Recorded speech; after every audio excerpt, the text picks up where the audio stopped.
What the? All right, let's get rolling. Literally and digitally. The sun warms your shoulders without a harsh sting, and a gentle lapping of water fades into the steady rhythm of booted feet marching above and to your left. As the marching recedes, a familiar voice bearing the distinct accent of the northern traders sounds close by. Home. Welcome home to Steadfast Yor, the city of Svards.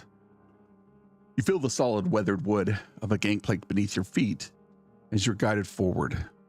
Soon, the wood gives way to smooth, solid stone, and you walk onward for what feels like an eternity. Fatigue sets in, your legs begin to tremble until finally you are seated in a thickly padded chair.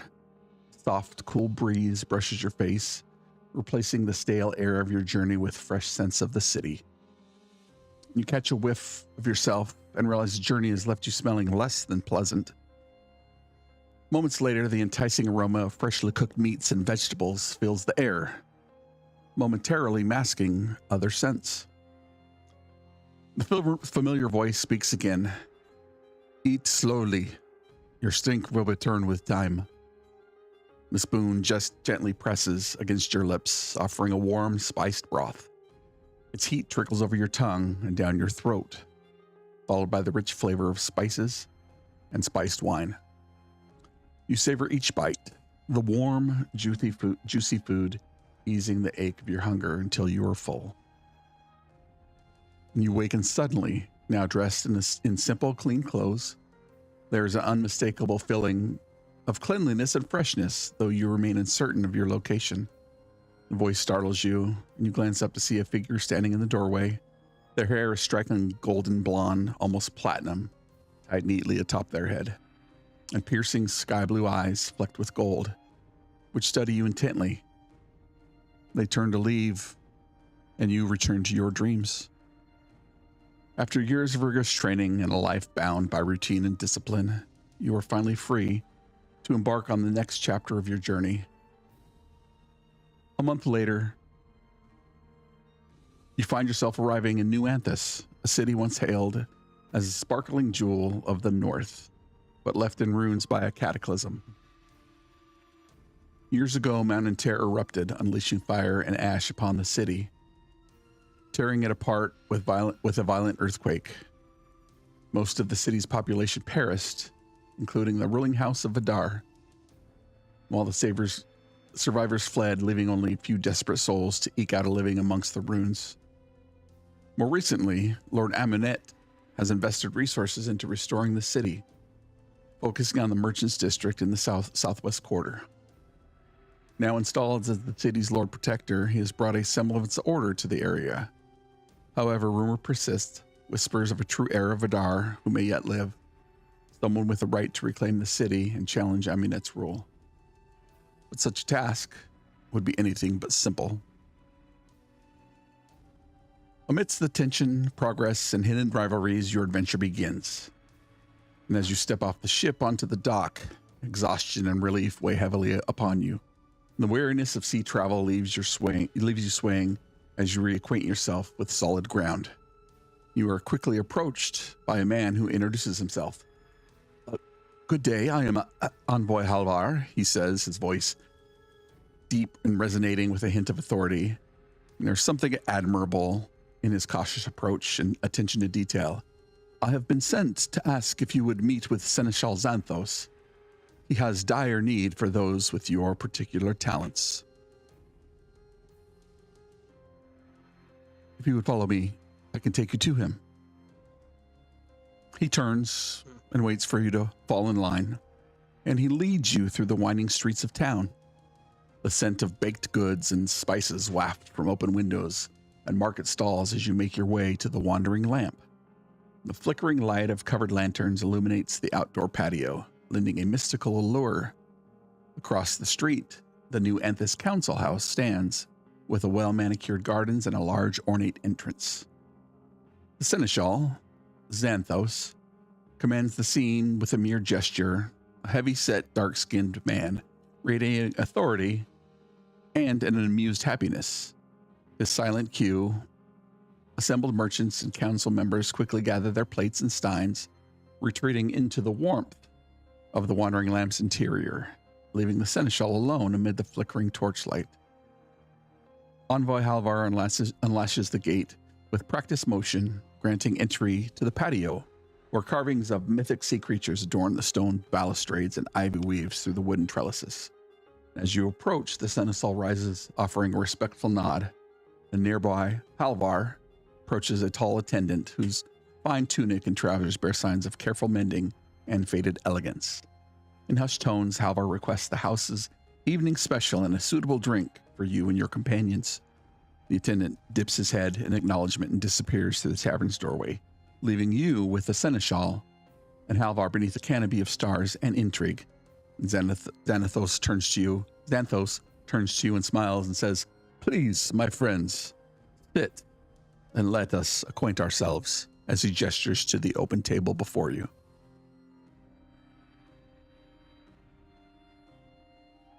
As you settle into the high-backed chair at the grand table, the seneschal's presence envelops the space like a living legend come to life. His shadow seems to stretch and flicker with the torchlight, while his voice, deep and commanding, fills the patio. "Thank you for heeding my summons on such short notice," he begins, his words resonating like a low rolling drum. "Rumors of your legendary prowess have reached my ears, and I'm in dire need of such skill."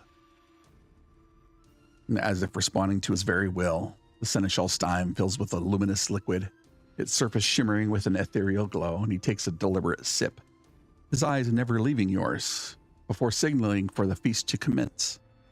And through the doors, a spread of rare and exotic seafood is arranged before you, the scent of the sea mingling with that of spiced meats and delicate pastries.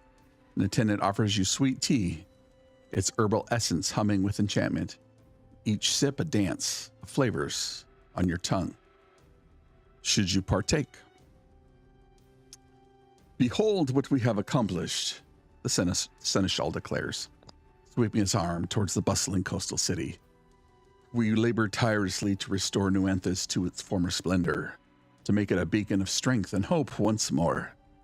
An obvious strain upon his brow. But critical tasks remain. The tower at Intera Point, a proud bastion overlooking the city harbor, valleys, and it has fallen into shadow. Lord Aminet's entrusted the young mage, Ava Agni, known far and wide as Eva the White, to revitalize its ancient signal boxes with her arcane mastery. He pauses for a moment. But something has gone terribly wrong. Ava and her companions, Pyrelia Summerbrook, a formidable elf ranger, and Franco Firth, a brilliant mountain dwarf engineer, have vanished. We have feared the worst when Eva's familiar, a white crow, arrived bearing a note with a frantic plea scrawled in charcoal. "Undead in tower. Help." Lines of worry crease his face. The crisis threatens everything we have built. The safety of our city, our very progress, it all hangs by a thread. I'm placing my faith in you and your storied skills to turn the tide if you are up to the task. His eyes questioningly take in each one of you. The city will reward you handsomely, 2,000 gold pieces for reclaiming the tower. And should you manage to rescue any of Eva's party alive, I will personally add 100 gold pieces per survivor. Naturally, whatever treasures you find amongst the undead, save for the captives and their possessions, are yours to keep. His gaze sweeps across the room. Our clerics are stretched thin, tending to the wounded from a recent clash with undead in the graveyard. Yet they have spared 4 precious potions of healing for your use, should you accept. They come at a steep cost, but they may be the difference between victory and death. He lowers his voice to a whisper. There is one last advantage. Thick fog has shrouded the mountains these past days. It may grant cover as you approach the tower. Settling back into his seat, fixes you with a stare of concern and hope. Will you accept this quest and become the champions the city so desperately needs? And he looks to his left where Ade sits. And so Ade, or Ade, not really sure how to pronounce it. So it is definitely Ade. for my benefit, how do you say your full name and what do we see? Yes. Who is Ade? It is Ade Toncumpo, but he goes by Ade to those that have traveled with him for a long time. And you'll see a man of medium height. His long white twisted braids belay an older man, but he it's hard to place how old. He's definitely still seems fairly youthful. He walks around with a bunch of shells around his neck with jewelry, bracelets, and a quarterstaff, and just enough wrappings to stay modest. But you could tell he prefers his time on the sands and by the beach when possible. But yes, Ade.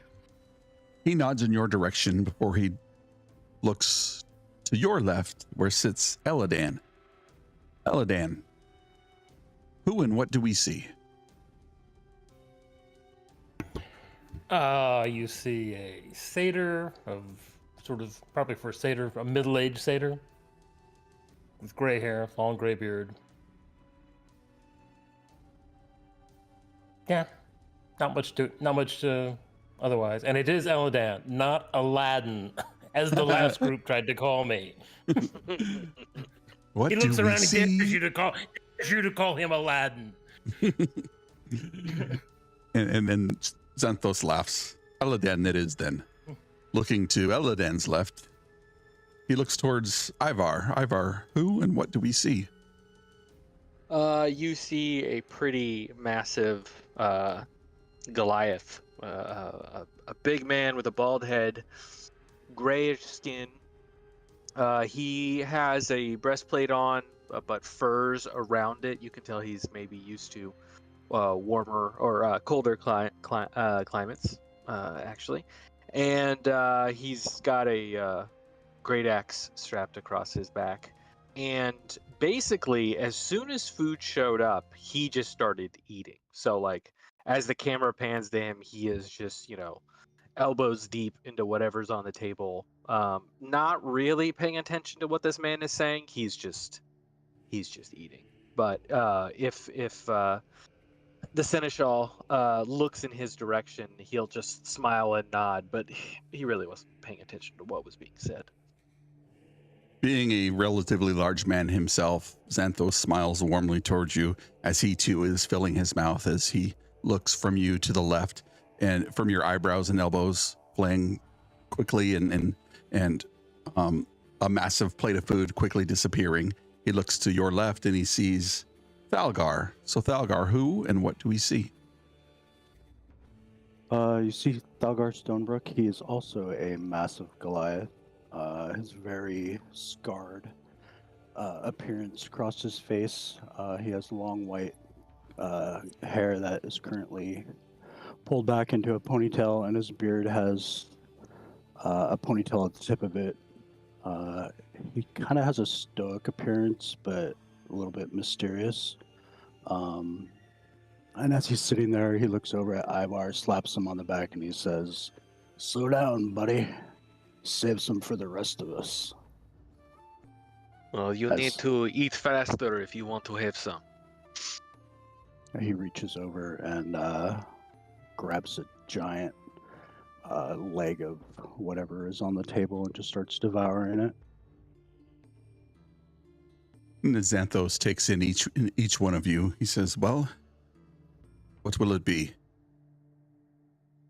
A fine reward for a heroic task?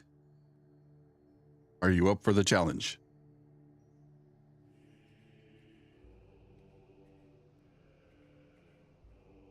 We can certainly use the money to keep these two fed. I can see that. And you?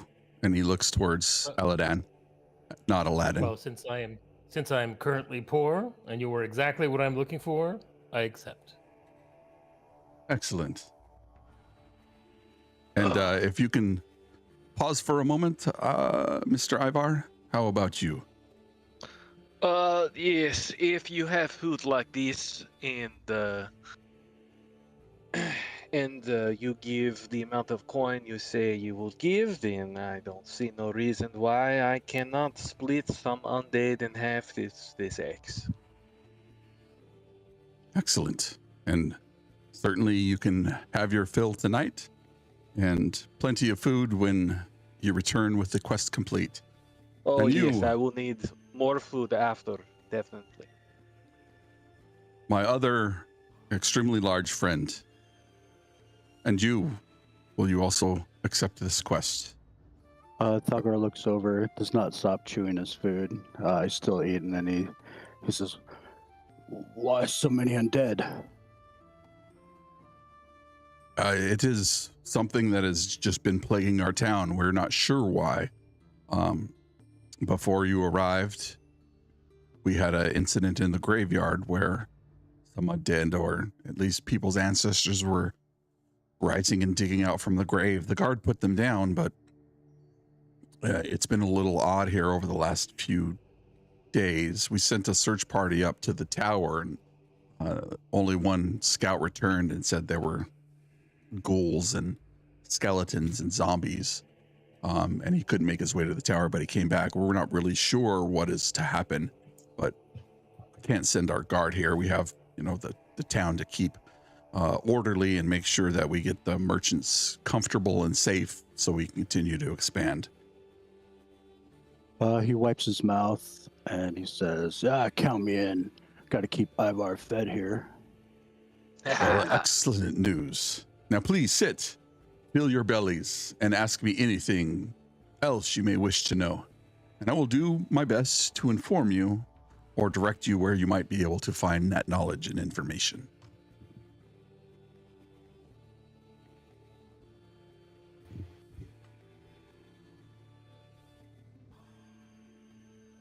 So the sum total was just help. No other We'll information. Go to the tower, he said? Like the undead are coming from the tower currently? Yeah, he said the undead were coming from the tower, or he sent Iva the White to the tower with her group, and her familiar, it's a dark crow, who came back with a scrawled message on a piece of paper, and he'll say, "I was sleeping with my window open in the night air. Being summertime, it was very comfortable, and this bird came in and gave me," and he pulls into his pouch and hands Elidan the note, and you can see it says "Undead in Tower Help" scrawled in some kind of charcoal. It looked like it was as if somebody had taken coals from a burnt fire and quickly scrawled across this piece of paper.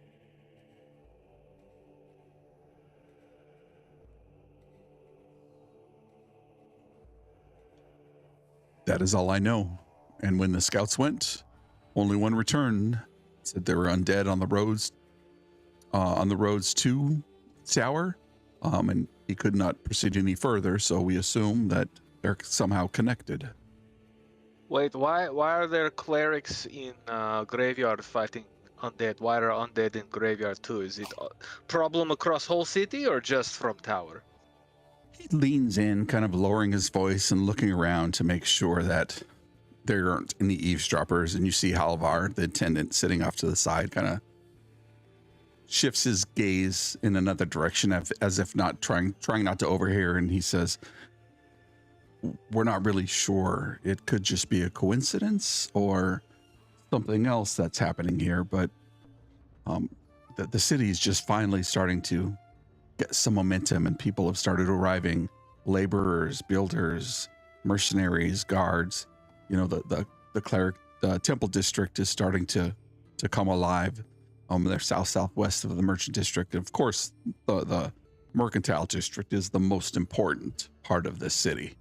And I won't even ask you to roll. You can tell he's like purely a businessman and maybe even a corporate shill, but he's got a very warm personality and sense of humor. There's almost a twinkle in his eye. You're not sure if that twinkle matches the goal he wants, or if he's really being authentic and genuine, but he feels like he's a pretty genuine person around, concerned for the people in the city. But of course, they're trying to rebuild the city from nothing. Yeah, and if you don't have any citizens, there's no one to rebuild the city. Yeah. Okay. All right, so you have quarantine then. You have areas blocked off because I did not see undead coming up to here, right? So it's all blocked off, and now you handle graveyard, and we go to tower. This is your intention. That is correct. We have put down whatever the guards have put down, whatever was rising, literally rising out of the graves in the graveyard, just before you arrived. And you know, the Antaran wilds are pretty fierce. We've only been here maybe a year to 18 months trying to rebuild the city. We've done really well, and he gestures, and you can tell that they spent a lot of time in the merchants district to make it look nice, to make it appear nice. All the lawns are very curated and well maintained, and particularly the new council house, which is directly across the street, has a new style of architecture, but it has obviously just been recently built. Okay, I have one last question, and then I will finish my food. Is it zombies? Is it ghouls? Is it skeletons? Because skeletons no good for an axe. I need the big hammer. The scout did mention skeletons and zombies and ghouls. So yes, and yes. I need hammer then. Do you have big hammer? I'm sure we can find a big hammer. We're building the city, and we need big hammers to drive in the spikes to hold the.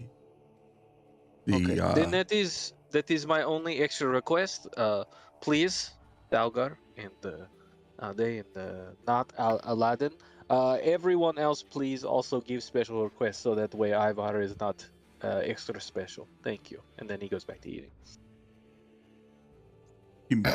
I was about to ask if you could provide any additional assistance in terms of equipment and whatnot beyond the potions. What did you have in mind? And perhaps we can work out some kind of deal based on what your fee might be. But, you know, we have plenty of laborers here building the city. So if there are any things that you might need from a general store standpoint, we can probably provide that. Naturally, nothing in magical means that's quite out of our reach from a monetary standpoint, other than the healing potions from the temples. Well, I've been carting around this scale mail forever, it seems like. Something a little bit lighter. Breastplate, if you had one lying around, would be very nice. Halvar is feverishly taking notes. Okay, large hammer.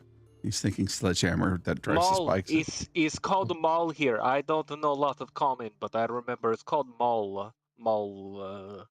Strange word. Okay. Maul, breastplate. He looks towards Thalgar. Anything for you? Oh, breastplate sounds nice. 2 gigantic breastplates. No. One gigantic breastplate, one gigantic hammer, and then a regular breastplate. Okay, he's taking notes. Ivar hits his chest. I already have breastplate. Do not need one. Do we need holy water? Maybe to cleanse? Oh, you're very smart. Thalgar request holy water for whole party. Holy water, whole party. Okay. Xanthos is nodding and how he's saying that should not be a problem. Okay, and he looks towards Ade. And you, my friend, my brother. I am fine with my stuff. This is all I need. And Xanthar takes it, hands it to, Halvar takes it and hands it to Xanthos. Xanthos produces a what looks like almost a quill, and then puts his name on it, folds it in a couple times, and then Halvar leans forward and puts a what looks like a piece of almost clay, and then Xanthos takes one of the lanterns, holds it over it, and presses his signet ring into it, and gives it back to Halvar, and Halvar takes it and says, "I shall return momentarily, sir," and heads back out through the same patio gate you guys entered in. And Xanthos says, "We should be able to get that to you tonight. Is there anything else, any other information you require, or how can I be of more assistance other than providing a sumptuous meal for the group here? So the tower, not far.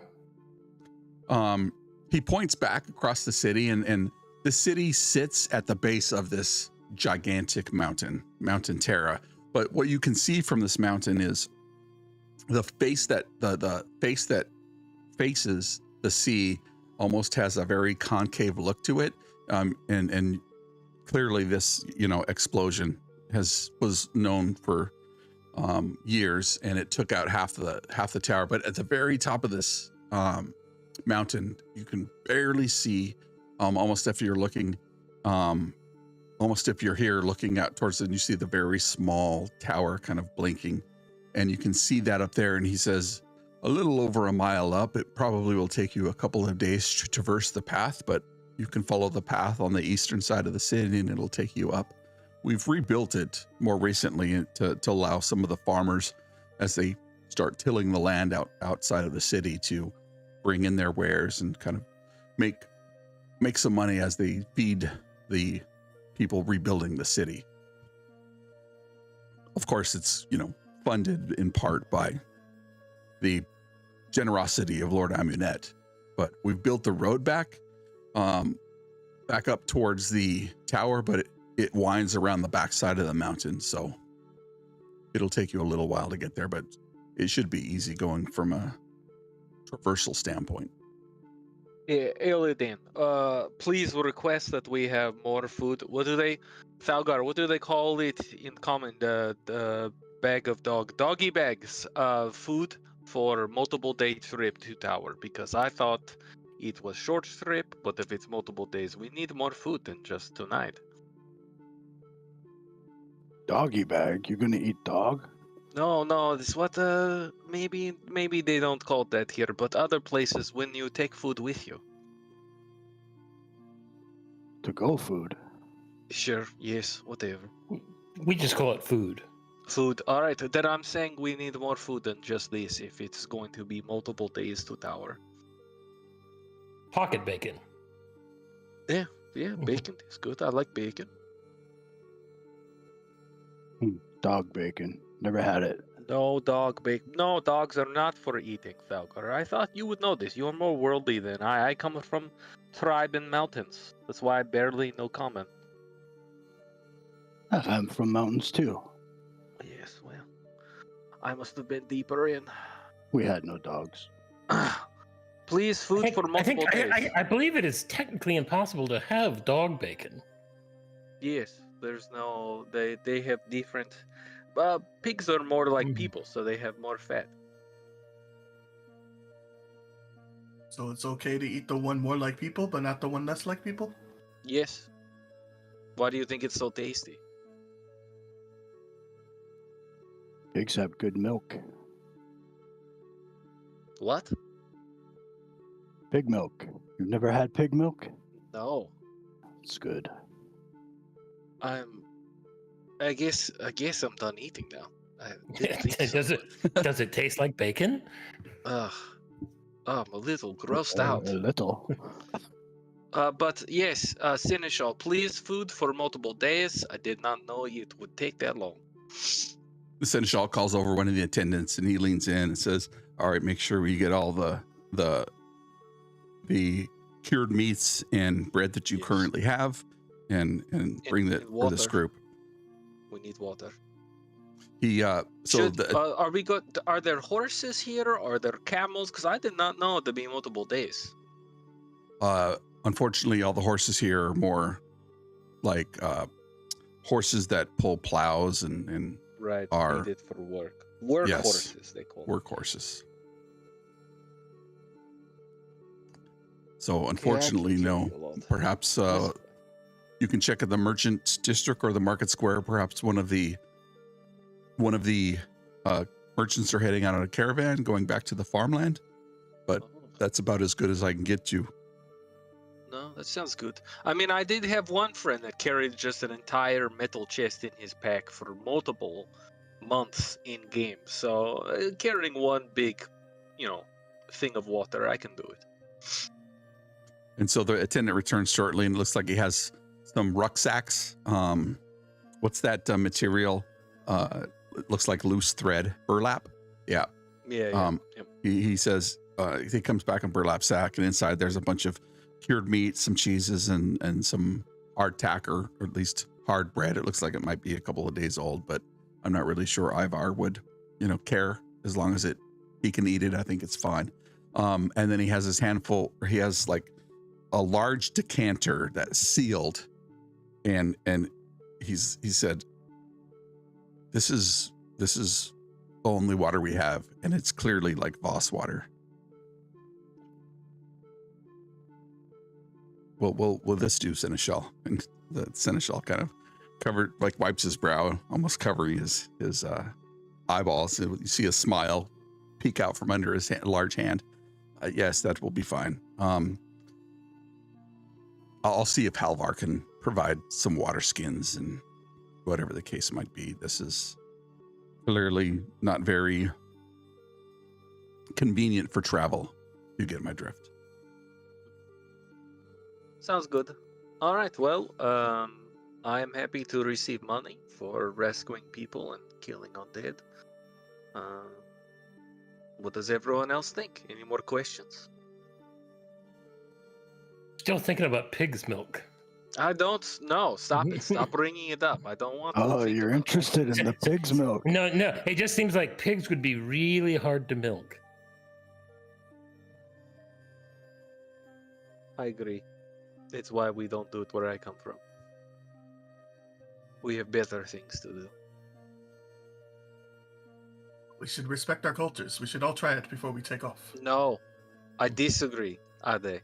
Ade, I respect you in all things but this. I holler out to the barkeep. You have pig's milk? Please say no. Please say no. Roll me a Curdled D20. pig's milk. Oh no, it's the worst. What'd you say? D what? A D20. Unfortunately, they do not have any pig's milk, and so he calls back. Oh, it's such a shame. Oh no. No pig's milk, but we have Voss water. And he holds up his decanter again. Oh, so shame. Well, time to sleep. Let's go. To sleep. Or leave? What do we do?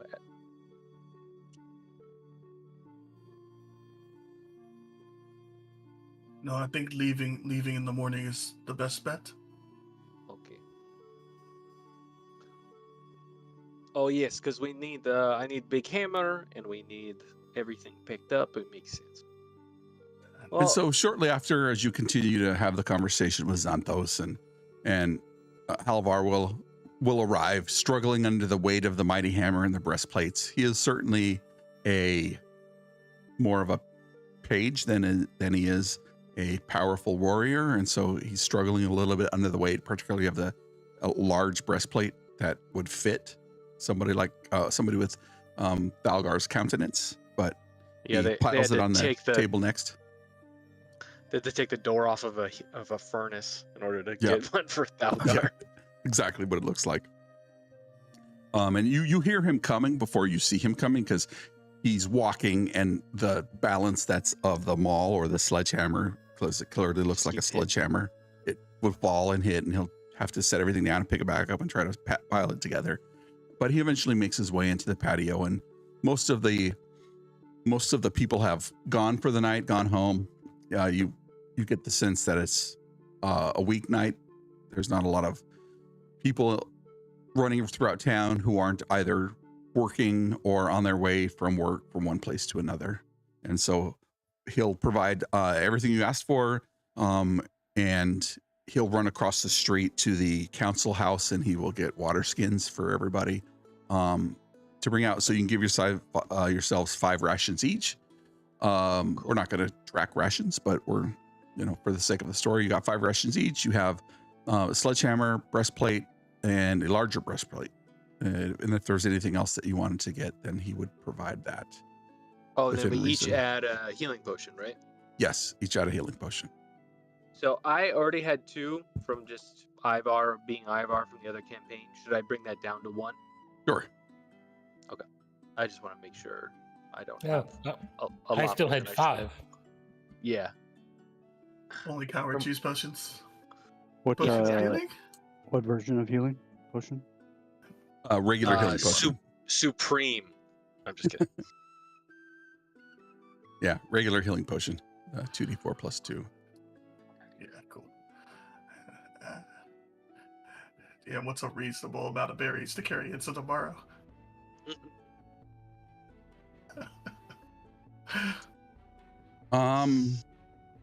Well, it depends. They last 24 hours, right? They do last 24 hours, so I'd have to cast it like every other night. So it lasted the next day. Or I guess I'd have to cast it every night to last the next day. Yeah. I mean, you can probably fit 10 berries in your hand, right? It's 10 berries, 10 good berries per day. 10 berries. Yeah. 10 berries Yeah. in the past. Okay. I can also do good berries. So Nice. All the berries. So you got Who plenty. needs rations? That's the name of our group. Oops, all berries. let's Okay. go back to this potion of healing deal. I don't get to keep the potions I had from previously in the campaign. I'm going to let Randy keep all his Mhm. potions since he's the only non-new character. And you guys don't have a Okay. healer, so that's fine, That's a Well. good call. relatively speaking.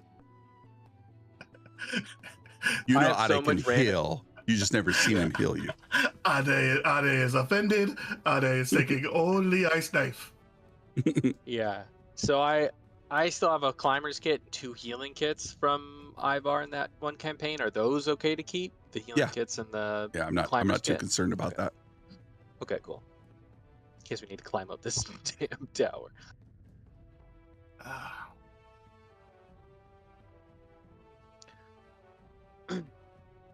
All right. That was good meal. So let's sleep. Do we have safe place to sleep, or do we have to worry about the undead showing up? Xanthos looks to you and says, well, probably don't sleep near the graveyard, maybe on the northwest side of town. There's a common area towards the west side of the market where a lot of the labor is just being summer. They have a bedroll and they, keep a fire going, and most of them just sleep out under the stars. Sounds good to me. All right. I have 2-person tent, but I am big man, so it will just fit me. Hope everyone else is okay under the stars. For you, it's like a sheet. Yes, exactly. My head sticks out one side. Alvar, please show the gentleman to the common area where the skilled laborers are bedding down for the night. And Halvar nods to the seneschal and he walks back through, and he's quiet for a little while as you guys make your way across town. Every once in a while, he's making a little small talk as he looks back over his shoulder and says, things like, beautiful night tonight, isn't it? And then he opens up a little bit and then he'll tell you how much, he really appreciates you guys taking this task. They've sent several parties in the past and not really anybody has ever come back except for the one scout. So he warns you to be careful.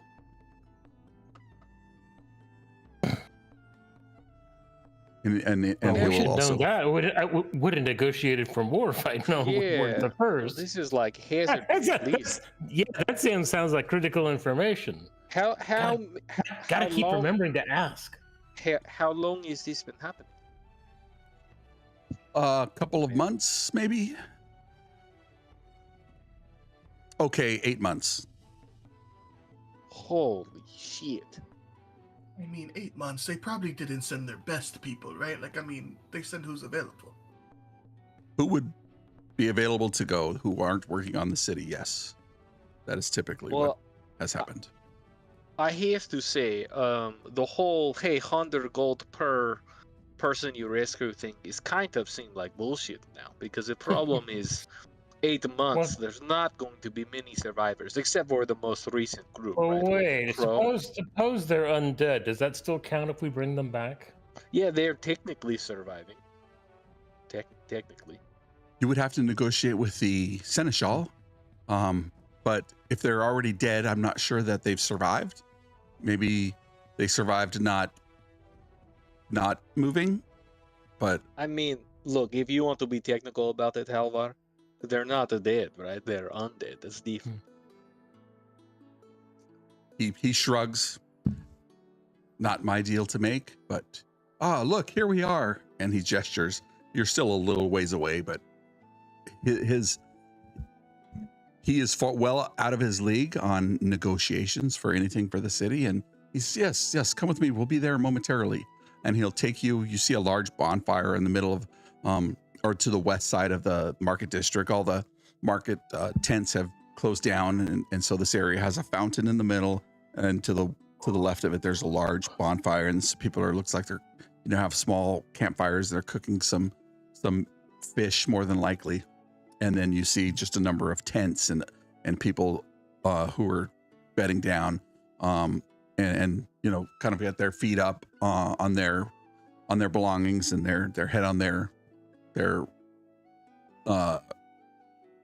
what's the word I'm looking for? Bedroll.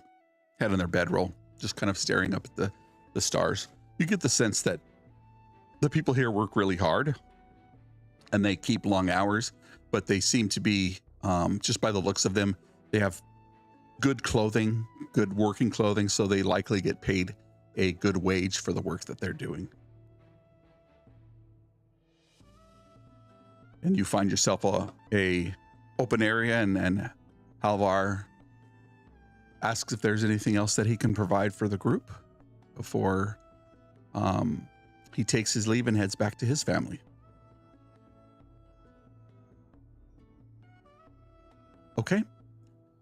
I bid you good luck and good night. And he will head back towards the way he came. He likely lives in... Oh, yeah, yes, Ivar. Which direction is tower from here? He points, head out the east gates and follow the great path. You can't miss it. It's really well manicured, at least closer to the city. Are the east gates manned? Like, is the city protected in case undead come downhill, or is it something we need to watch out for? He says, no, there shouldn't be any issues. The only issue we've had here in town is the graveyard that happened earlier today, but otherwise everything has been pretty quiet. The Antaran Wilds, and he kind of gestures past the wall, have been known to have, prowled by dangerous beasts. No, you do not need to worry. Beasts are my friend. But now point to graveyard. Where's graveyard? He points to the south of the city. We have guards stationed there now, manned. They put down the uprising, and he chuckles at his own joke. So it should be fine. Very funny. Okay. Good night. He waves and heads back, and he fades away, disappearing away from the light of the fire. And you guys are left to your own devices here amongst probably a good 50 to 60 other people who have set up tents and small camps of their own. I feel like we got screwed over on the hazard pay. Well, we learned a valuable lesson about negotiating. That sucks. From now on, I'm going to ask, where are we the first? Always ask that. That is good. I will remember. All right, who's taking first watch? I don't trust all of these 50 other people to be enough of a cushion in case we get attacked. Oh, I do.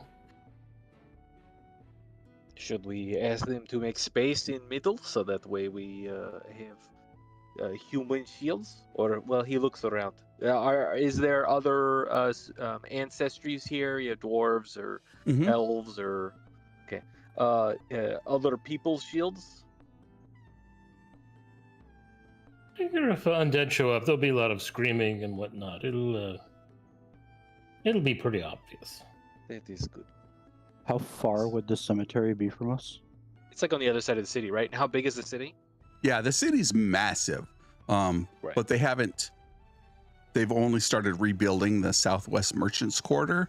That's pretty much done, and they're now expanding it. They've built some areas in the Temple District, but you're quite a ways away from it, so they have a long way to go to get to you from where the city cemetery was. It's on the south side of town. You guys are on the west side of town, and this town in its heyday, as you come into port, you can see that the ruins sprawl across the side of this mountain. So this was at one point probably a massive city that would have housed anywhere from 30 to 50,000 people. Okay, good to know.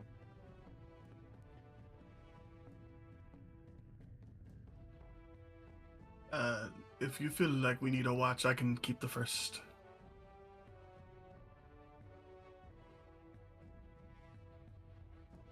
It's up to y'all. I can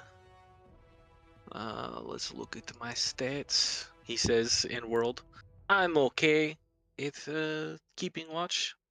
Not good, if I'm being honest. Whatever y'all want to do.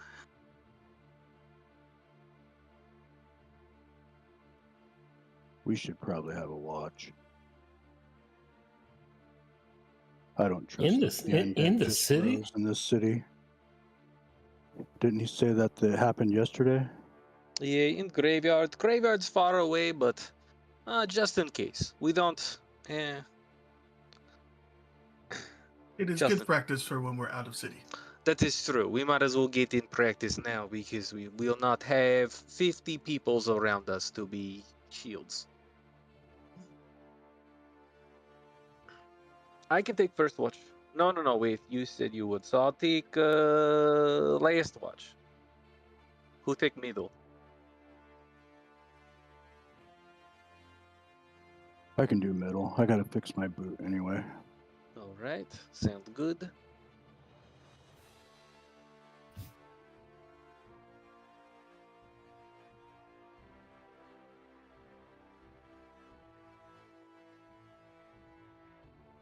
I And guess we as gotta you sleep. guys head out for the night, Ivar, you're on first watch, correct? No, it was Ade, I believe. Ade? Okay, Yep, and then I, thank you. I was last, and then Thalgar's middle. Roger that. All right. And so, Ade, as your companions turn in for the night, from the darkness of the city, you see first what looks like a simple red tunic. And then as the figure approaches, you see a half-orc male. He's got working clothes like the rest of the people here, and it looks like he's, got a large hammer himself. And on at the head of the hammer, it looks like there's tied some a knapsack that has tools and stuff. And as he walks by, he kind of nods to you and says to you, "Welcome to the city." He's trying to talk in hushed tones, just to not, wake anybody up who are nearby. He sees your companions, and he's like, nods to you, and then moves off a little bit to the side and sits down and opens his knapsack and takes out his bedroll and kind of lays it down and looks around a little bit, and then he'll look back to you and say, "Here to work as well? Rebuild the city?" No, we are actually here to look into the undead scorch. We're going to put down the undead. You're going to the tower? Is that surprising? Roll me a d10.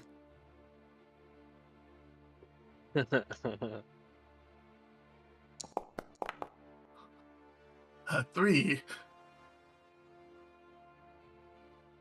What I know, or what I've been told, is there is a lone black figure riding a dragon that has been circling around the mountain peaks, and that's why people have been disappearing. I'm sorry, dragon? Is this a zombie dragon? This is a real dragon? Dragon, gigantic, wings that blot out the moon. Right? You can make an insight check. Okay, let's do that. That's real bad. A 12? Still good enough to see he's kind of embellishing or exaggerating the story, but Certainly. A small dragon is still a problem. Um, and we will keep an eye out for it. We're strong.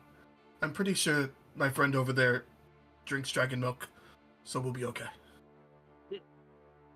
All right. Well, good luck. We'll be thinking of you. And he puts his head back and kind of kicks his feet up, and before you know it, he's fast asleep because he's probably worked an 18-hour shift. And as your watch goes by, the rest of the night also goes by without incident, and you guys find yourself waking in the morning to a long rest. If you've used any assets you might need to recover, you can go ahead and do so. But the morning sun comes early. It's brisk here in the morning. You being so far north on LRN that it's summertime still, but it's, you're still right off the coast. You can hear the gulls calling from the breakers out towards the sea. And a lot of the people who have been here have already gone up and gone off to work, and the day is yours. What would you like to do? All right, let's begin travel. Let's go kill zombies and skeletons. And possibly a dragon. What? Well, This dragon. It should be fine. I think it only comes out at night, at least according to that guy. Okay, so now we have to watch sky as well. Very nice. We definitely got screwed on hazard pay. But we go.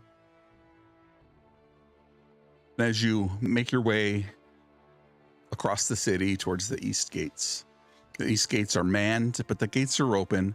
There are 2 guards on either side on the ground, and then up on the lookout towers, there's 2 guards, and then there are people manning the walls. There's a large wall here that has been built against and what they call the Antaran Wilds, which is kind of the badlands of the rocky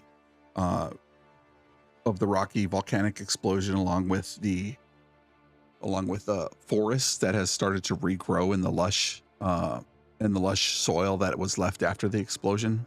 It's been several years since that had happened, and so nothing else has occurred since. But people are starting to make their way. You see farms in the outlands as you make your way across the path, or the Antaran path towards the Antaran Tower, and it's you make your way onto the path, and the road is 20 feet wide, cobblestone, very well manicured. But as you leave further around the city and you make your way circling around to your left, the mountain you can see just standing 6,000 feet. The summit 6,000 some odd feet up. You figure you're gonna have to at least do a 1.5, 2 corkscrews to make your way to the top. And you pass other travelers, you pass other people coming into the city, wagons full of what looks like tarps covering, obvious fresh vegetables, wheat. It seems like that whatever they're farming out here has been growing really well, and they seem to be making a good living. Most of the livestock, or at least the horses and or mules that pull the caravans, well fed. In other times in your life, you've probably seen others where they haven't been as well fed and they're a little scraggly. Everybody seems to be in at least for what they do, well paid and well fed. Yeah, I know we're not this isn't exactly like end game, but after a volcanic explosion, the soil will become super rich. Yeah. So it would make sense that their farming would be really good. One thing you do see as you glance up towards the summit and you make your way opposite the sun, the sun is diffused, what looks like almost a constant fog that hangs near the summit of the mountain. It's just like a cloud that almost just sits there. You figure during this time of year it should burn off by now, but it hasn't. And so the seneschal did mention that there was, a fog cover that hangs around the tower that should cover your approach, but looking at it, you think it probably should have been burnt off by now. But as you make your way through the morning and throughout the day, it'll eventually burn off. It's almost like the marine layer we experience down here, where some days it just does never go away. Other days it burns off really late in the day. And so you make your way, you travel good 20 miles up the road, twisting along a wide arc as you make your way towards Antaran Tower. The road not as well manicured as it was before. It looks like they hadn't gotten at least to this part of the road to replace what was there before, but there's still a strong road and an obvious path to make your way along the mountains. And so you guys, night begins to fall after the first day of travel. Is there anything you would like to do, or would you want to continue pushing forward?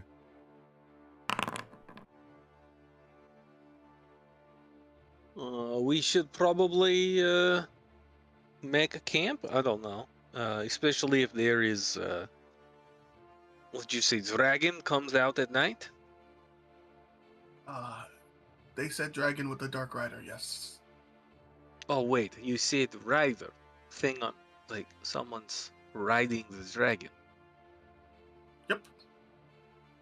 Okay. That sucks. I don't think we get paid more for going faster. Unless you think there's actually going to be people alive. Eladin, what do you think? Yeah, I agree. We're not paid for going faster and not really holding out for survivors at this point. Cousin Thalgar, do you agree? I tend to agree. I don't like traveling at night, All right. especially with a dragon. Yeah, that seems bad, right? So let's make camp. All right, if you want to make How far camp, away would the tower be, like another day's travel? at this point, you probably think you can get there. You can either arrive there after dark tomorrow, just by the progress you've made. If you push it tonight, you can probably arrive there before the sun sets tomorrow. And if you just take your time, you're likely to be able to get there at some point in the middle of the night on the second night, and be prepared for the morning if you want to go in the morning or at night. It's up to you, but probably another day and a half-ish. If you want to push it, you can get there in another 3/4 of a day. I'd rather get there, and I don't know if I want to go into the fog or reach the tower in the middle of the night with all of these fog if it's still there. That might be pretty bad. Well, let's see. Well, did the fog layer burn off by this point, like as the sun is setting, or is it still there? Yeah, it had burnt off late in the afternoon, but Okay. it's almost to the point where you're like, it's probably going to burn off and then reform here, Yeah. As soon a as the few sun hours sets. after dark. Yeah. Yeah. Okay. I know the seneschal did mention utilizing the fog as cover, Right. That's true. but it is up to you. I mean, I know that how means you guys like to hit things with your big weapons. Well, that just means that the morning would be perfect, right? Because that's when the cover would be the thickest. So maybe we time it so we get there in the morning. So that means we should definitely camp tonight. Yeah, anyone see a good spot? Do I see a good spot, DM? Y'all can make me a survival check if you want. If you're trained, Just you can just give each everybody. other advantage. I will give whoever is good at it advantage. I am trained, but my bonus is pretty terrible. I have a 6.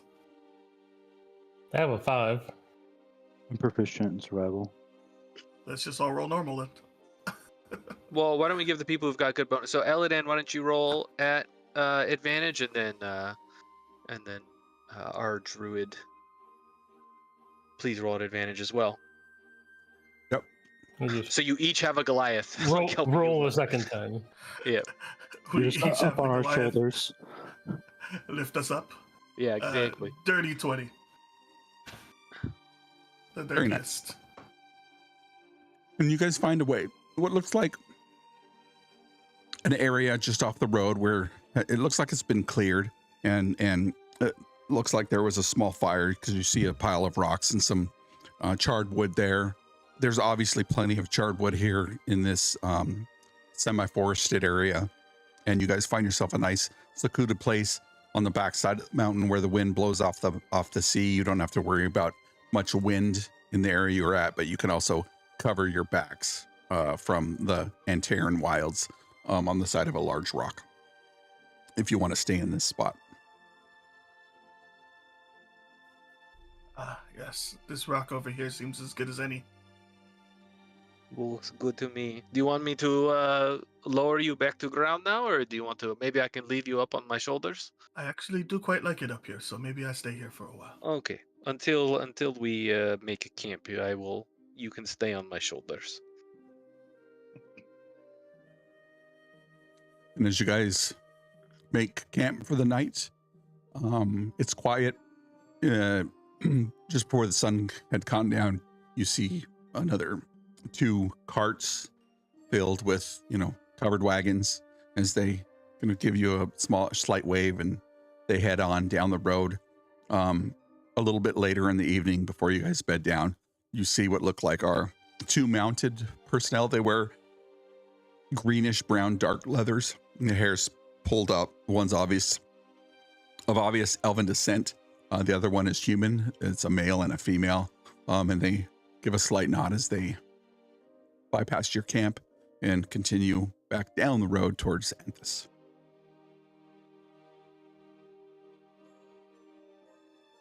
But the night is yours to do as you wish. So if you just want to set up a camp, let me know if you're going to post a watch. Yeah, probably. I mean, we keep it the same orders, or are we switching it up? I feel like one person should take a break each night. So,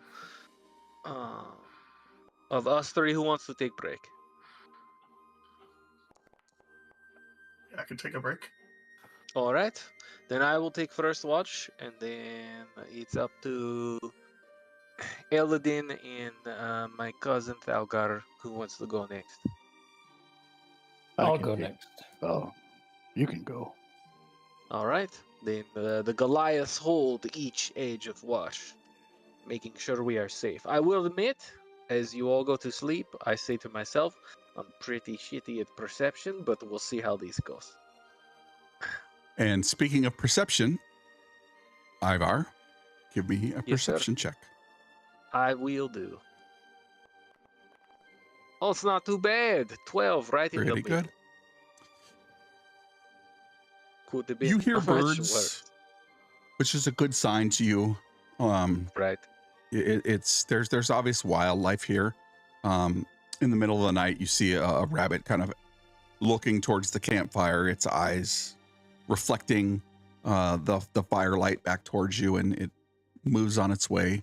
And before long, your watch is over, and the next person can give me a perception check. Who's next on watch? Eladan and not Aladdin. Yeah.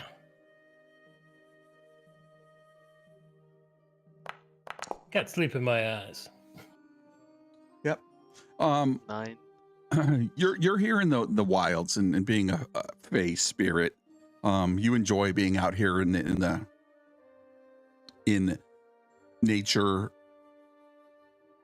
close to civilization, but it's really quiet, and you kind of get yourself lost in your thoughts of where you've come from and how long you've come from when you first started your journey on this material plane known as Elran. And so it's quiet, lost in your thoughts, and your watch goes by without incident. And so, Thalgar, if you want to give me a perception check, please do so.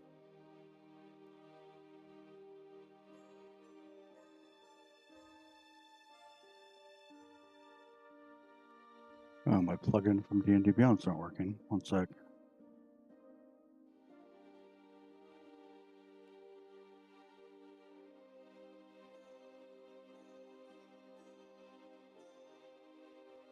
Yeah, sometimes it desyncs or whatever. I usually just will refresh get the Foundry bug and or It was DDB. such a good roll.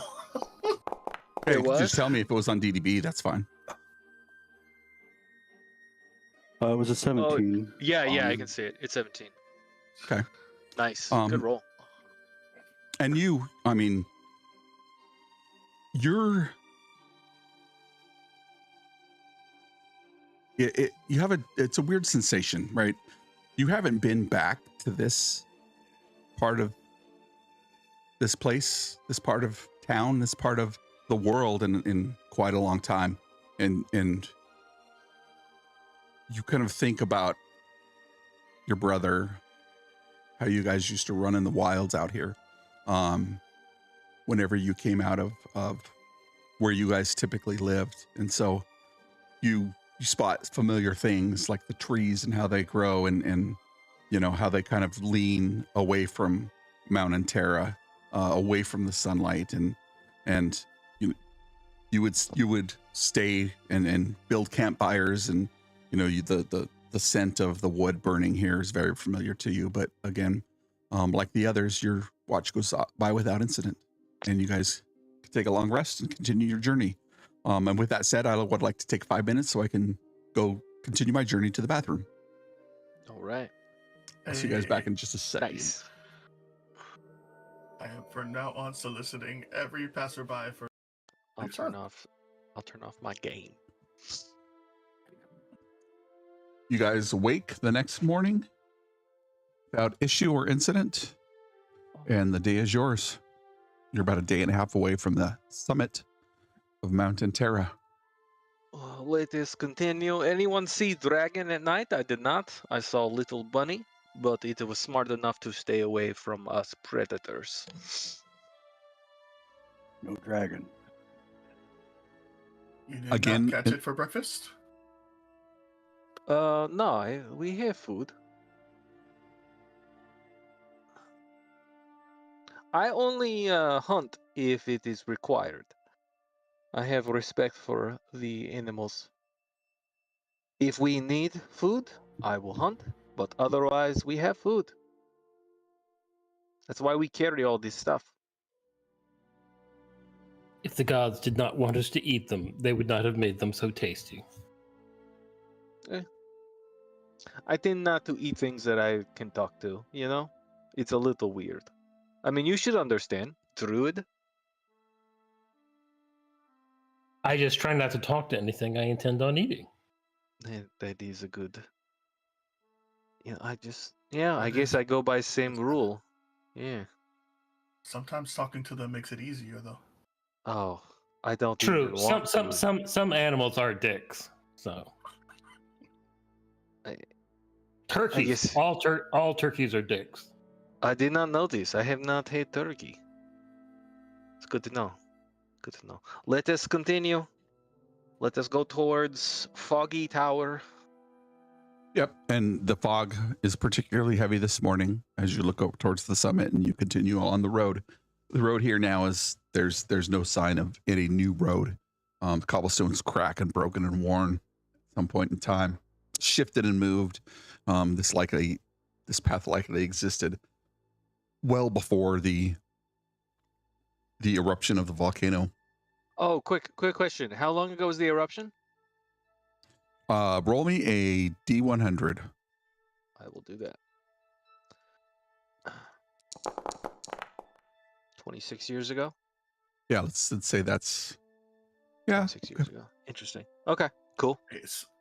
So, I mean, we might still, we could, see, a weird hill that kind of, snakes down, like a valley wall. Yeah. And it's, covered in dirt, but we're like, oh, no, that was for sure a path of lava.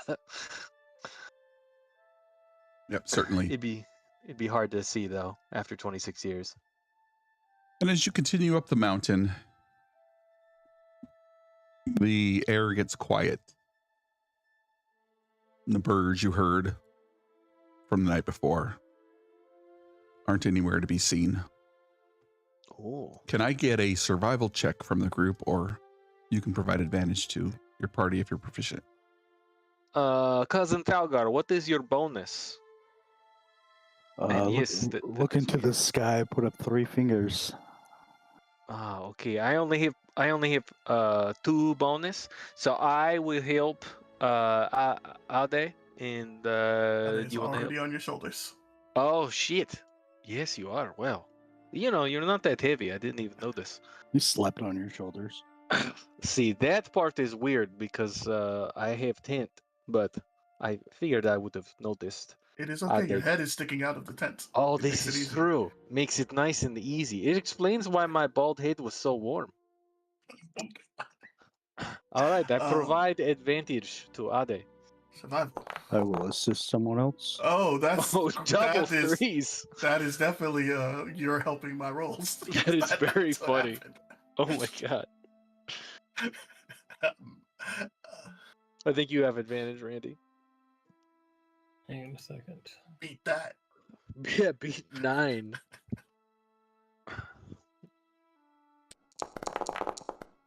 Oh my god. That's Nicely a done. much better roll. 24. Nice.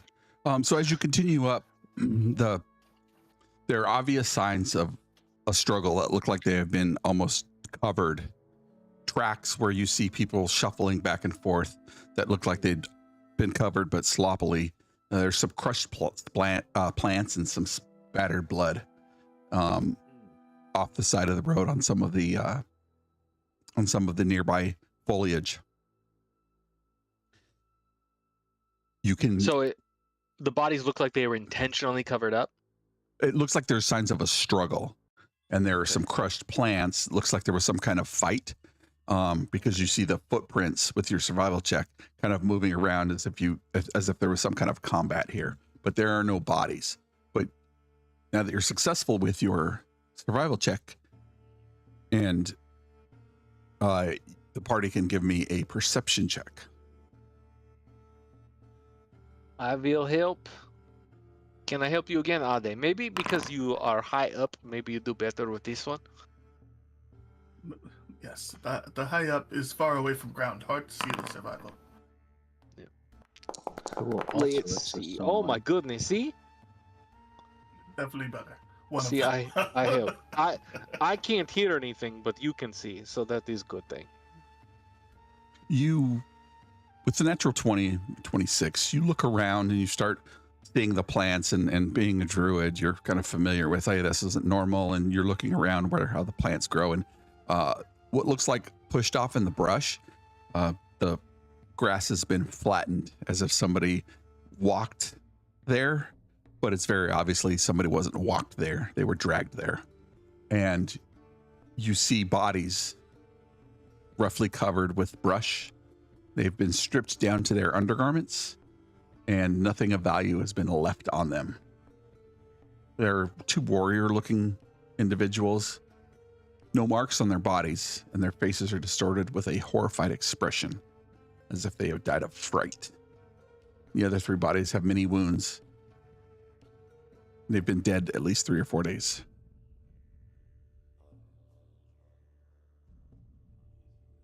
What kind of wounds did you say they were? 2 of them had no wounds, and 3 of them had many wounds. Looked like scratch, bites, even weaponry, small, thin stab marks, as if they were some kind of dirk or dagger.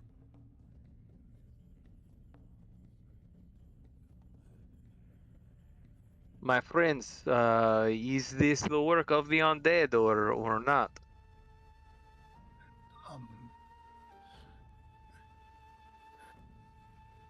I would say yes, probably not the dragon. But do they look like they have their belongings still, or they've been picked clean? I do not think undead take items from bodies. Usually they just eat them Undead and may move on. have killed them, and then somebody else found them and picked them Oh. clean. Interesting. Or the undead are not alone. Okay, well, I'm going to be safe if everyone is okay with this, and he takes out his great axe. I will dismember at least head and yes, at least head, right?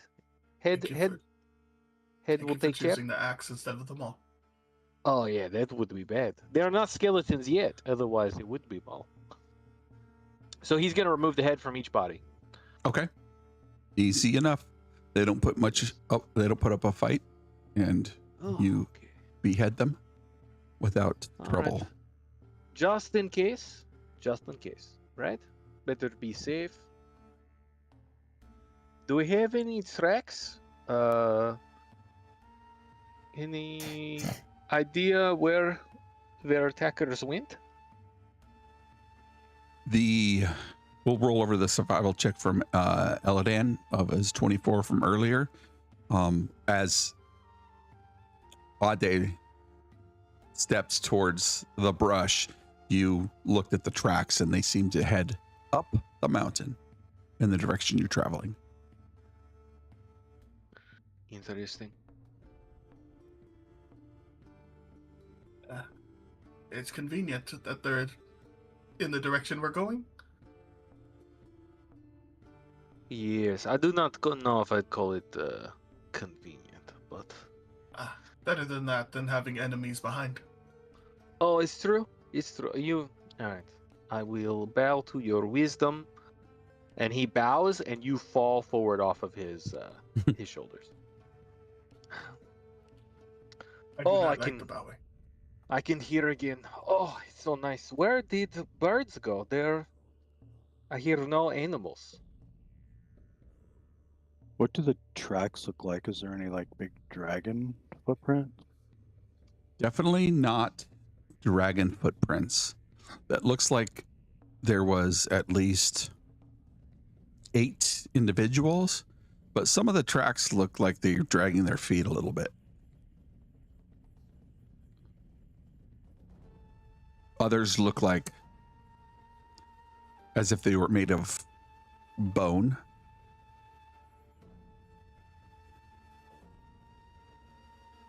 I would point that out to the group. Oh. Okay. Well, I'm glad I got the big hammer.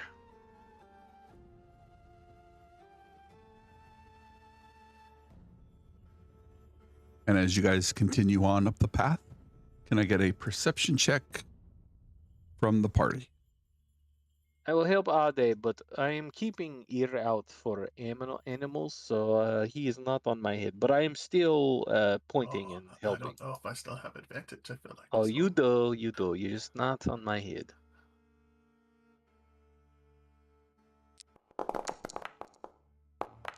Oh, see? It's because you're See, not on my head anymore. Correct. Yeah, Good my job, bad. Belgar.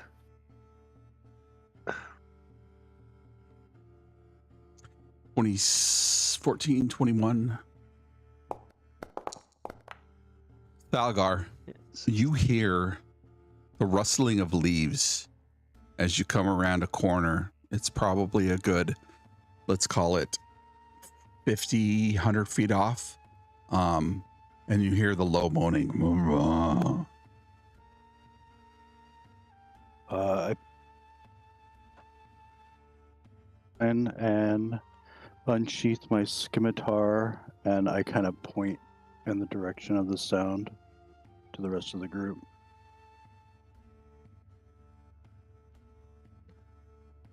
And with that, let me know when you guys scene loads. I got it. Loaded. Yeah, we're loaded. Okay. I will can you see visibility? We're good? Yep. Okay. Let's roll some initiative. Yeah, buddy.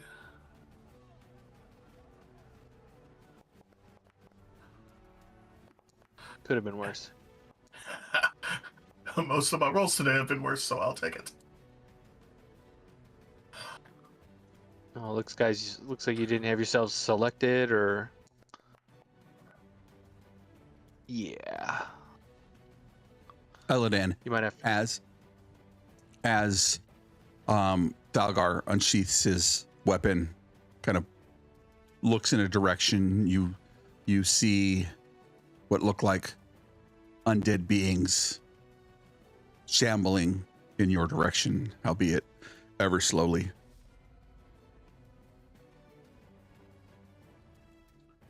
Why? I'm the only one who's on the tracker. Yeah, we you don't just- see it until they pop up. We're not observers for each other's characters, so it's just gonna look like that until Yeah. the other person shows I do up. see you now. You just popped up on my. Yep, I can see myself and yours,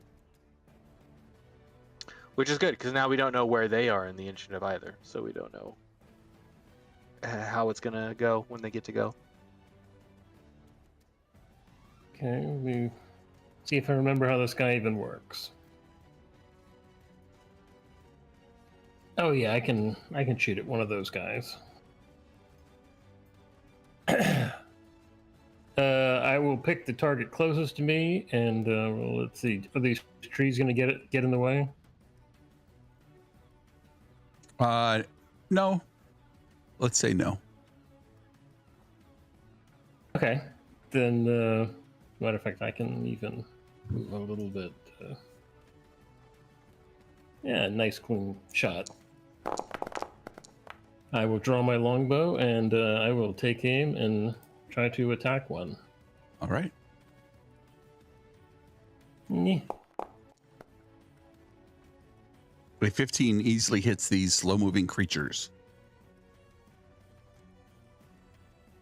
Okay, so do 9. Give me a second here. I will mark him as a favored foe, and I will also apply. Where is it? I will make just a dreadful strike and add a D4 on top of that. Nice. What's the total? 11. 11. Your bow hits this creature, it being half dead or undead.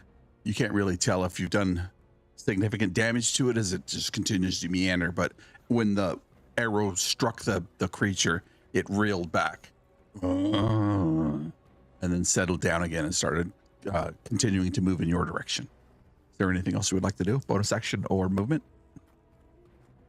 Nope, I'm good.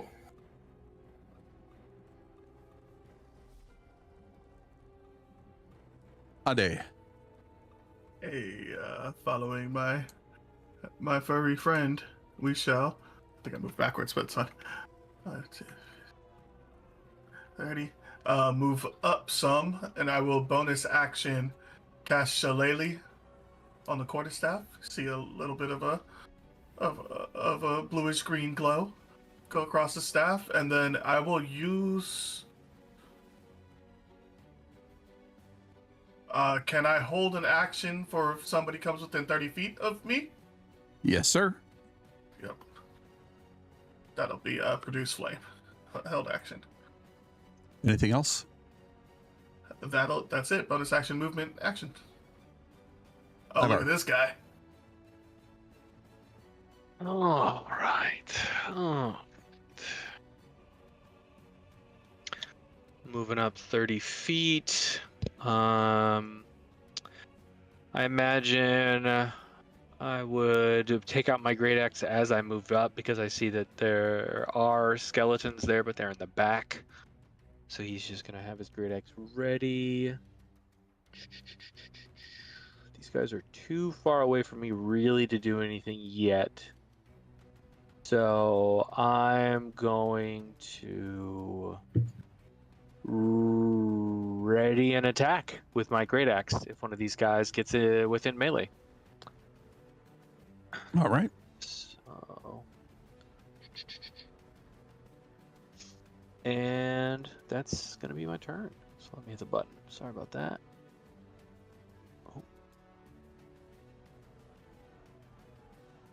Oh, I gotcha. see. There we go. Yep. No, I figured it out. Cool. Dalgar, it is your turn. I will have my double-bladed scimitar out already. I'm gonna move forward.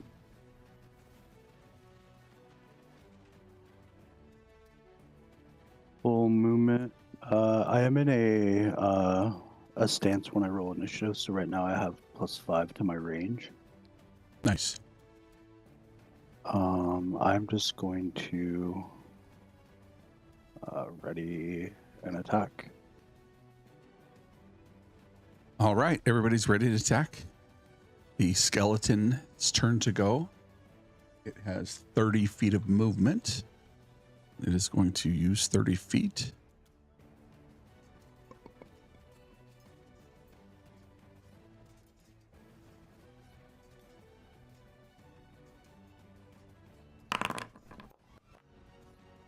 And it brings up a short bow, slowly pulls back the rotted string on the bow. Arrow looks like some kind of bone or some kind flies from him, and it will fly towards Eladan. Whoops, I forgot to roll the attack. That is a 16. That's exactly what it needs to hit. All right, and that will be 5 points of piercing damage. And it is moved and taken its action. It's its turn. The next skeleton will also move forward 30 feet. Been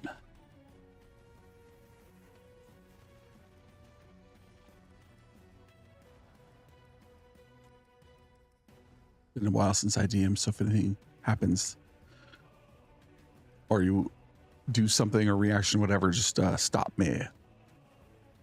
The next skeleton moves forward as well, and it will take aim at Ade. 12 to hit. That'll miss. Okay. This creature moves Unflappable. 20 feet. And 20 feet.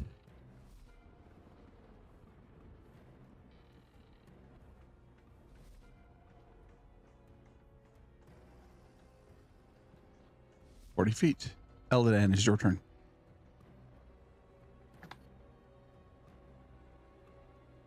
I'm gonna take aim at the injured one again and attempt to shoot him again. Ah, that should hit. Yes, that definitely hits.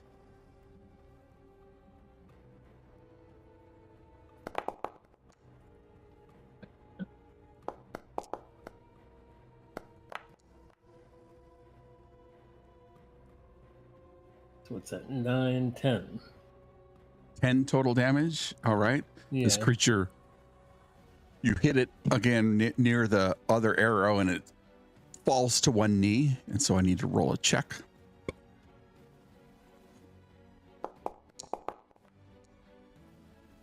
And that creature drops to the ground, defeated.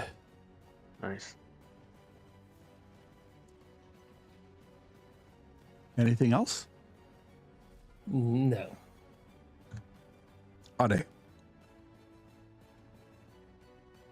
All right. Gotta get some of these distances right. All right. That's not great. But I think Ade's going to move up a bit. Yes, get him right within 30 feet. It's going to go ahead and target this one with a new Produce Flame. That's not the spell book. That's the spell. Attack. That'll hit. Ooh. Let's go. Big damage. At least as big as I can do. And then I will go and cower behind the guy with the big axe. And that'll end my turn. Not sure how to. I got you. Ivar. All right. Let's measure some distances. Okay, that's nice. I like that. Well, all right then. Game is paused. Thank you, sir.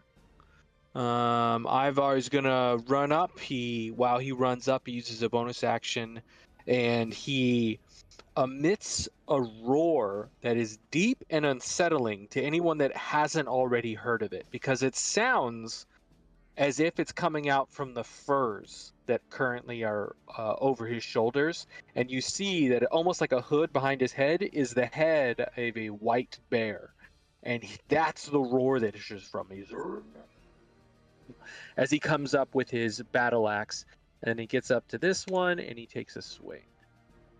See how it goes. Come on. All right, that should hit. 21. Yep, definitely hit. All right. And then we've got, very nice, that'll be 17 damage with the rage. DC of 5 plus your damage taken. That's 23. It cannot hit it, so Yeah. it So drops he to 0. cuts it from like just the nape of the neck right next to the shoulder there, and then all the way down above the hip, just bisects him because he's a zombie. And that's movement, action, bonus action. That is it for my turn. Thank you. Oh, he's currently raging. I don't know if I need to. I got you. All I right. don't think I made one. Yeah, they're not on there yet. Okay. Valgar. Move up on that side of the zombie. Take a swipe with my double-bladed scimitar. Ooh.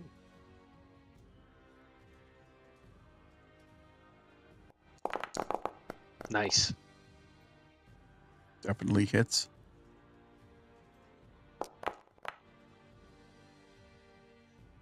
Uh, 9 slashing, and then double-bladed scimitar allows me to make a bonus attack with it if I.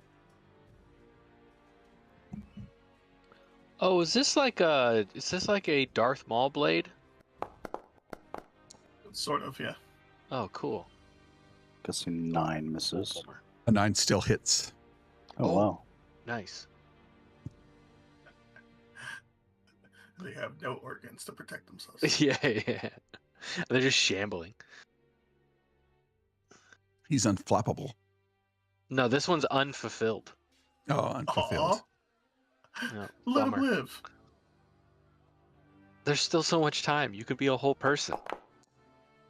3 from the bonus attack. As you cleave its arm from its body, the arm hangs on by sinew, but it is still moving. Very well. That'll end my turn. All right. Okay. Seeing this creature, you're the nearest threat. It's going to attempt to shoot you with its short bow as it takes aim. This massive creature that blots out the zombie behind it. The skeleton will fire in your direction.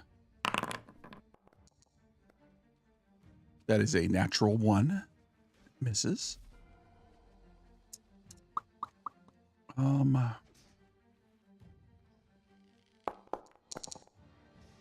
And this next creature will also take aim at Thalgar with its short bow, firing a 11, which also misses.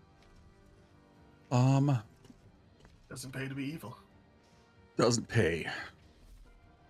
This last creature, hanging on by a thread, will attempt to raise its hands above its head. that Well, is- its hand, and it will attempt to slam you, Thalgar, with a 8. That also misses. Top of the round, Eladan. I'll try to put down the one that's near death here.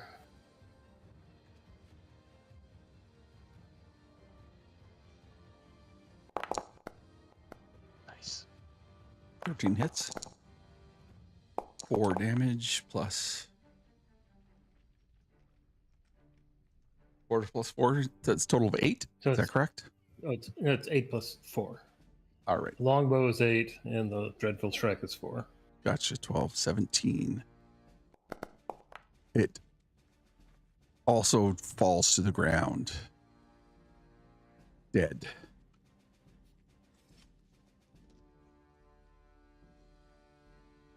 Bonus action movement? Nope. No, Good. I'll stay put.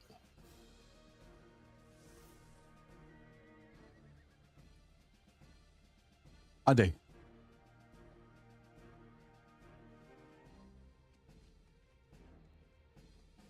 I will unmute myself and then I will shift up to support my friends and go ahead and attempt to hit this detached one with the produce flame. It's not paying enough attention. Wow. 9? This creature dances out of the way from your flame as it flies towards it, much more nimble than the shambling creatures you just dispatched. You lied to me, Mr. Detached. I will end my turn. Ivar. All right, so Ivar is gonna move past this tree here, and may he flavor hit his great axe into the tree as he walks by, and then take out his hammer. Like he drops the great axe, but I just think it's fun to leave it in the tree as he goes by. Mm-hmm. And then he pulls out his hammer, gets behind this skeleton here, and goes to attack. Come on. Oh, that's a natural 20. Nice. I don't know what's going on tonight, guys. Something's wrong. 19 points of damage.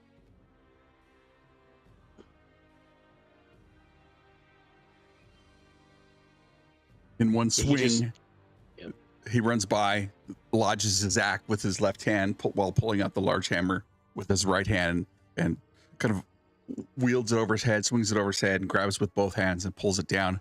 And what was once the skeleton that was about 5'8" is now the skeleton that's about 6 inches tall as he crushes it from head to toe. Like he's driving a spike into the ground, and he just... Yep. And that's his turn. Dalgar.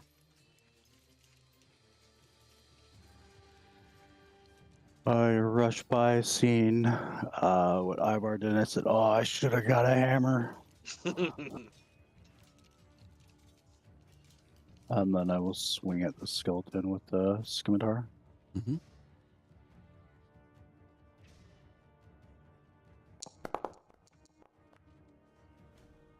Easily.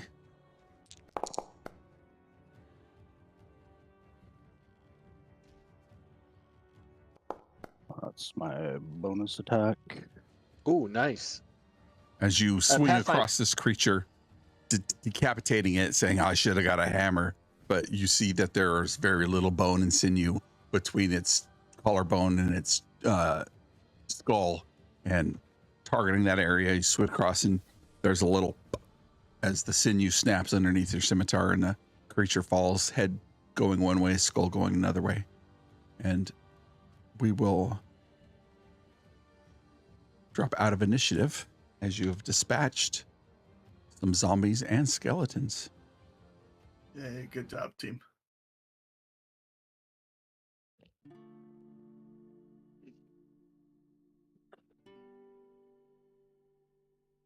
What would you like to the do? maul on his back, and then goes and gets the axe out of the tree. Like barely hurt. Barely hurt. It's a strong tree. It'll be okay. Are these the things that we think killed those people? I do not think that these ones alone could have done that to those people. You can give me a medicine check if you would like, or ask somebody else to look at the bodies. I do not have medicine. Yeah, I can look at the bodies. Go ahead and roll medicine. Found 8 sets of tracks, right? Yeah. Yes. Yeah, so the half at least. Oh, there was 5. So.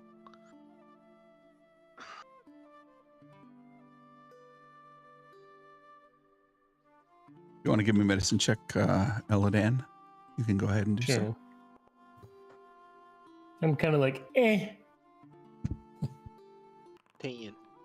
Yeah, you can't really tell. I mean, looking at they definitely didn't have any puncture wounds from arrows.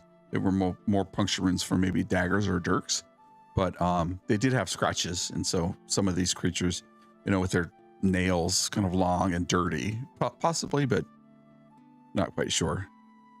Definitely not carrying any kind of dagger or anything like that.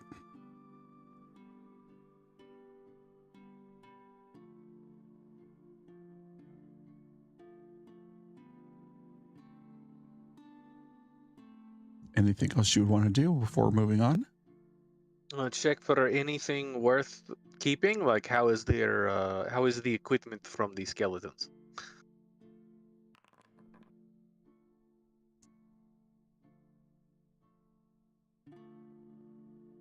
Give me a perception and or investigation check if you would like to check all the bodies. Or I am ask somebody poor. to do it. Can someone please look at these bodies? I think I need glasses. I can tell their bodies. No, I mean to check bodies for stuff. Oh. Please. Oh, loot. Maybe not this one. Mhm. I crossed this one into paste. Oh shit. Nice. I literally kick the Nice. body and a bunch of shit falls out. Yes. like in Diablo. Just poof. Yes. One of the zombies was carrying what looks like a glass jar. It's like 3 inches in diameter. And on the front there is a stamp on it, and then it looks like there's some twine around the top as if it's covering and over the top of it there's what looks like leather, and so twine to keep the leather closed, and there's a some kind of sigil or signet mark on the front of this item. Interesting.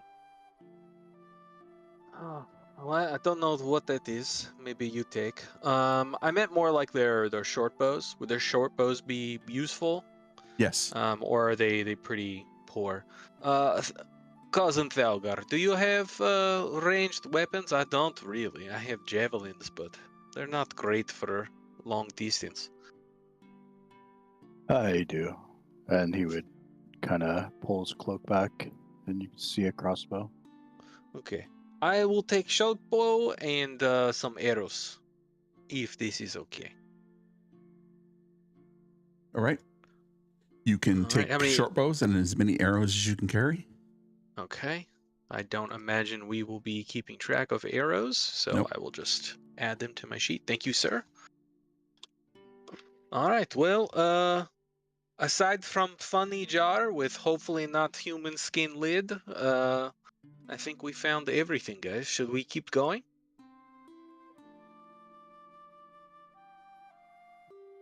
Funny symbol remind us of anything? Doesn't look familiar to any of us. Oh yeah, that's a good point. You can make a Arcana or Nature or History check. None of that. None of that feels good. Let's go ahead and see what we can do, though. Arcana's the first one on the list. Nice. Hey. You look at the thing and then you remember being handed potions have the same or similar signet, and so you have a, however you say this word, Kiotin's ointment. Oh, those are good. Whoa. With 5 charges or 5 doses. Those are super good.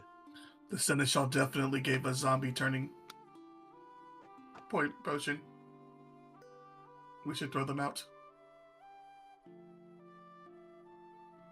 Yeah. Turns you into zombies.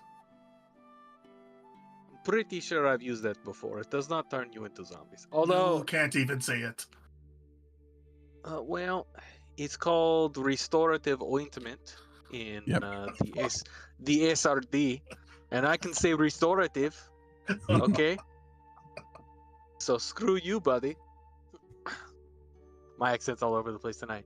Who's keeping that? Because that is actually super good. The closer it gets to Borat, the happier I am. Yeah. Oh, it's getting there. Don't worry. I mean, it does 2d8 plus 2 hit points. You cease to be poisoned, and you're cured of any disease. And we have 5 uses of it, so that is super useful. It takes an action to either swallow or apply it to the skin. Illustrious DM, or are we going to use the same rules that we use for healing potions? I.e., Yeah. if you you can do use that. an okay. Very cool. I mean, Very cool. So who wants to carry the healing ointment? I think it was handed to Aladon, right? Illidan? Who has it right now? Well, he also has 6 healing potions, so maybe we don't keep all of the healing stuff on one character. Yes, give it to me. I will definitely make use of it. No, cousin Thalgar, would you like a healing ointment that's definitely not going to turn us into zombies, or should I carry? Maybe Adi carries it. No. Ade carries it. Ade carries No. it is a good No. idea. No, I do not give cousin Thalgar. You should know this. We have trained together for multiple years. Ade does not heal unless it is the end of their life, and maybe not even then. So it is bad idea to give Ade healing things unless you don't want it to ever be used. We use it when it is the most useful. Ade is the type of person to beat video game and say, "Hey, why do I have 20 elixirs?" Fair. None of us know what that means. I will take ointment. We talk about too long. I decide. Thank you for ointment, Eladin. You are amazing that you find. This is super useful. All the tracks look like they're coming from further up the path, the way we're going. That is correct, yes. Yeah, that's what I figured. All right, well, this was good sign. Easy day, easy fight. Let's continue. And as you continue on, the road continues to curve, but not as a wide arc as you were making earlier, lower on the mountain. And you can continue on and get there probably in the middle of the night if you would like, or you can set up camp and approach in the morning. The fog certainly hasn't lifted today, as there are other clouds in the sky and the sun isn't shining through as it was yesterday.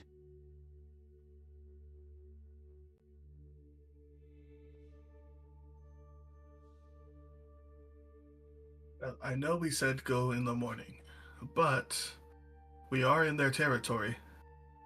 And darkness plus fog plus outside with them possibly roaming the roads seems scary. I'm okay either way.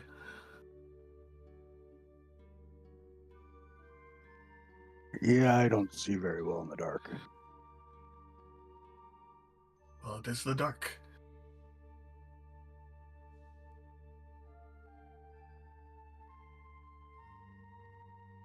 I think If this you would might be like the to first. set up camp, anybody can give me a survival check to find a nice place to camp. Yes.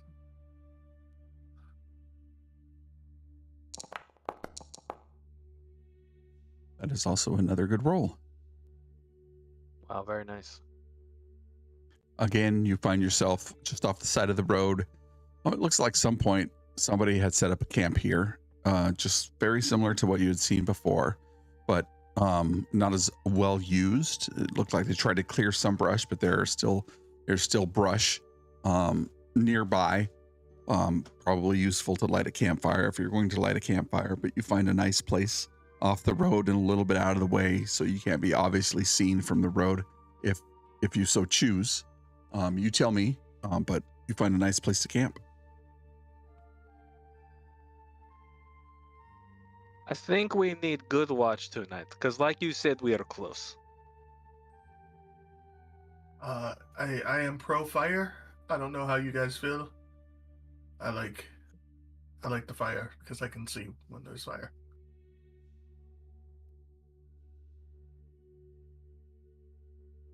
Sure, I guess.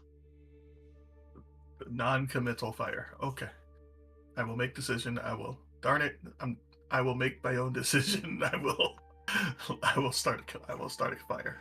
I will take break tonight, because I am terrible at seeing things. All right. Okay. Please wake me up if there is trouble.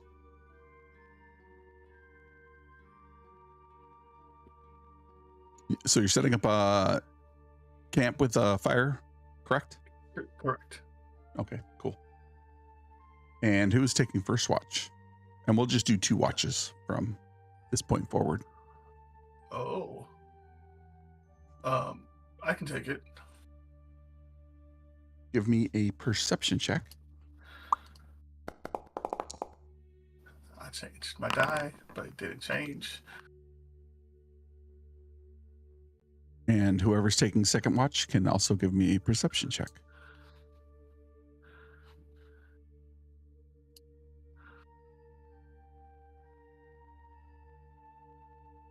I'll take it. You just go over to Eladin, and Eladin's already snoring. Yeah. Yeah, I'm just staring up into the air looking for the dragon.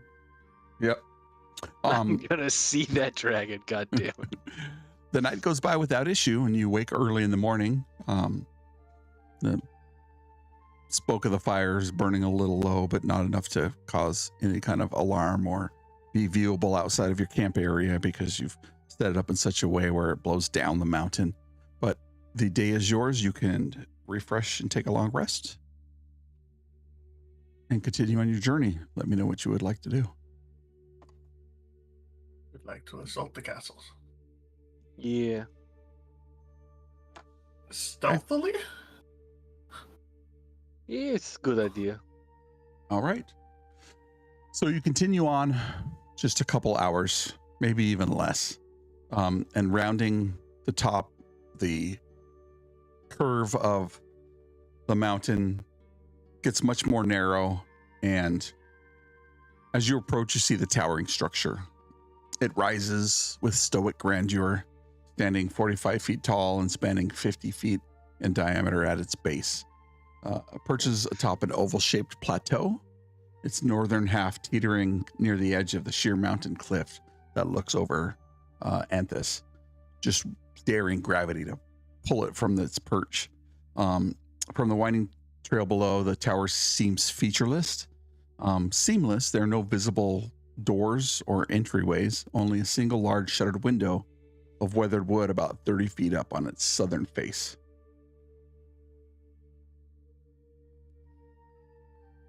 You guys want to continue to move forward stealthily? Is that accurate? Yes. Everybody. We've got the. Are we like in the fog now, and we're just kind of seeing this at a distance? Yes. Like pictures that as if you came over the hill, you following the path a little bit, you see the tower as it stands. As you move forward, the perspective of the angle, you see it slowly rise off the mountain, and so you're down the path a little bit, but you see the full tower and it's all its glory standing there at the edge of the cliff. We see the entrance. There appears to be no entrance. It seems featureless and seamless. The only thing you see is a single large shuttered window of weathered wood about 30 feet up on the southern face. Maybe it is on the other side. If not, I have climbing kit. We can climb the window, I guess. But otherwise, let's do little walk around tower. But let's be sneaky, right? Is there any signs of creatures roaming around the outside of it? Make me a perception check.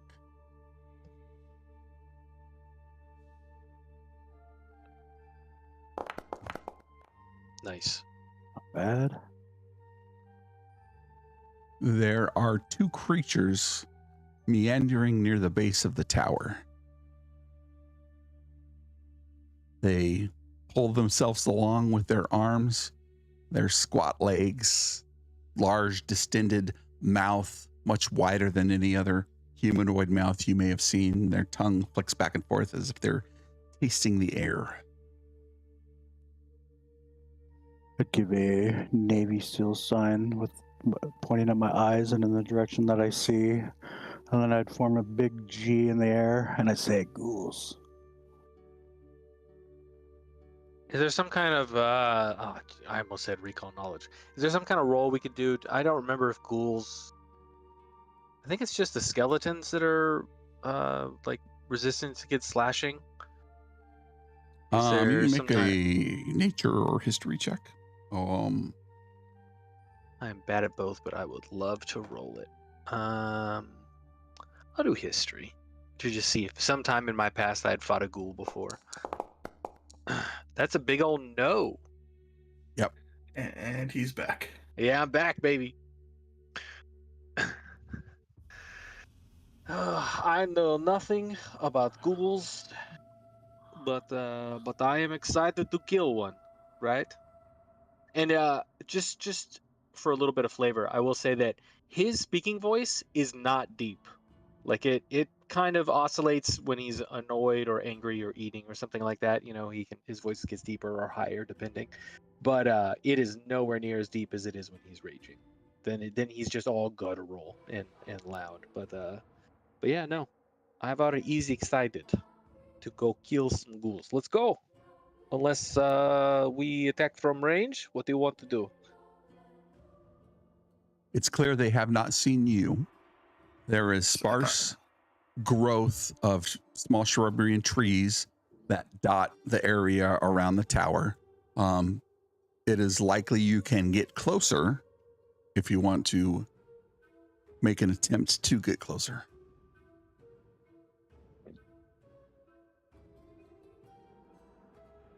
Sneak up and ambush, eh? Sounds good to me. Yeah, All right. sounds good. Everybody give me a stealth check, please. Thank you for the breastplate. No longer have disadvantage. Very nice.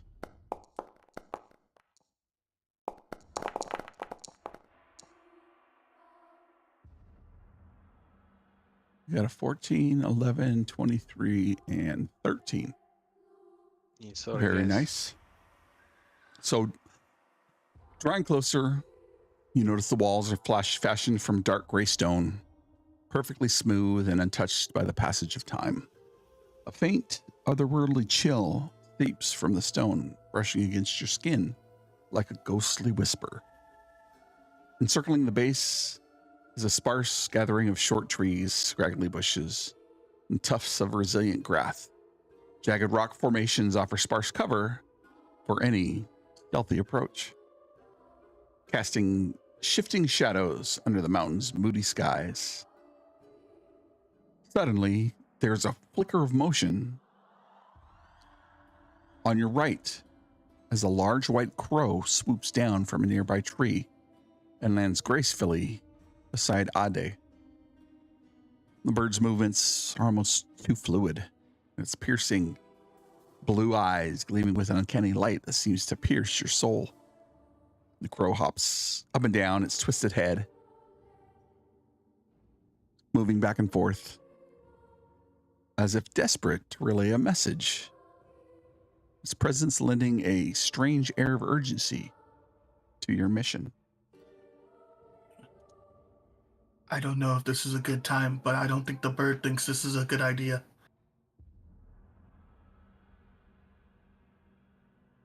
Have you tried asking bird? I have. I don't speak land bird. It's not a goal. Hello, bird. It looks to you with uncanny intelligence, hopping up and down a little bit. I speak your language now. You can speak to me. What's up? Undead, help! Save Eva Yeah. in the tower. Oh, okay. Right. Yes. No, that's why She- we're here. How do we get in tower? She's sleeping. She's sleeping. you- That's why. Why is she sleeping? She's sleeping.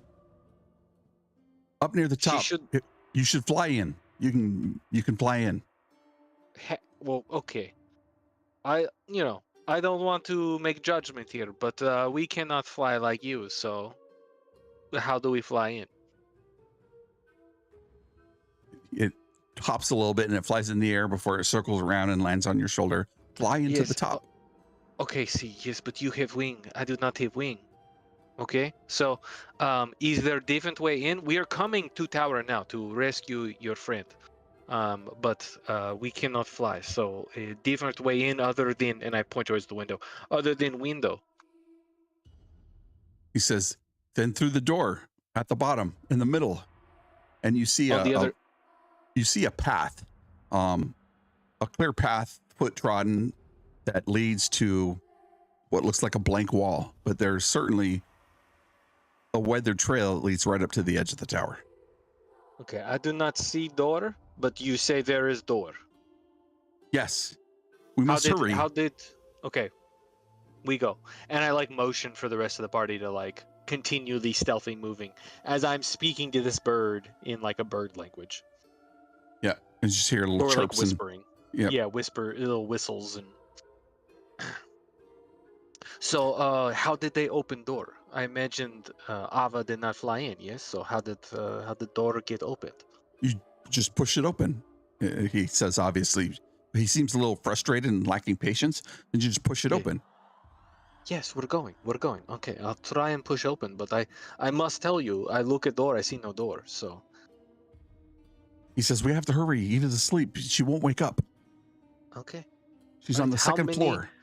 Second floor, okay. Is there many undead in between? Because we're moving. Do you want us to just abandon stealth and just run and kill as we go? Like Yes, you should. You should hurry. Okay. All right. Well, and then I switch back to common. Bird says we should just run in her owner. This is the familiar, by the way. Ava, the one who sent the message. She is on second floor. Apparently, she asleep. I do not know if this means unconscious or dead. Could be a coin flip on that one. But Bird wants us to just run up to the path there and says there is door, even though I see no door. And what do you all think? Should we continue stealth and just make our way in slowly, or should we rush in and valiantly save Ava? You gonna listen to a strange bird tells you? Not usually. Not usually. I mean, if she is up top, shouldn't we go through window? He said, well, actually, I don't know. I turned towards the bird. Are you a boy bird or girl bird? What does that matter? The bird kind of looks at you weird. Says, hurry up. We are moving as we are talking. We are moving and talking. We're doing a like a little movie walk and talk.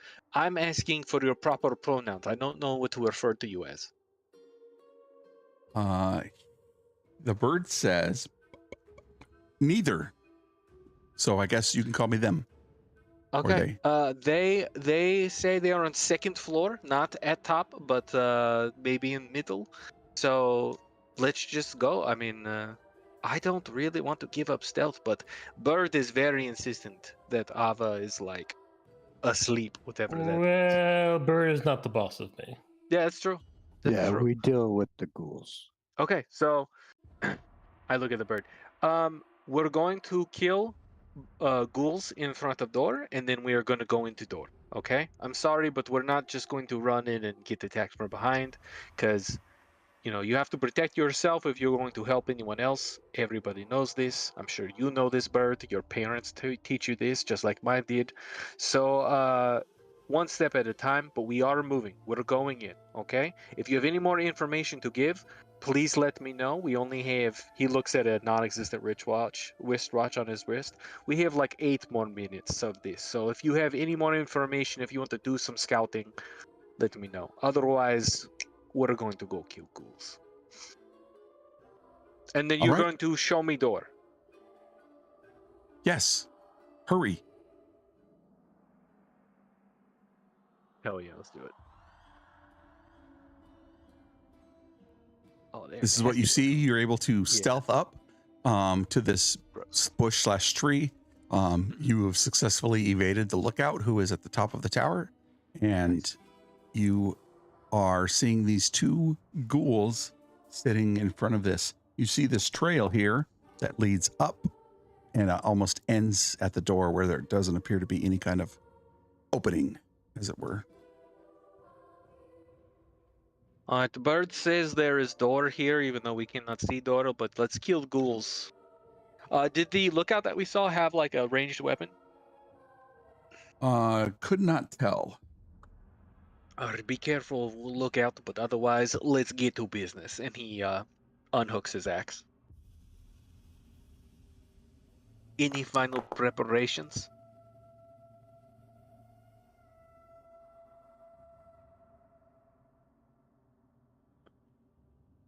Up to you. Go ahead and pop open the combat sheet and roll some initiative before we Or on your picture, there's a little thing too. You can also click if you'd like. I rolled the same exact initiative as last time.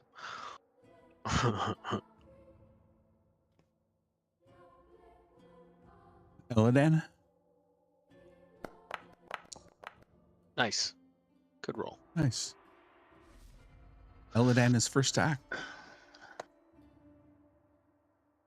I will draw and attack the ghoul closest. Easy to do. Hang on a second. There. Will Where it be did an that- advantage, DM, considering we are stealthed?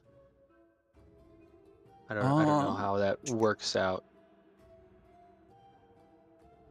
They did not see you, so you can take your first shot with advantage. If you Cool. were going Very to cool.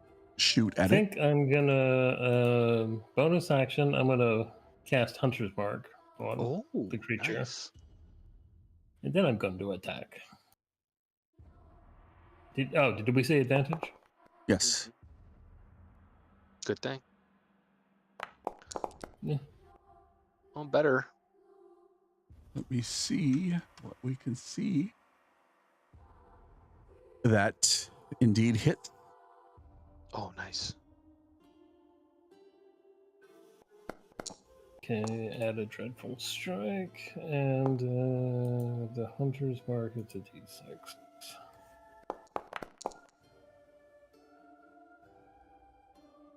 So it's 9, 2, 4, so 11, 15. 15. Severely wounding the creature, leaving it near death, but it is still alive. Hey, Very nice. Okay. All right.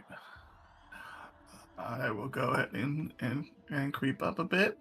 Feel like it knows that we're here now, so probably taking this as a straight roll. But we'll Mhm. throw some fire at it. Target. Attack. A 13 still hits. Oh, Yeah, nice. just enough. Ooh, 6 fire damage. And that Nice. creature is immolated. And then just for funsies, I'll go ahead and back up.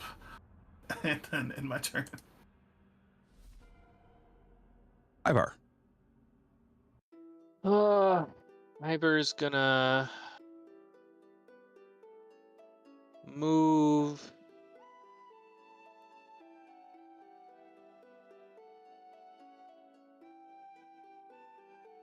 And move.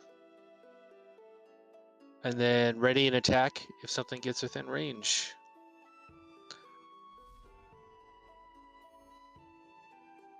All right.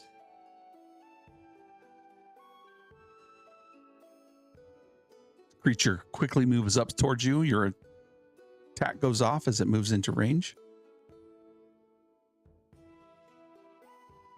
All right. Let's do it.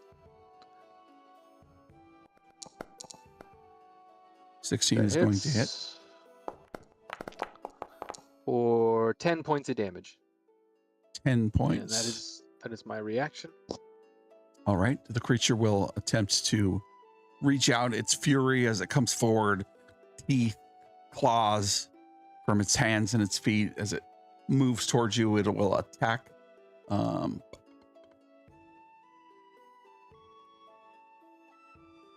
It first will attempt to bite you. Oops.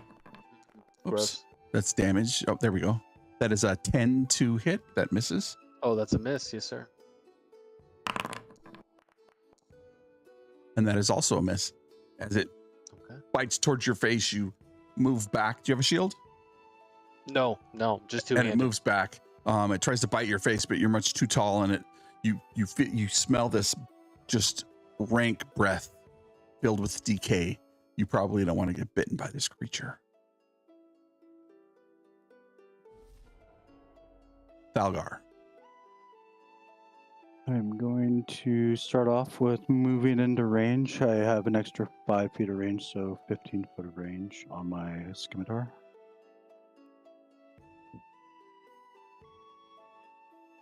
We'll just go there. Oh, right, right.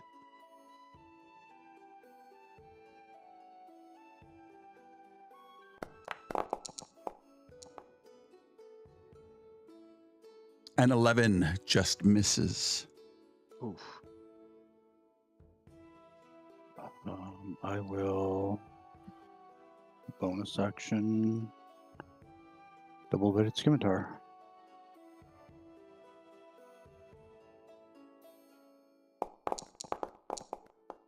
Oh, But there it a is. 24 certainly hits.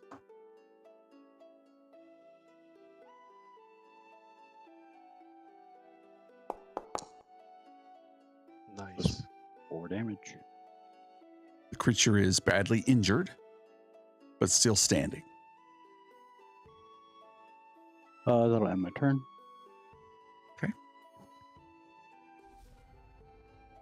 Eladan.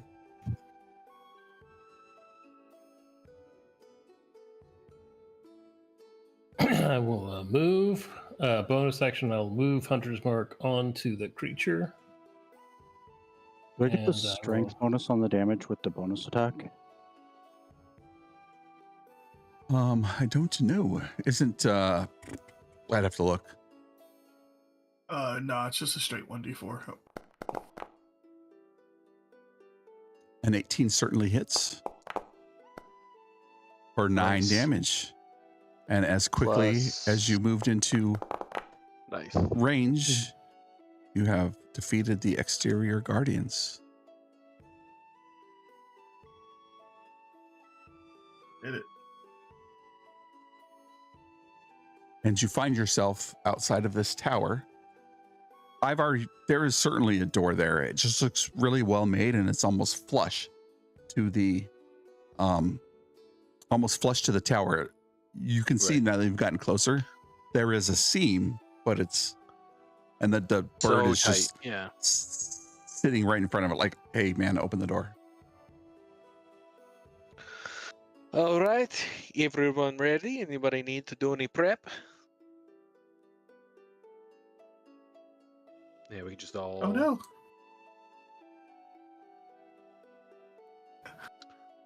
Okay, Ivar pushes the door open. This is definitely dwarven make because the seam you can barely see it. Good for keeping dust and dirt out. They make some gifts sometimes where the metal it is cut so perfectly when you put the two pieces together the seams disappear. Luckily it's not so bad here or so good.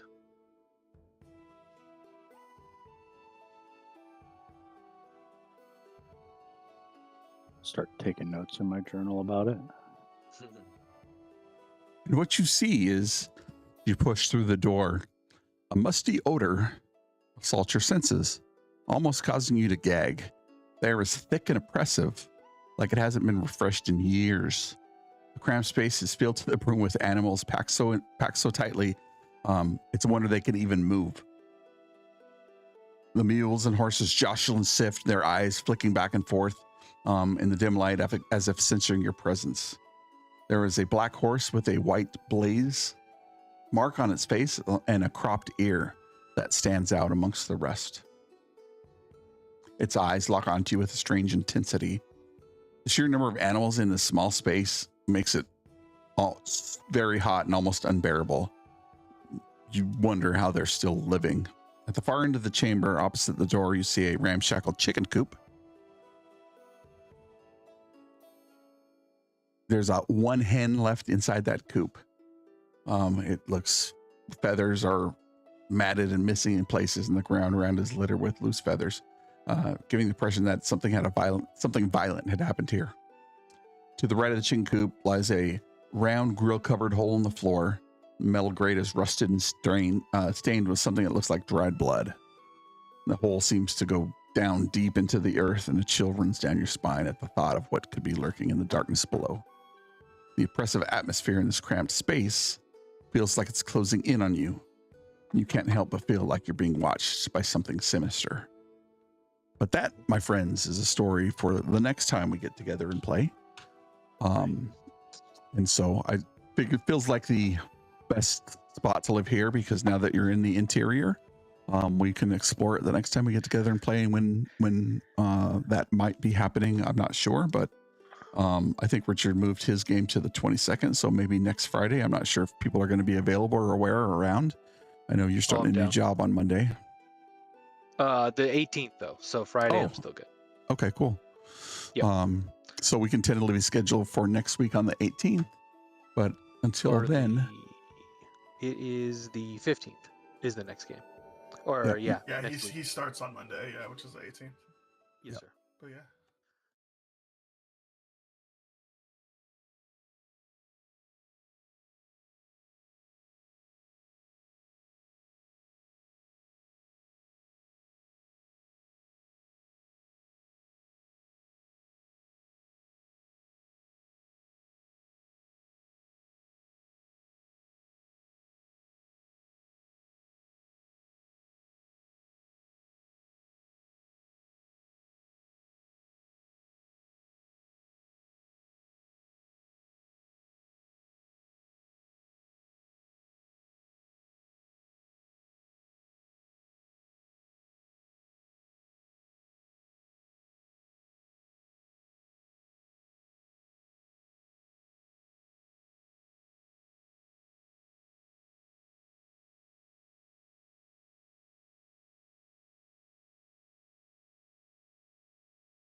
All right. As we rejoin the party in Solaria, as you recall, you spent several years in the capital city of Steadfast Yor, also known as the City of Swords, as somewhat of an indentured servant. Your servitude, not necessarily that of unforced. This group of people extracted you from a terrible situation, which is your own to tell. And in doing so, from rescuing you, they asked you to stay with them, learn how to train, learn how to fight. And so you've done that. Many of you have traveled down to what is considered New Anthus over the last several weeks, some of you by boat, others by land. Those traveling by boat had escorted the princess of the people of Solaria, who had a scepter, and on your way you had fought off different Sahagan, etc. You met in the Wandering Lantern Inn with Seneschal Xanthos. He had said that the party had the government had hired Eva the White, a magic user, to perform a ritual and relight the tower on Anteron Point. But recently her crow had returned with a note saying, "Undead in tower, please help." The party had ventured up there, seeing different undead, skeletons, zombies, and ghouls. You snuck your way up to the tower's peak, or up to the mountain's peak where the tower sits under the cover of fog. There's been a heavy marine layer that holds itself over the mountain over the last several weeks, and you infiltrated the bottom of the tower.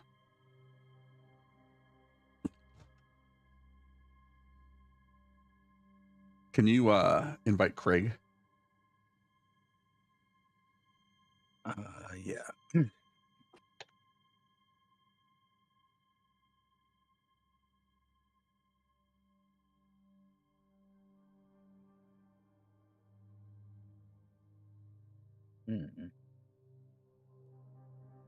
Because I don't like this channel. I don't have permission. Right.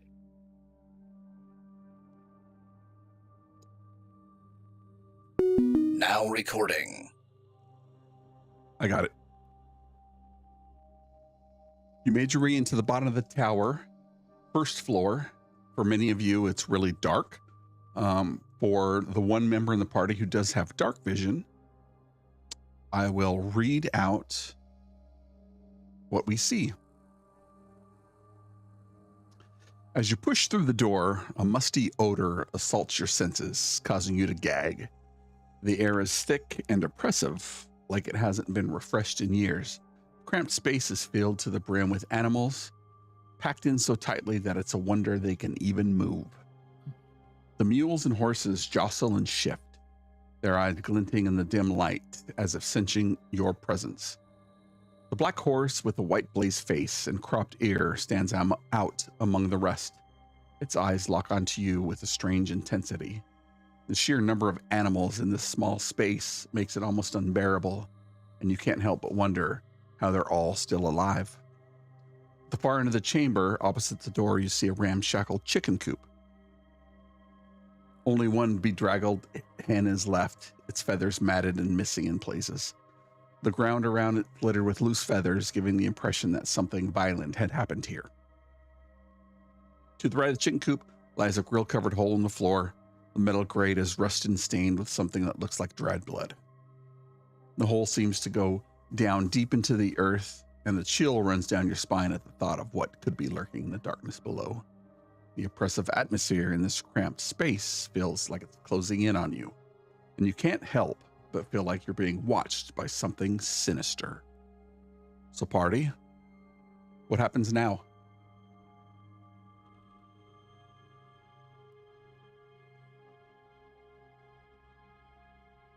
Well, I have goggles of night, so I should have dark vision. Let me give you vision. 60 feet, correct? Let me look. Yes, 60 feet.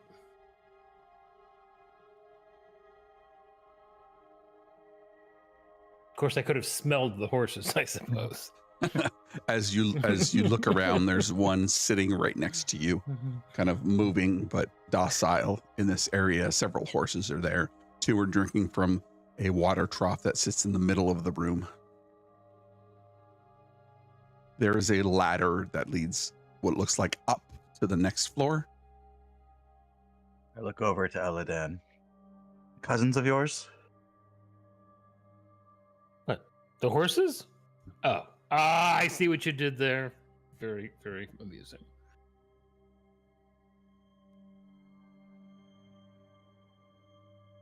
I would like to light up a torch.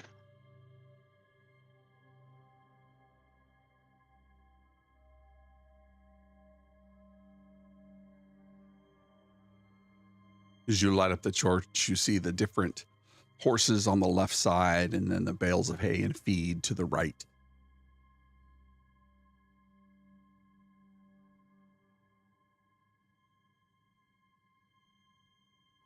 What a strange place for horses.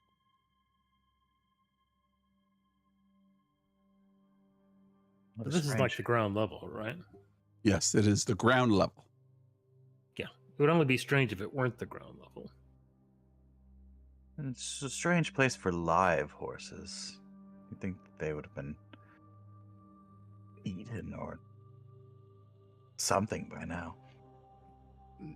I mean, horses generally prefer outside if possible. This seems strange. Do the horses seem skittish at all? No, they're relatively docile. They may have been here for what looked like, some of them, several days to several weeks. Probably, it smells so bad here, they've probably been pinned up here for a long time. There are piles of feces near their rears. Eladan close to stepping on some of it, but it smells terrible. I get to see the most wonderful places with you all. There's a ladder. Shall we go up it?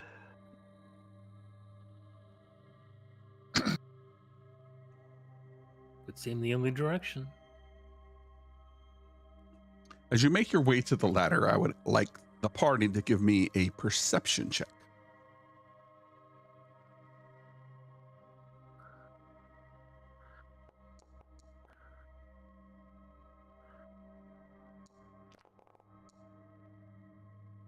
I am too distracted by stepping over all the horse poo.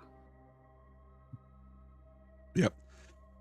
Ade, as you step towards the ladder, you can hear what sounds like wind coming up through the hole here to the right, but then you hear a low guttural moan.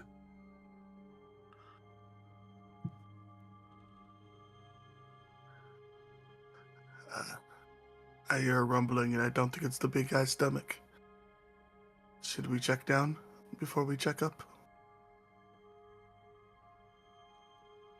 Do you want to go to Sure. the basement of this place? I mean, I don't particularly want to go to the basement, but basements don't usually moan. You Does- haven't been to the right Does the basement. ladder descend and ascend? The ladder from this point only ascends, but Ade mentions that over here to the right, where there's grating next to the chicken coop, is where he heard the sound coming from. Well, let's at least, check out the grating.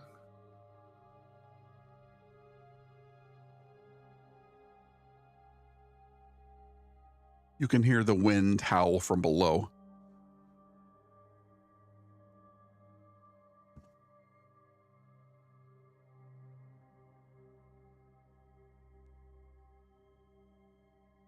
One of you with the cat eyes, look down it.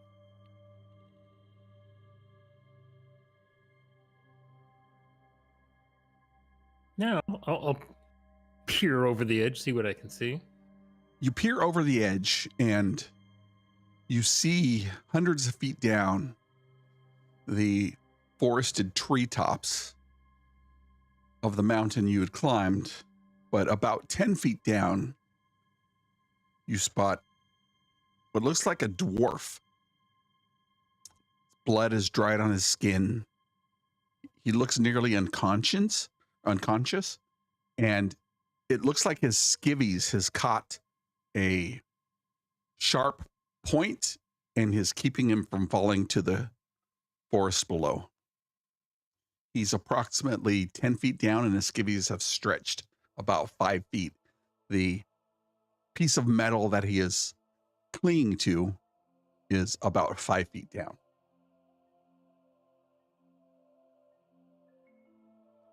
I lean over to Thalgar and I say, I think he's a part goat friend, not cat.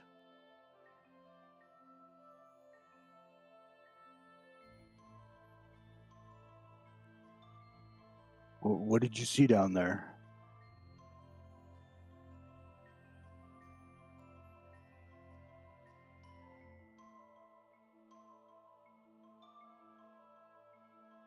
Eladon was the one that looked down, right? That's correct. Yeah, there's a dwarf down there. The dwarf. Yeah, there's a dwarf down there.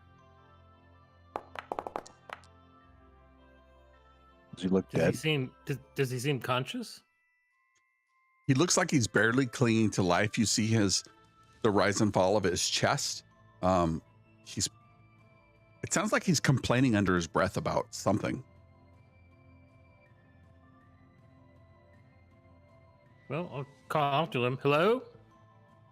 You see him move a little bit, and a voice that's choked with dirt, as if he hasn't been drinking something in a while, coughs a little bit. Help. Help.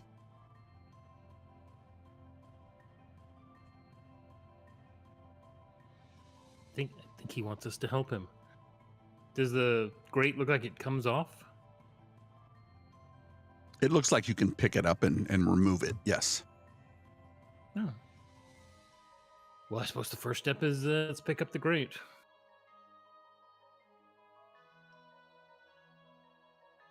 You easily slide the grate away from the top of the hole.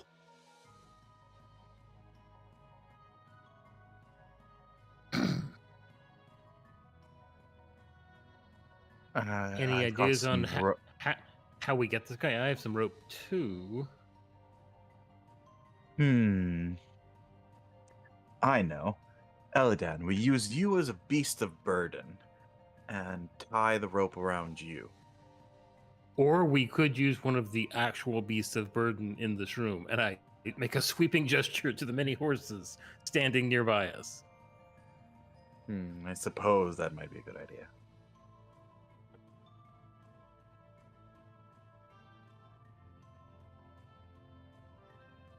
Don't look at me, I'm not good with animals.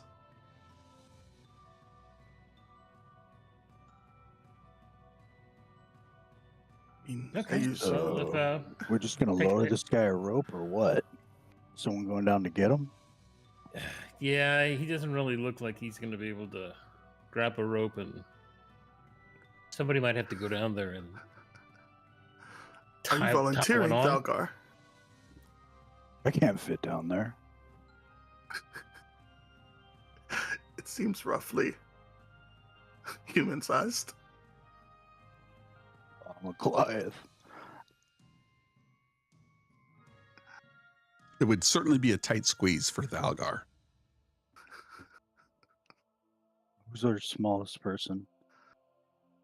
Well, smallest is probably myself, but I don't know about bringing him back. Oh, you just need to like fasten a rope to him and we'll pull him up. You fastening a rope to me as well? If you need it, unless you got spider climb. We got 2 ropes, right? I'm I not a have one. sweater. I have a rope. We have 3 ropes at least. I mean, I have Right, a two or two. rope. I can tie myself, but who is going to fasten the other side as I go down? We're tying it to the horse. This definitely cannot go wrong. Was there 4 pillars in the middle? Are they like Yes, those are stone? 4 pillars. They're stone, and they hold what looks like they go up and hold the foundation of the next floor. So I'll just take my rope and I'll go around the closest pillar and then tie off one end to myself. Okay. And then hand the other end to whoever is going down. Or you can fashion that around yourself and I'll lower you down and then you can tie off the dwarf and we'll pull you back up and then we'll pull him up. Sounds good. Climbing down the chute will be an athletics check unless you have another way to tie the rope off to the dwarf. So we're tying one rope around Ade, giving him another rope that we're then going to tie to the horse, right? So we have one rope tied to the pillar, one rope that we're going to give to Ade, then tie to the dwarf with the other end that is going to be tied to the horse, right? That sounds like a plan. All right. Or the other pillar. And I am good with horses, so I can control the horse. The pillar's not going to move. The horse might. As soon as Ade starts just about to climb down, I kind of lean over him and take out my paintbrush and say, "You'll do fine." And I'll paint a quick sigil on his forehead and cast guidance. Yes, I'm sure that will be very helpful. But in the process, you get paint in his eye and he can't see. Try not to fall to our deaths. Hey, the paint worked. Pretty good. You can roll with advantage and give yourself a d4. Not sure you're going to get better than that, but Oh, there's an advantage to this. Okay. for the help using the rope and everything. That is definitely not better. Let's go with the first number. Yep. So with the 20, you're able to scramble down. You are lowered. You tie the rope off to the dwarf. He looks like he's badly beaten, muttering under his breath. And he is blue with cold. He's probably got several levels of exhaustion mechanically, and near death. But you're able to tie off the rope around his thick torso. Yep. Don't worry, friend. We'll be back in no time. And I tug on my rope. The party working together easily is able to pull you up. As Eladan speaks with the horses, horses are very docile. It looks like they're used to pulling either carts or farming equipment, and they pull you up. And you are able to also pull up the dwarf. You do recall the Seneschal had mentioned that there was an mountain dwarf by the name of Franco Firth, who was part of Eva's party. Or this looks like this person. He is close to death.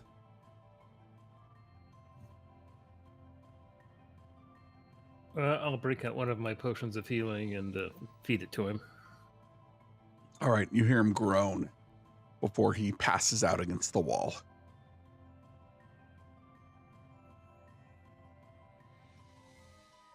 Looks like he probably just needs some rest. Probably a good week to 10 days. We'll get him back to normal, but you are able to heal his wounds though he is absolutely exhausted and blue with cold. He's probably been down there for 4 or 5 days, hanging by his skivvies. We'll take out a ration and I'll leave it on his lap.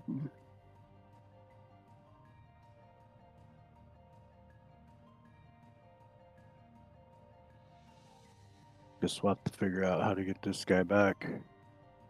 He's muttering under his breath about skeletons and demons. Skeletons, demons, almost delirious.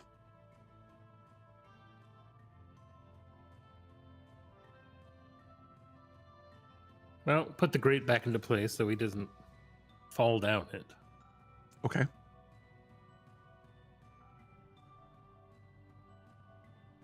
This poor guy's Well, I probably got the worst wedgie. Yeah, he does. Suppose he can stay here while we go up. Doesn't look like there's any way down. Nope, the only way down looks like through the chute. And Ade, as you were going down there, it's obviously a garbage chute because there is all kinds of crazy stuff there. Being a person of are you a ocean druid? Is that correct, or a forest druid? Yeah, I'm a oceanish druid. Yep. Smells bad. Yeah. Smells like the city. I don't recommend going down. So it's a bunch of horse crap on top of a midden. Yep. It's The a nice forest. smell of this place is like a weapon in and of itself. Did the crow come in with us? No, it did not. Okay. I'll gather up my rope. Well, guess there's only one place to go. I mean, technically, there's two. We could always just leave. Looking up the What- ladders, they're like a latch floor, or does it just go up into a room? There is a trap door. So yes, there is a latch with what looks like it opens up away from you.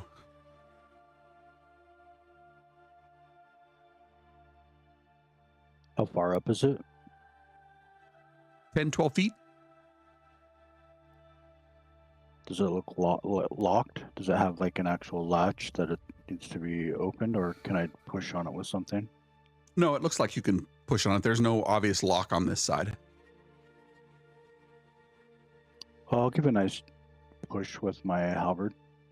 Yeah, you push it and you Push it you open. see it gives. Looks like you can open it as if you want to go to the next floor.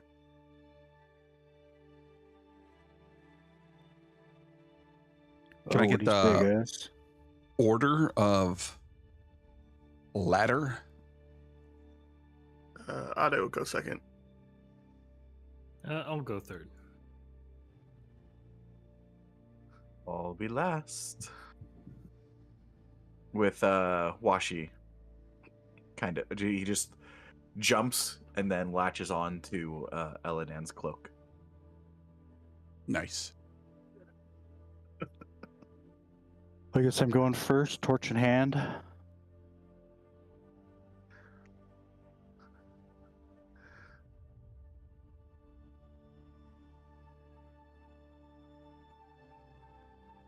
Okay. You push open the trapped door or the hatch to the second floor, and you hear some moaning and some rustling. And as you step onto the floor, we're going to roll some initiative.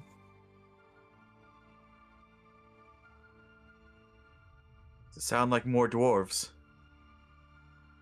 I yell.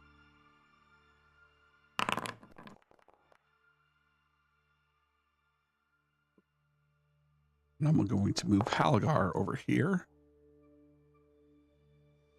And you guys can come up as your turns allow.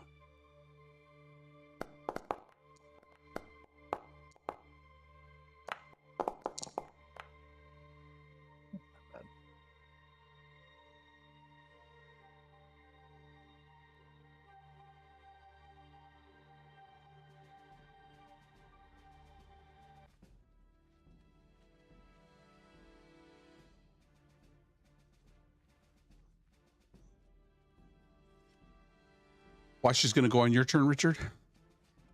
Shares my initiative, goes right after me. Okay.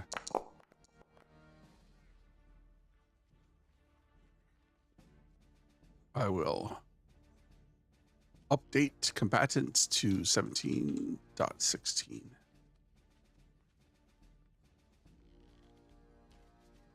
.15.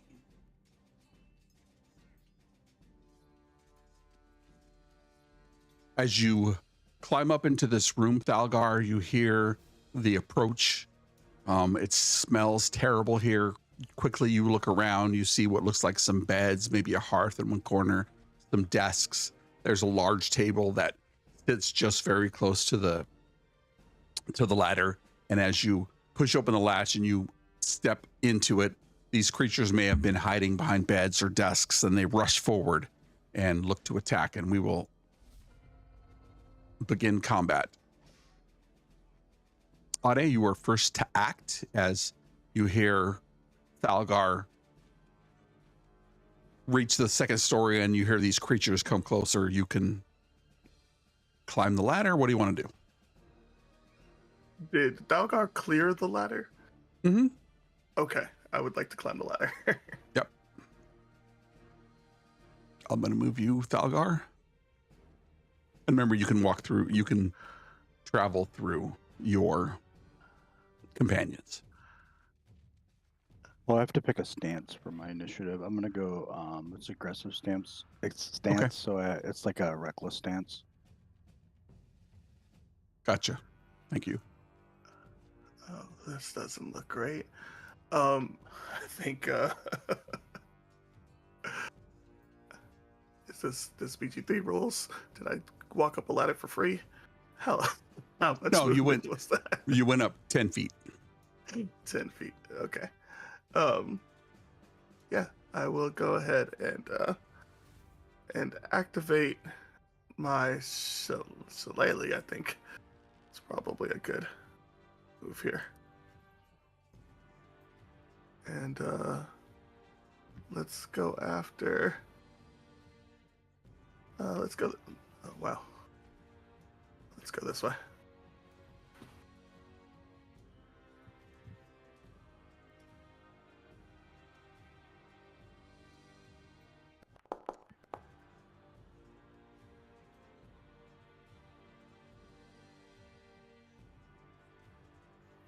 Does 18 hit?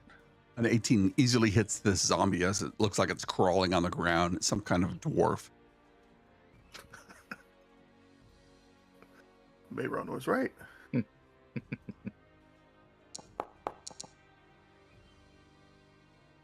Like 10 bludgeoning damage. You hurt it pretty bad with your shillelagh, but it still crawls towards you, albeit slowly. And it's going to bite your ankles here sooner rather than later. All right, I think he would keep kind of, as he hits it, he would keep kind of sidestepping and then end his turn to make a little more room for his body.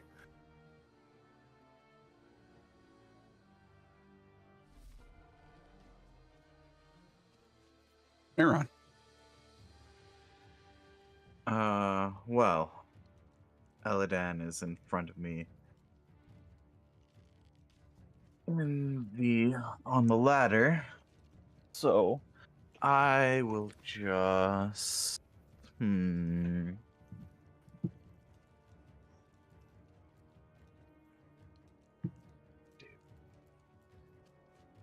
I'll just hold my action to go up the ladder once Eladan does.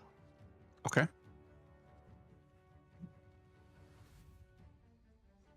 Bonus action. Don't think so. Nothing I can really do. Yep, that is it.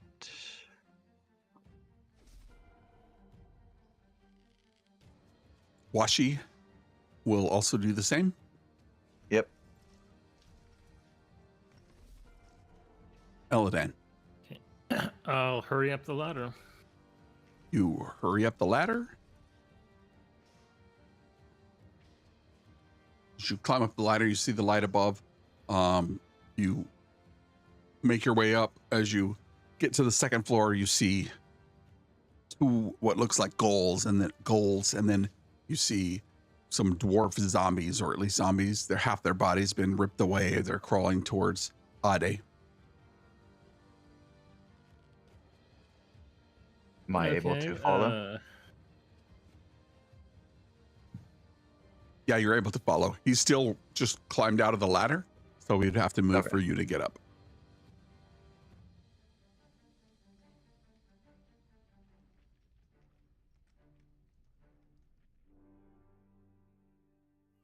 Okay, I'm gonna reach into my bag and pull out some alchemist fire and chuck it at this guy.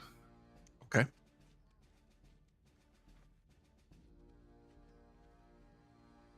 Attack roll. That easily hits these creatures.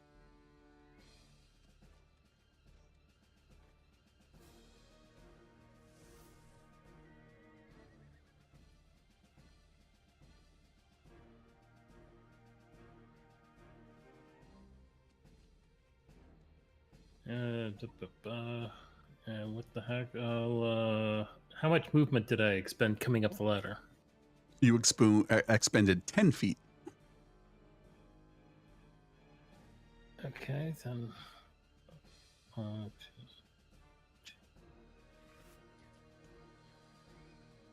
Move over there.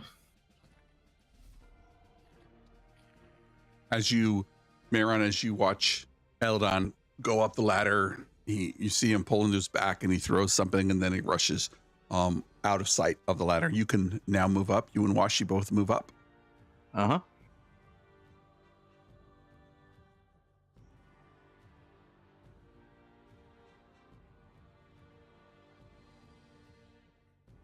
It is now the ghoul's turn.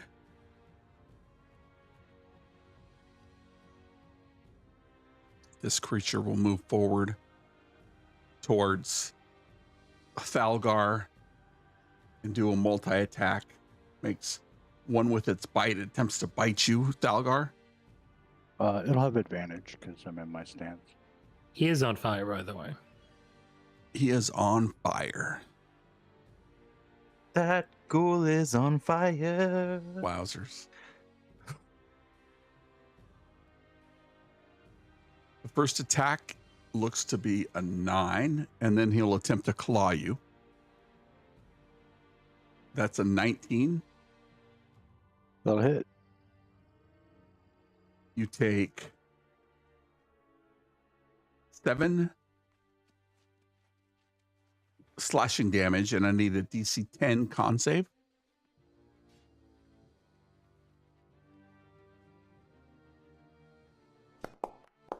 Oh, do I have lucky? Let me check. I don't want ghoul rot. I do not. I fell. You are paralyzed for 1 minute. You can attempt to save at the end of your next turn. But that's that creature's movement or attack turn. The next one moves close to Eladan, and it Did he take his damage? yeah, it's D4, right? Right.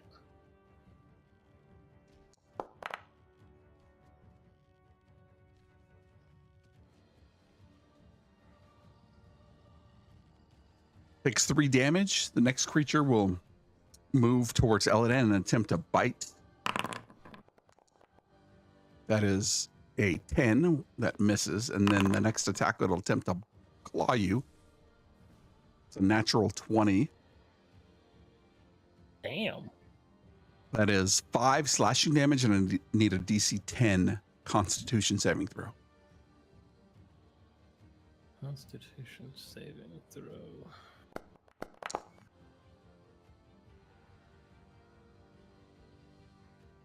Do you have any other things you can add to it? Not unless this is a spell or a magical effect. It is not. You were also paralyzed. Yikes. Holy. Well, I didn't much like this character anyway. That ends its turn. Okay. Thalgar, you are paralyzed. You can attempt another Constitution saving throw. Sure.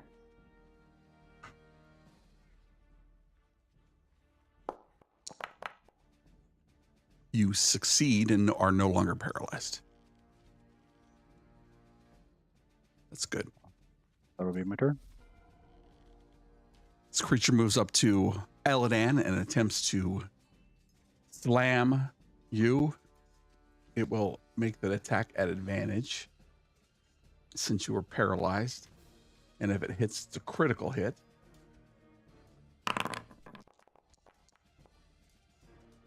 That is a 18 to hit. That hits.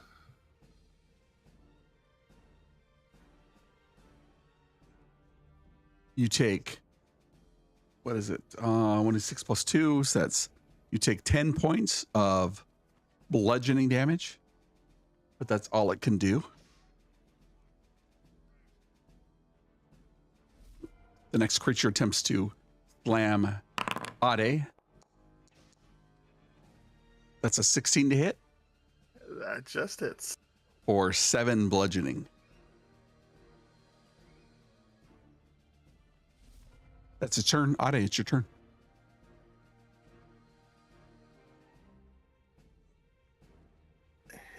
Yeah, don't like that, so we're gonna go ahead and return the favor.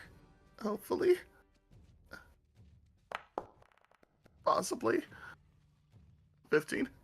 15 hits easily. This creature's barely dragging itself along the ground. 6 bludgeoning. Still here, huh? Okay. Still here. That's not ideal. I guess I will stay here then. Marin, Oh. If Eladan doesn't make his save, he's going to be in a lot of trouble.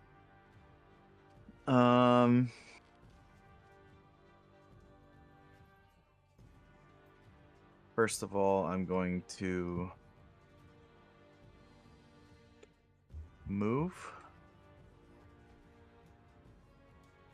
that creature will attempt to bite you. Yep. It looks to slam at you. It's a natural 20. 6 bludgeoning and 6 critical bludgeoning for a total of 12. Okay. Jesus.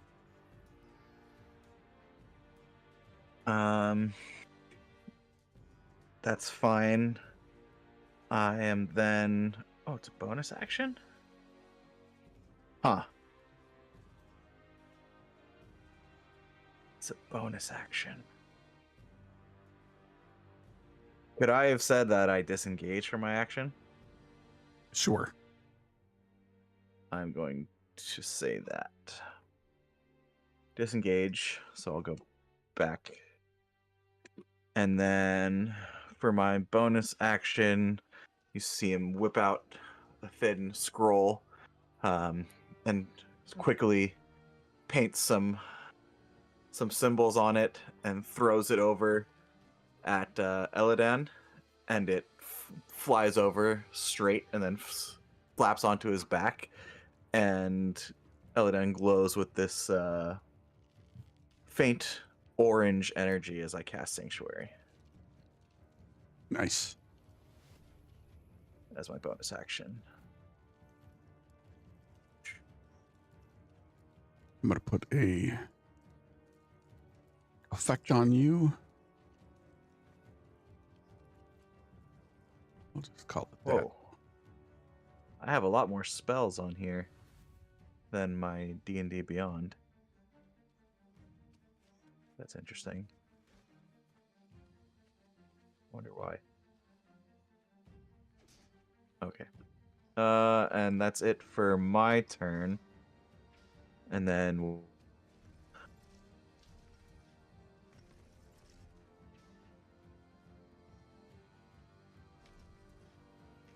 What does Washi do? Washi is going to move here.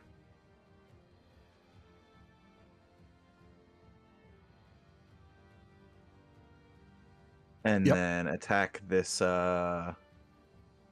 this zombie dwarf guy.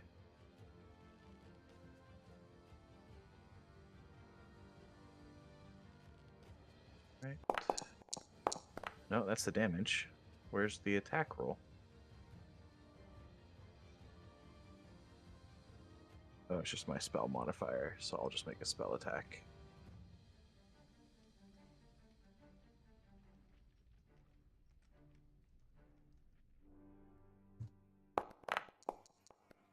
Wow, that's a 10. 10 hits. So I already rolled damage, so that is 1d8 plus PB. What is PB again? Proficiency bonus. There we go. So 3. So that is 8 damage. It is near death. That's it. One attack. Yep. That's Washi's turn. Eladan, you can make your con save again.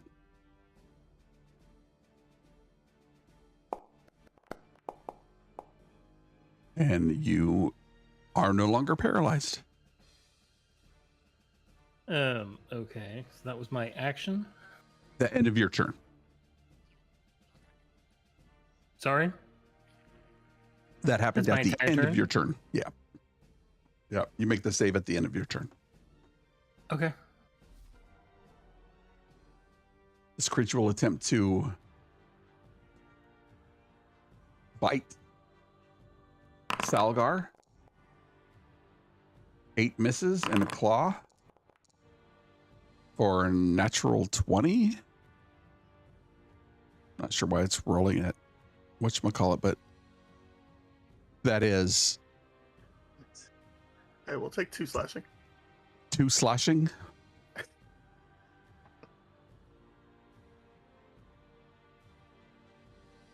And I need a Remember, every DC 10 con save. Remember, every turn he's on fire. Ah, yes, you're right.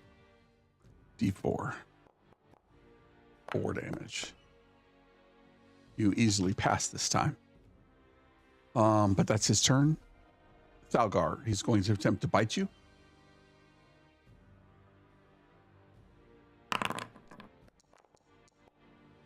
Is that Eladan? Is that attacking Eladan? Yes, No, it is. they Oh, that's multi- right. He needs a wisdom They save. multi-attack, don't they?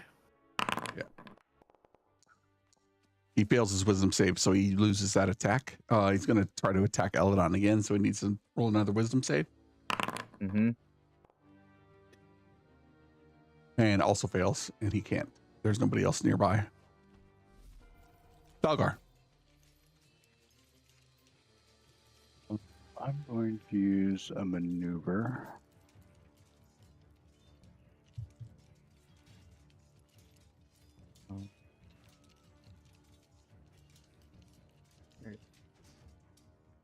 See if I can just post it, but it looks like it's going to post all of them.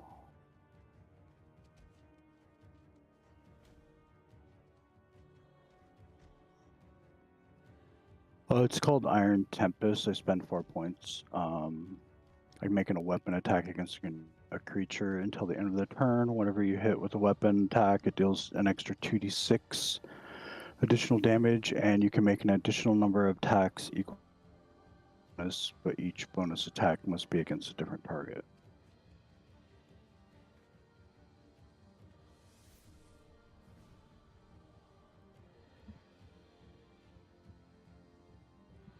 So what happens? I'm going to start off attacking the one that looks almost dead, the dwarf guy.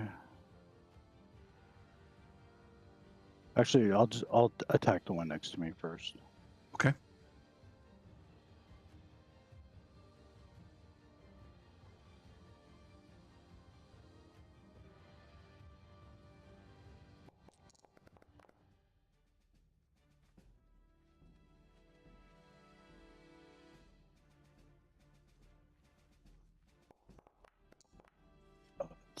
10 plus another 10, so 20. If it 20 doesn't look like damage? it- yeah, if it doesn't look like it's gonna die, I'm gonna use an ability. Yeah, it definitely croaks as you slam it and it falls to the ground.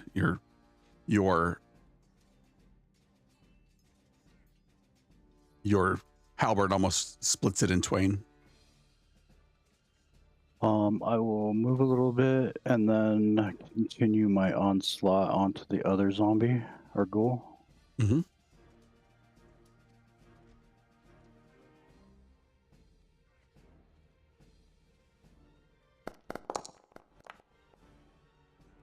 Yep, hits. Total of 11 damage. It is injured as you slam it and using your momentum, you cut the head from one ghoul and you swing the other way, jumping onto the table. And as you jump off the table, you drop the halberd and it hits it in the shoulder and it buckles under the weight, but it's still moving. Can I pump in Strike of the Giant Seal Strike onto it as well? Whatever that does, sure.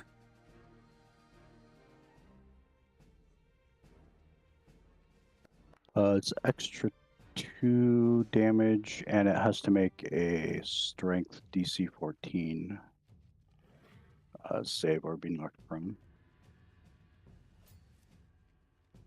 All right.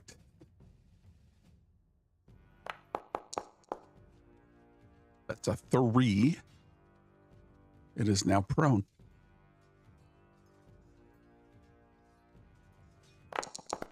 And then my final attack will be the dwarf. Next to Eladon. That easily hits it. It's half of its body's worn away and it's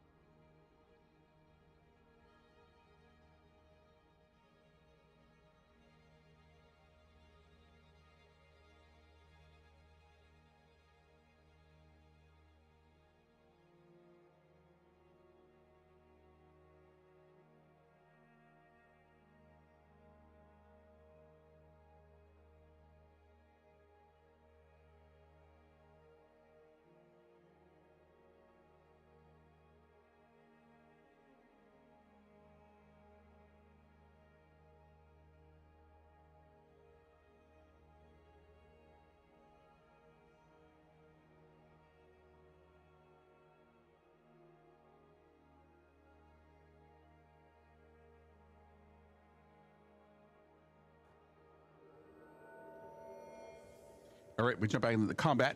Thalgar has knocked this ghoul prone and he is badly injured.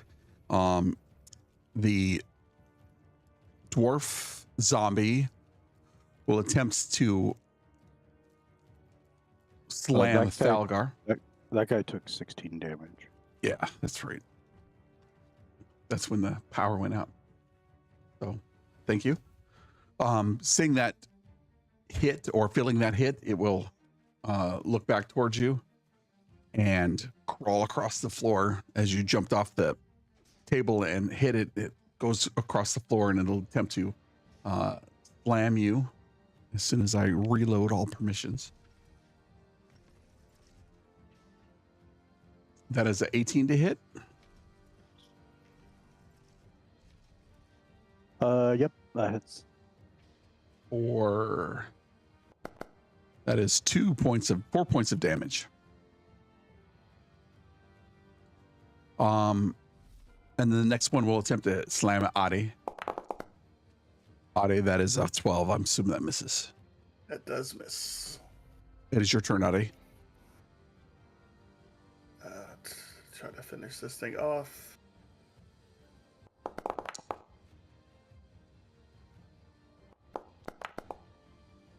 Uh, 8 damage.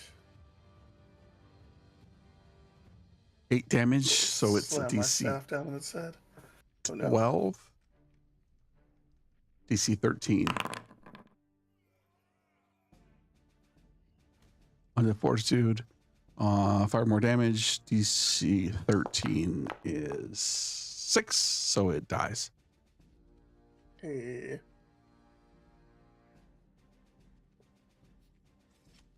And we'll start moving over to supports and get out of the way a little bit and end my turn. Marin.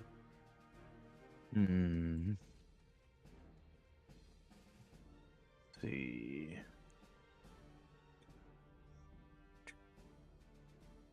5, 10, 15, 20, 25.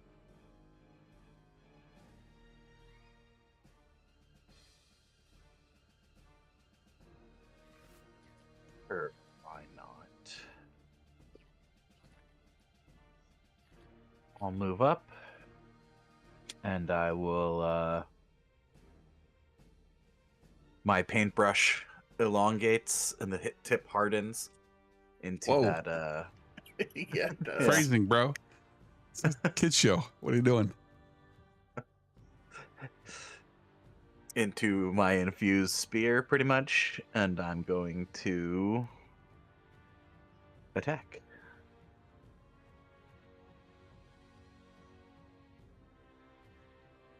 Let's see, target this guy. Where's all the buttons? Is it a tiny spear or a giant paintbrush? It's a giant paintbrush. I see. Tiny paintbrush. Did Foundry get an update? All the buttons seem weird. You can just hover over one and it'll show all the other ones.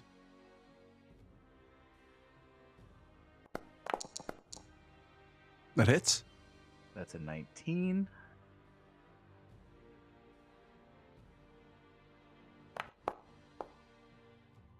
For 9 damage. Barely holding on. And that is it for my turn. Washi will come up.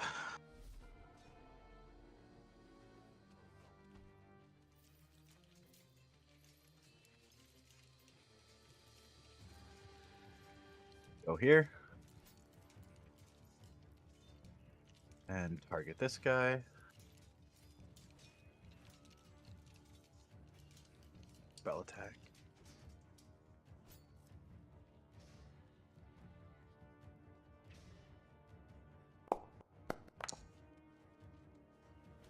$14. 14 hits the both of them actually. You're attacking the dwarf. zombie? Yeah. Yeah, the dwarf. Yeah, the zombie dwarf. Ooh, for 10 damage. 10 damage. All right. He needs to roll a DC 15 and he fails. And that creature drops unmoving to the ground. And that's Paladin. Washi's turn. So we got one guy left. One guy left. You have Sanctuary on you. This guy's prone. Mm-hmm. Okay, then I am gonna drop my longbow and pull my short sword and attack him.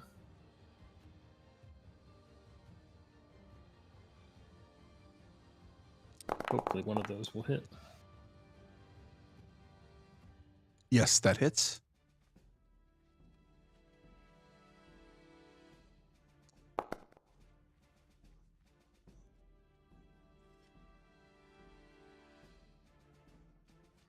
Creature is near death as you drop your bow, pull out your sword really quick, and a dab at its side as it's laying there trying to crawl back to its feet, and you hit what would be a death blow on any other creature, but since this creature's undead, it continues to pull on its sword as it tries to pull its way up towards you.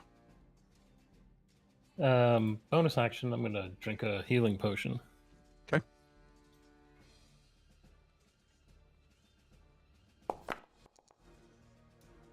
For 8 healing.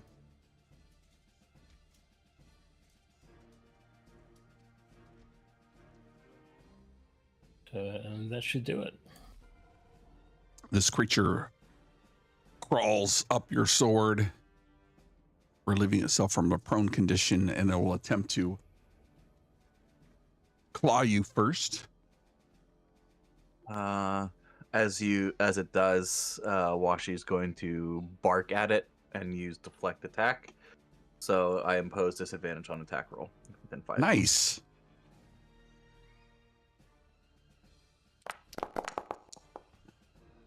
That is a 10. That misses. Is it for all attacks this turn or just the one?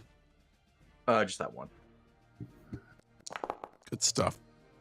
The next attack is a bite, which is a 19 for 3 piercing. But you sit on the second one. But you don't have to make a con save to be paralyzed since it was a bite instead of a claw. That ends its turn. Falgar.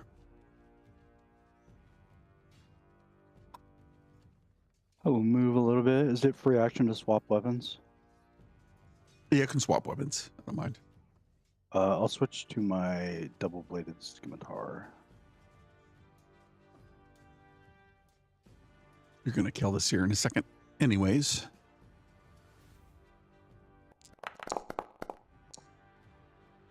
$18 hits.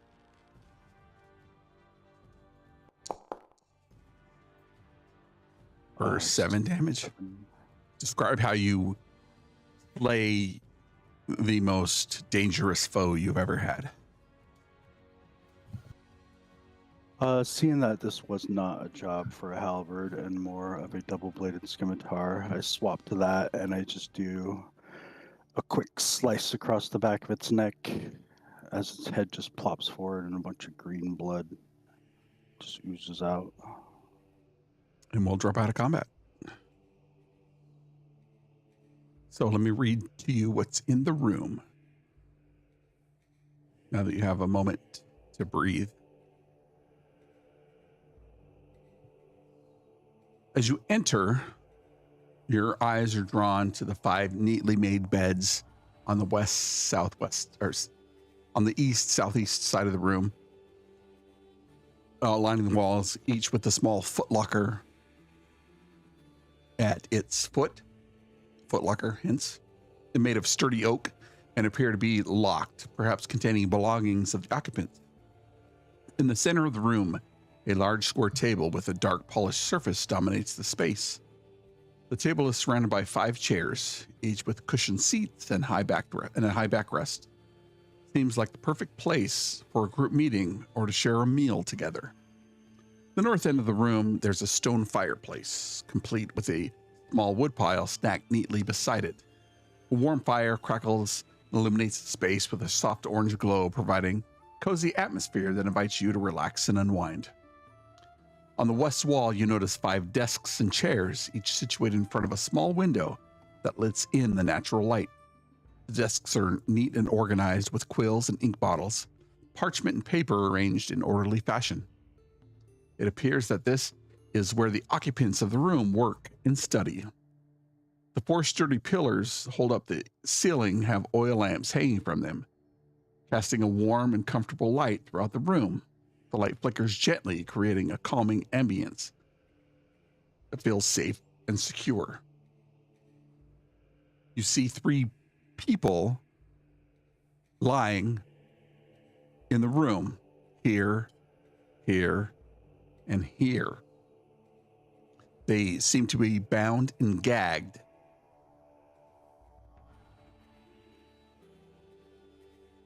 What happens now? Are they Do dead? They look alive. Yeah. They look to be either unconscious or sleeping, but they are alive as all 3 of them seem to be breathing.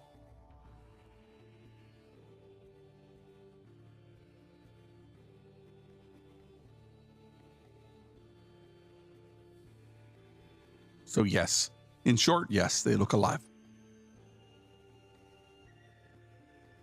I would say weird. These undead. They tie these people up? Weird.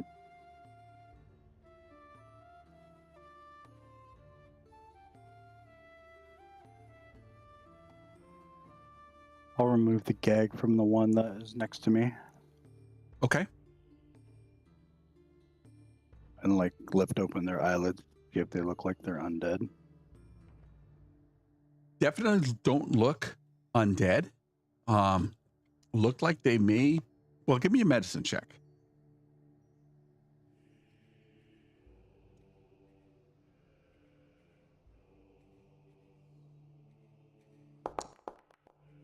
Perfectly average.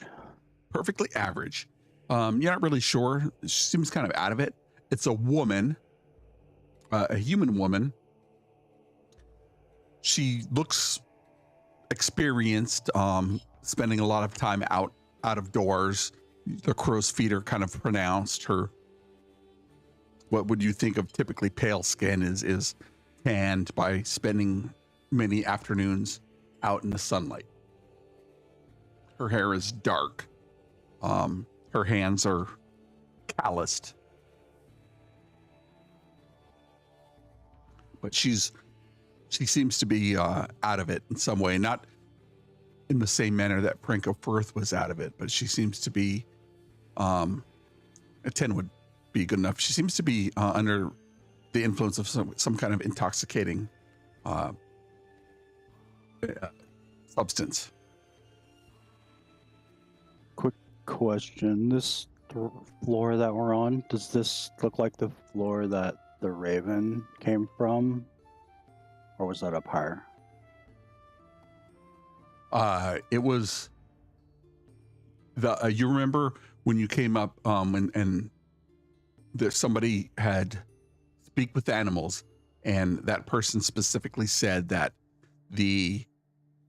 their master is asleep on the 4th floor. All right.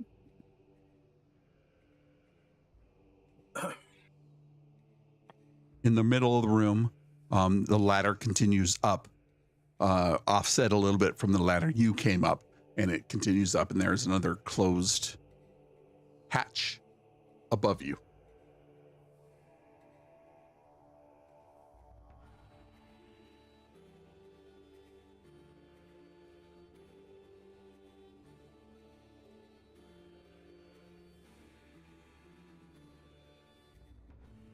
Anyone want to check out this desk?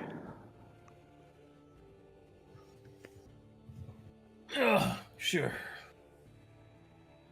I'm pretty big and clumsy. I can't really search small stuff. You can either So give what me a appears to be on the desk here? looks like there are a few books. As you look around the desk, there's a chamber pot under the desk, but it's apparently empty. A little bit of dust. But on top of there appears to be 2 large books and 3 logbooks. They're worn and well read.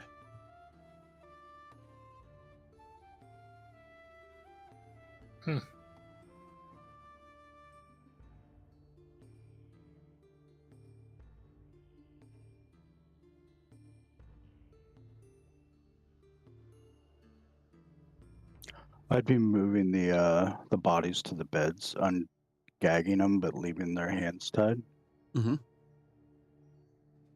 That easily hits it. It's half of its body's worn away, and it's just crawling on the ground. Do we think we'll be spending any time here, at least 10 minutes or so, or will we be moving on fairly quickly?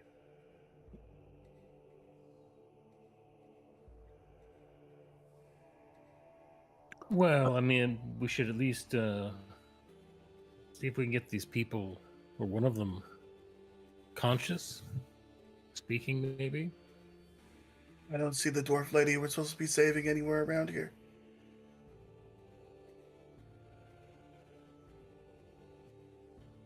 If you need Well- 10 minutes, we can probably give you that and try and make sense of this these people.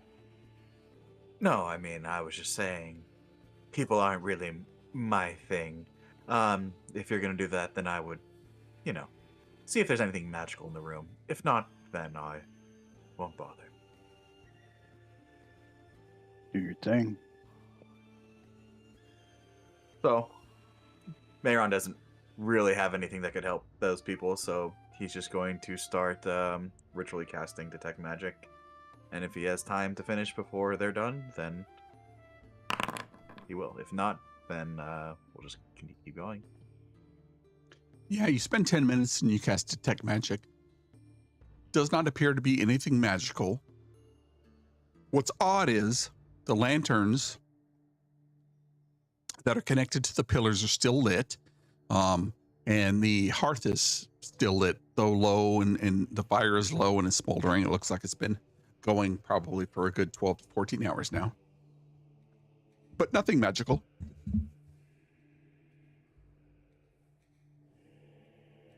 So yeah, that would have taken 10 minutes if you all wanted to do something in that time. So is there anything the party wants to do in 10 minutes? There are what looks like 5 foot lockers here at the foot of each bed, and then there are 4 desks. And then Casually the obvious reading books on whoever's library this is, whoever's diary this is, who left it out. Casually flip through that. You open it up and it looks like, and you've been in accounting meetings, there is somebody they're drawing flowers, they're drawing the hills, they're drawing a tower, they're drawing city, they're drawing faces. You look like circles with like pluses on them, as if this is not the job they really want, but they're making caricatures of different things here.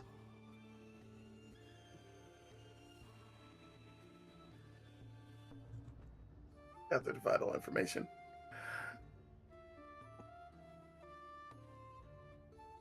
Yep. That's what you see at this book.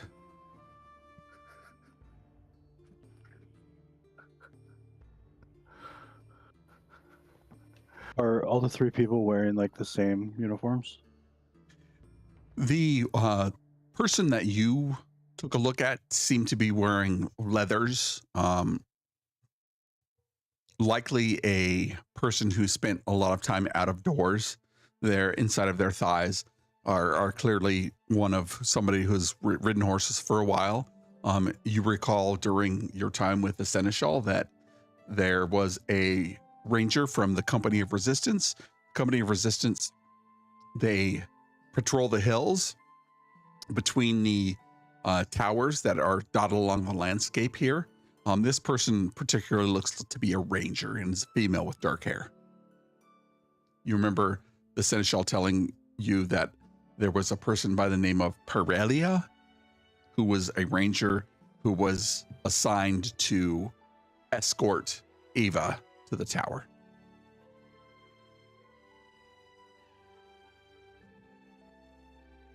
The other What about the other 2? They look like they're wearing relatively normal or drab clothing, dark tunics with what look like to be beige pants, leather boots pulled up around their feet, dressed somewhat similar. One is the clothing on one looks to be older than the clothing on the other.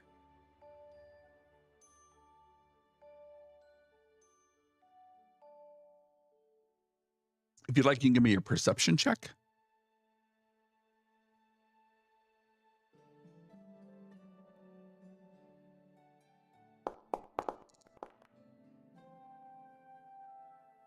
Yeah, they both look relatively similar. One's probably 10 to 12 years older than the other. The oldest one being about 40 years old. But that's what you get.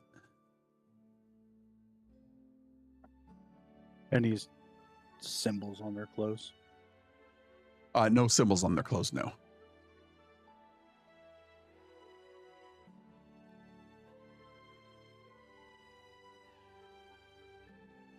I guess I would have just situated them on the bed to make them more comfortable, but I'm not sure our party trusts him yet, so I'd leave him bound. Okay.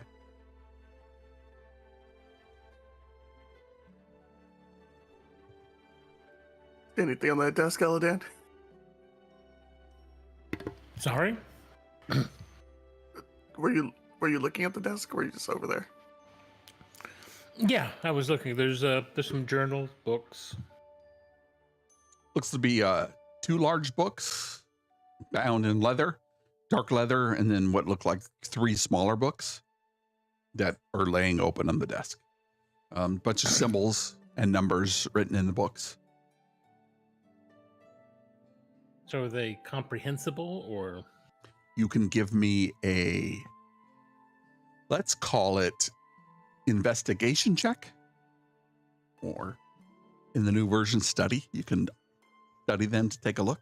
I know we're not playing new version, but that's about the best I can get. Yeah, 15 is pretty good, even for you. 2 of them are code books that detail about how one can signal the different towers and how you manage that. And the others look to be 3 logbooks that they've logged all the signals that they've done over the last several years since New Anthus was reopened. Well, actually, likely before that.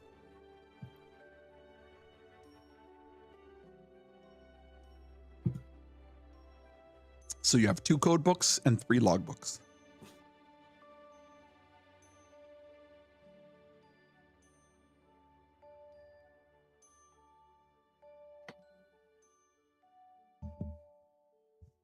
Interesting, but not particularly illuminating.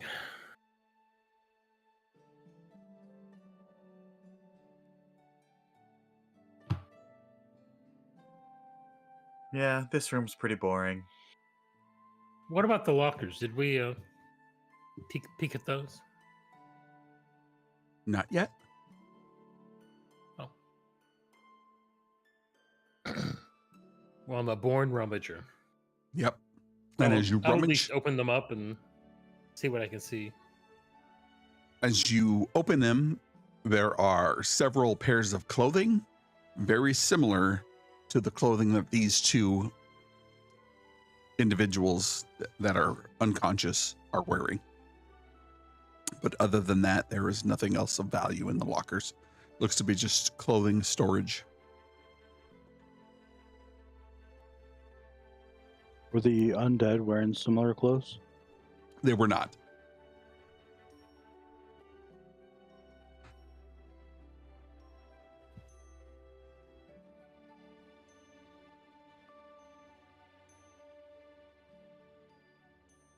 What happens now?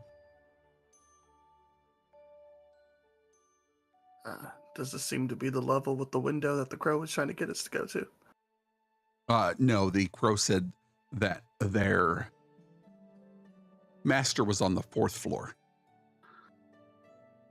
So you would consider you were on the ground floor and now you're on the 2nd floor. Okay.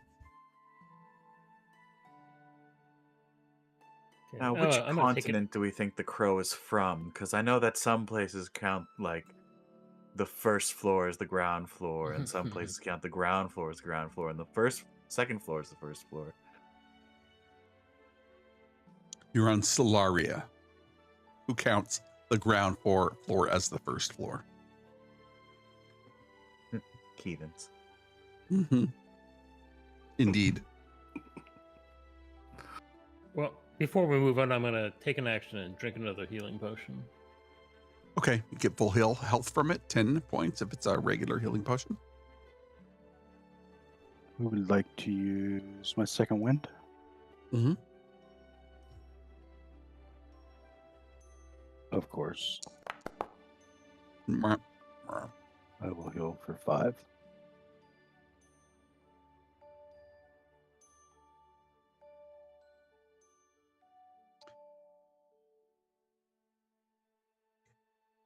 So, what do you guys want to do with these people?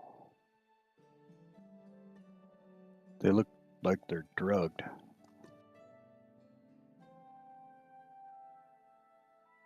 Well, I suppose we leave them here while we move on. Doesn't look like they're gonna share, so might as well. Agreed. Did you find anything useful in those books? No, they're just code books. Lists of messages. Sounds boring.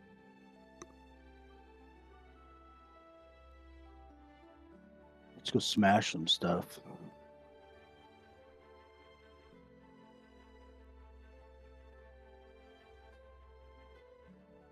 Shall we go up? Well, it's either that or back to the horses. From this room, you can smell the manure rising from the hole. Same marching order? Seemed to have worked out well.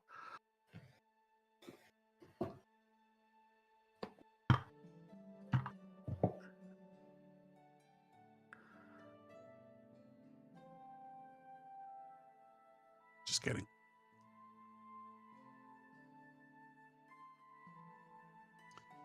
As you climb to the next floor, you notice the same 3 window slits that allow for some light and ventilation coming in on the west side of the room. In the center, an exhaust pipe for a fireplace stove / combination can be seen, or in the north part of the room, snaking its way out of the building and up the wall. As you move towards the east wall, you see a once neat food preparation area that is now in a state of disarray. Knives and the other cutlery line the wall and still hang there, but they're covered in a bit of grime and dust, suggesting that they haven't been used or cleaned in some time. The counter is cluttered with various pots and pans, some containing old scraps of food, a stack of dirty dishes waiting to be cleaned. On the south wall, the pantry is in shambles. The doors hang off their hinges, revealing shelves with cans and jars that have been carelessly tossed around. Some containers have spilled their contents on the floor, adding to the mess. You can barely make out the labels on the jars and cans, but the faded colors suggest that they've been there for a while. The west wall seems undisturbed. Several large barrels are lined up against it, and they seem to be in good condition, and they appear to be sealed shut and untouched, leaving you to wonder what might be inside. What happens now?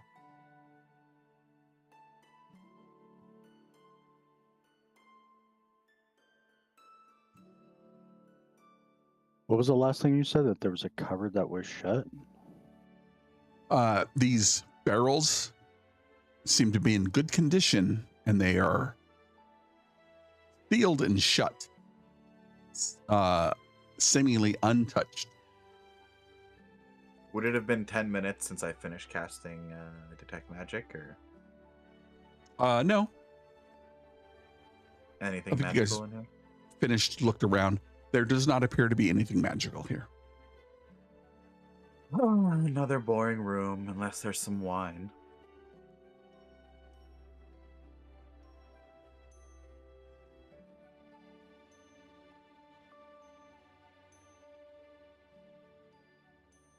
I find it kind of strange that this food is all rotten, but there's people that are here. And somehow there's undead on, what'd you call it? The first floor?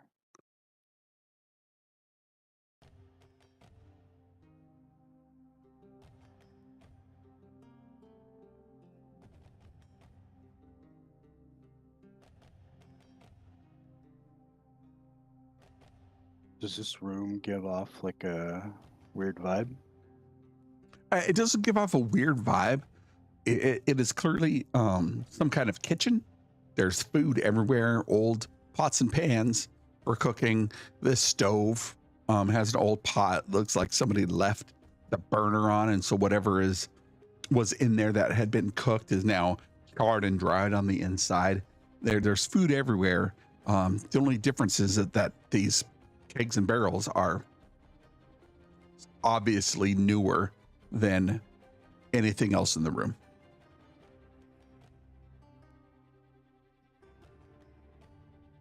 Yeah, screw it. I'll pry open one of the kegs.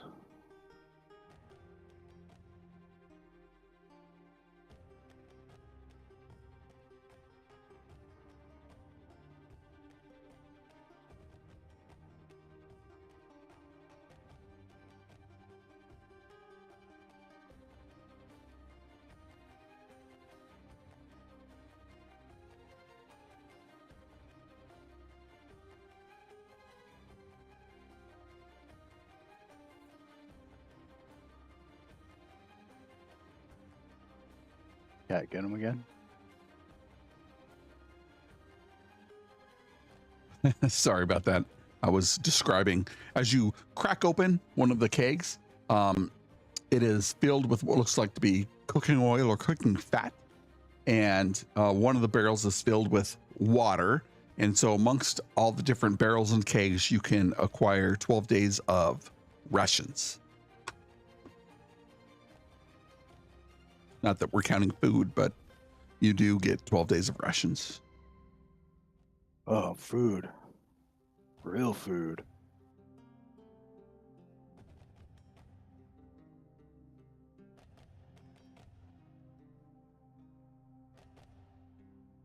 What happened to our other Goliath who liked to eat? He was unavailable to. He was unavailable to go into the tower. He's probably eating something out in the field. Oh, He's attempting to milk the horses. The pigs. No, the goats. Milk the goats. Was it milk the pigs? It was milk the pigs. It was You pigs. gross He guys. deliberately made sure there were no pigs, so Yes. there's only horses left. I thought he said he was going to try to milk a cat.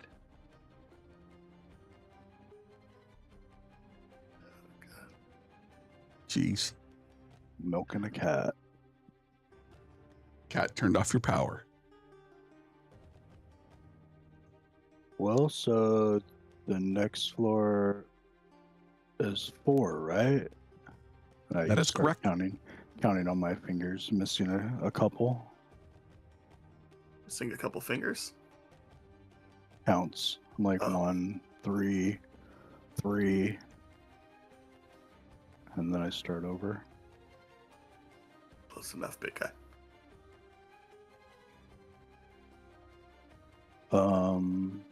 We're going up. I would like to go up stealthily.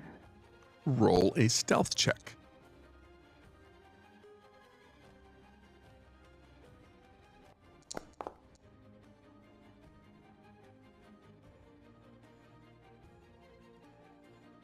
That is really good.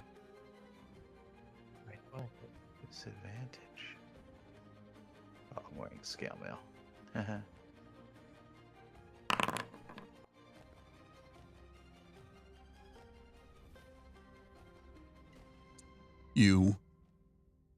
This room does not have a latch or a door. It just goes up. It is, appears to be dark up there. As you make your way up, you poke your head, being quiet, to look around. It's dark.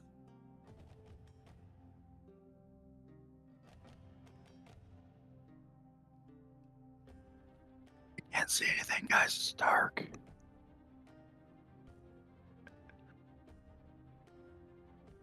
I cannot help you from down here.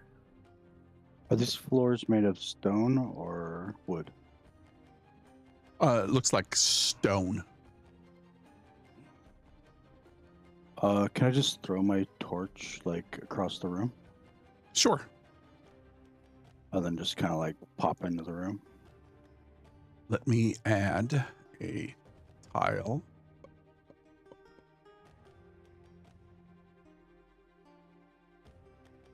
See what I have. A tile.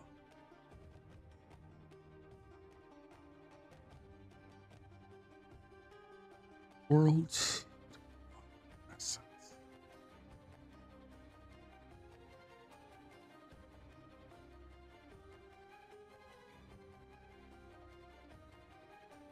I'm looking for something.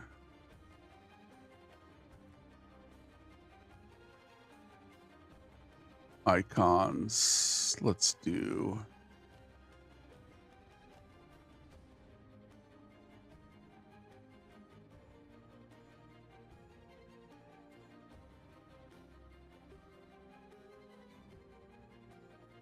So I can put a light on it. Whoops.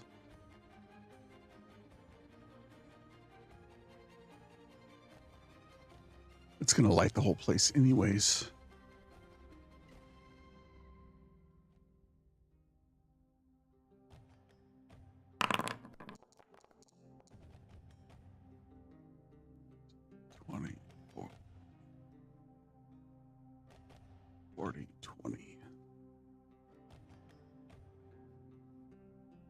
Let me know if you can see.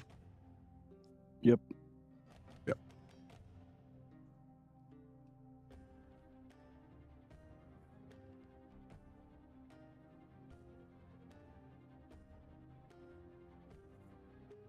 You see, let me describe you the room.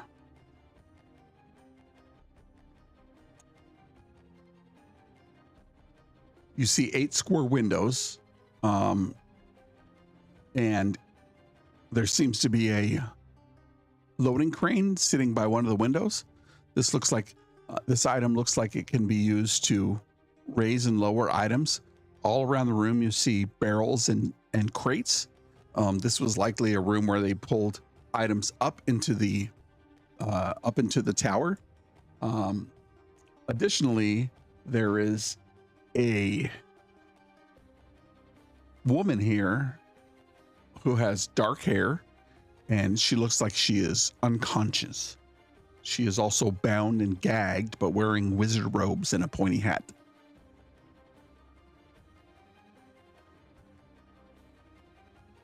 You can give me a perception check if you'd like.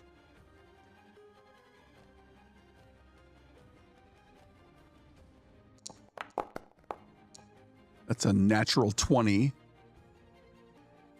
Hidden amongst the barrels to the south of you, there is a creature that looks like it is carrying 2 slender knives made of obsidian, and it is looking at the creature here and looking towards the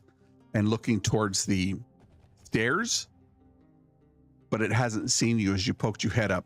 It's looking towards the torch, but there is definitely something in there laying in wait to ambush you.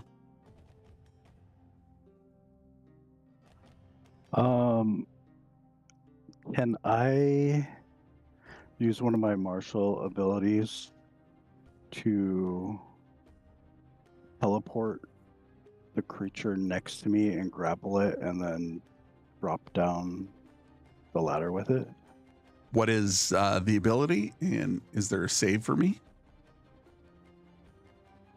It's called Commanding Grasp. As an action, you can spend 2 maneuver points and choose a creature of your size or smaller within 30 feet.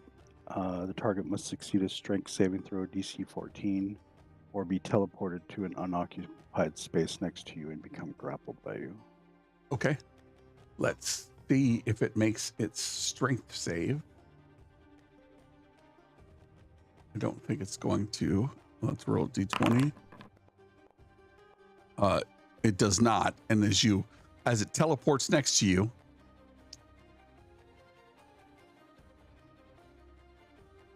I'm going to put it here and here, and you see Thalgar. Suddenly he's standing there and he peeks his head up, and then suddenly he's sliding down the ladder with his feet on the outside of the ladder, dunk, dunk, dunk, dunk, as he makes his way down, and in his grasp is this grotesque looking creature holding knives of obsidian. Let's roll some initiative. I brought a friend, everybody.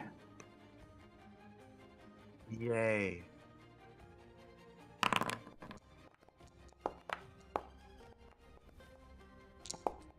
What is going on with these 20s today? Jeez. Those ones were less beneficial than the other ones, but there sure have been a lot of them.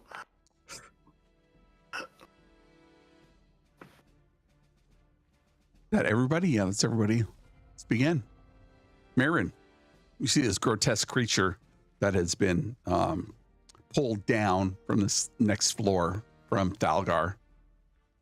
What would you like to do? Is he grappled? Yeah. All right. He is currently grappled. Speed is 0.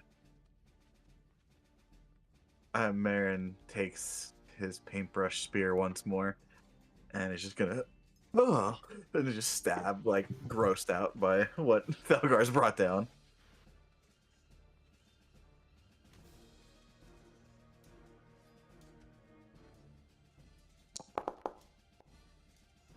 Wah, wah. Natural 1. That misses. From a natural 20 to a natural 1. Yep. And then I just step back. It is going to attempt to. Grappled is only what? Not And disadvantage. movement speed 0. 0 movement, Yep. yeah. It's going to attempt to hit you as it slashes out with its knife. Do you get advantage on attacks against it? No, No, it's restrained. Yeah. That is a 21 to hit Marin. 21 would still hit, I think, even with shield. So, yes, that hits. That is 3 piercing and 6 necrotic damage, and I need a DC 13 con save. 3 piercing, 6 necrotic.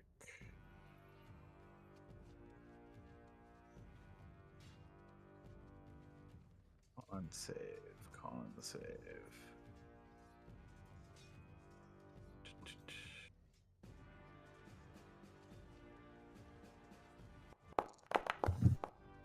That's 11.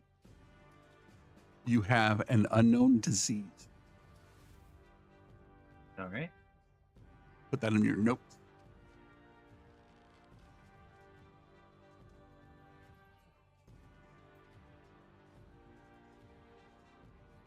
Right. Anything else? Put it under effect. Yeah.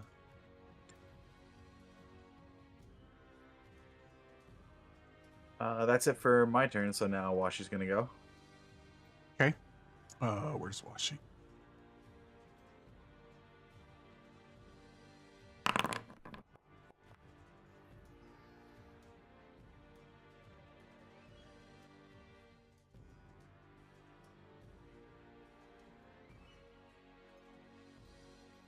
And then he's going to attack.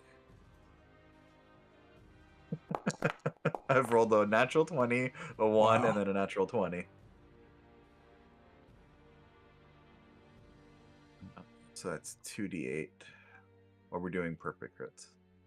No, huh? Alright, 2d8. 8 plus 3, 11 points of force damage.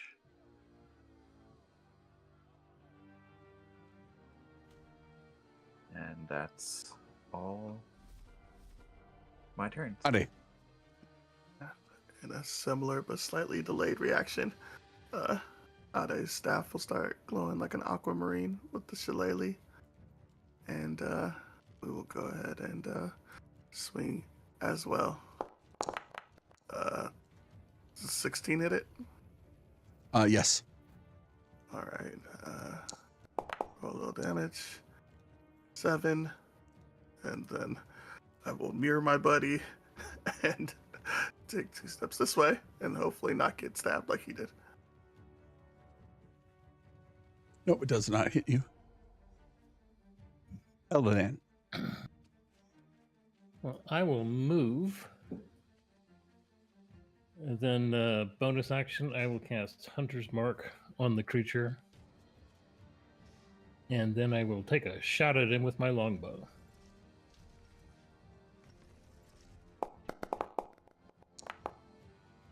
$17 hits. Nice. And I will also, I've been forgetting to do this, add a Dreadful Strike onto that. Creature is badly injured as you move away. You see Maron move away, and then this creature stabs it with this weird, what looks like a ritual obsidian dagger. As you skirt behind it, you draw a symbol in the air, and you see this greenish, maybe blue color wrap around its head, and you fire your bow, and it strikes true. This creature reels back, but still in Thalgar's grasp. Anything else? No, that should do it. Thalgar.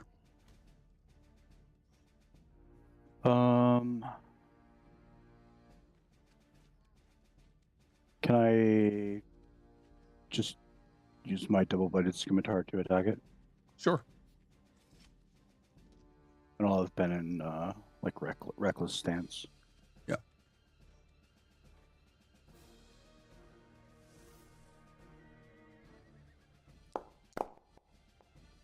$17 to hit. 17 will hit.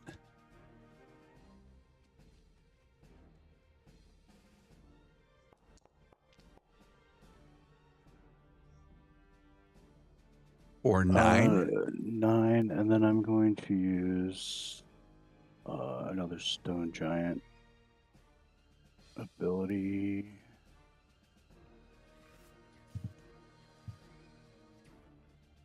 Sorry, my cat decided to get in front of my screen. Don't let him turn off I'll your computer. use Frost Strike. Yep.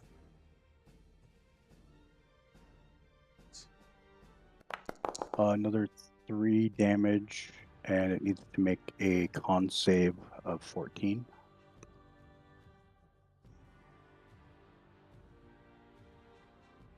Con save of 14.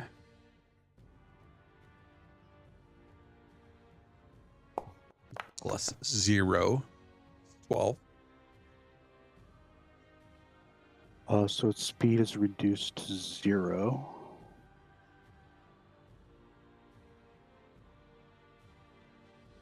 Will bonus action attack with my double-bladed scimitar.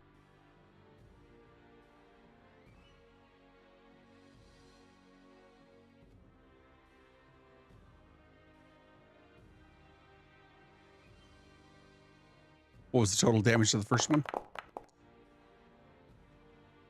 Got it. Never mind. I A think it was 14 just 12. hits.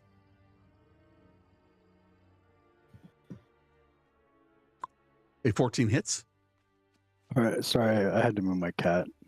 All good.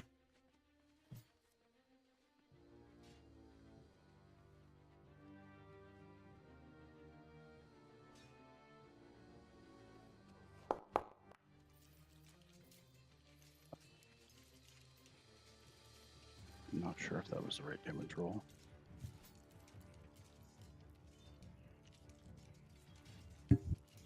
Oh, no, Creatures. that's- yeah, it's just 2 damage from the bonus attack. Creature is badly injured. Anything else? You know what? I'll action surge.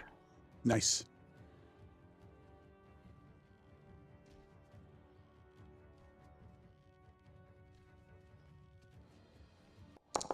That's probably gonna miss.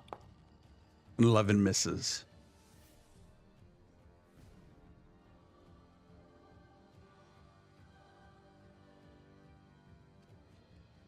Anything else?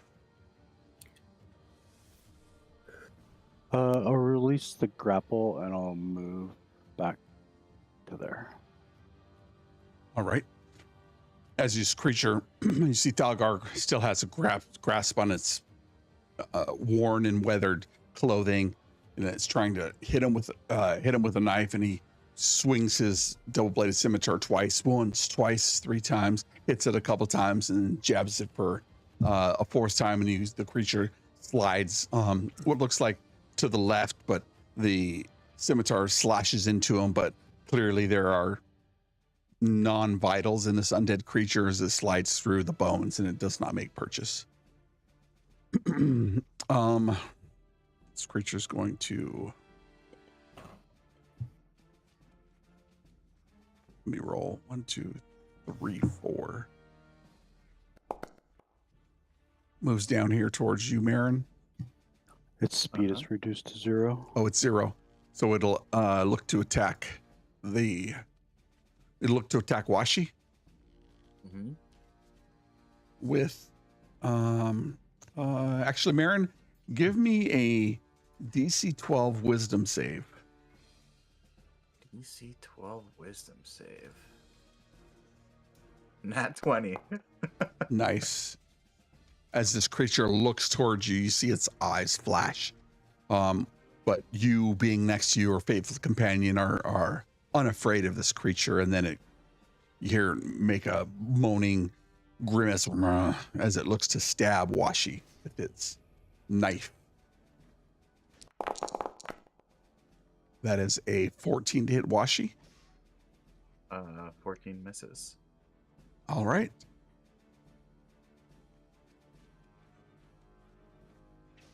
And that's his turn.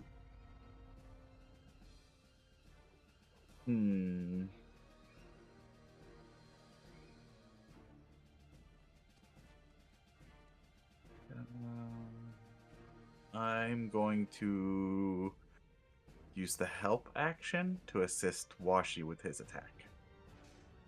Okay. And that's my turn. It's the help action within 5 feet.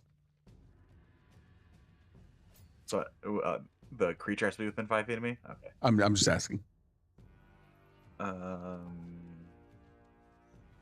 don't know.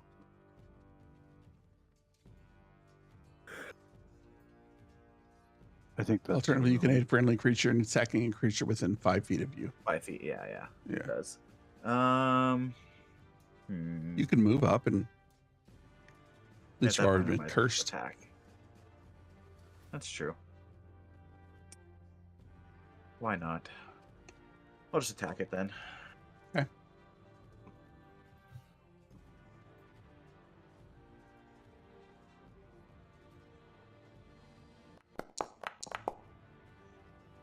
Of course, when it counts. I don't get 12 misses. Yep. That's my turn.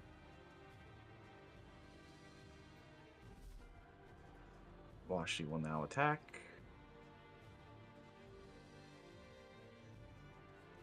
Uh, 23. That hits.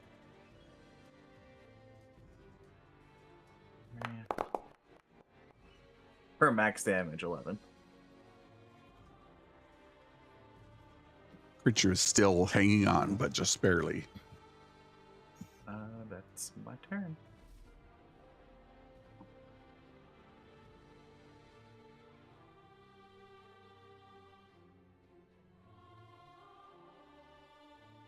Ade.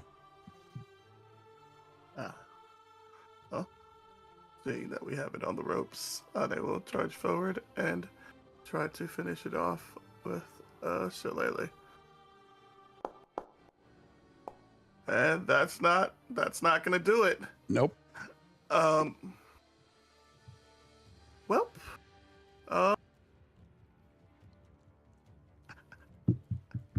being the brave warrior that Ade is, Ade will use his bonus action to Misty Step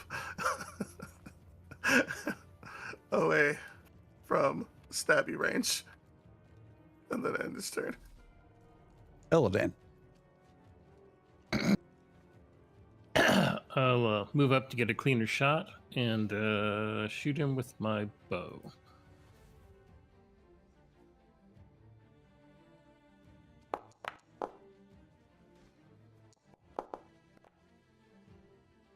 Going to definitely hits.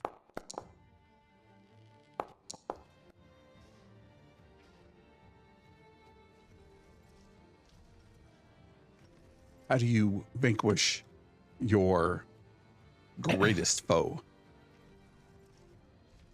I will put one straight in his ear, coming out the other ear.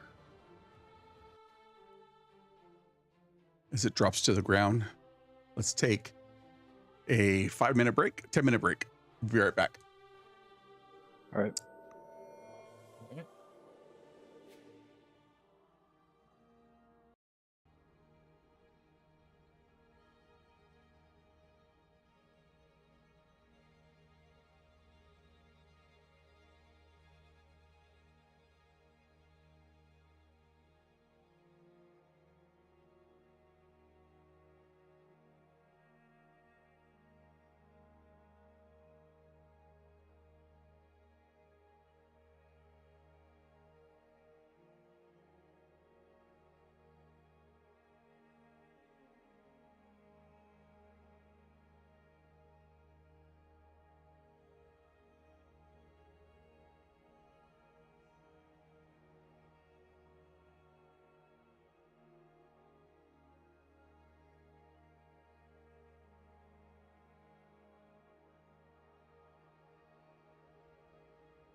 or get turned off by some passing cat.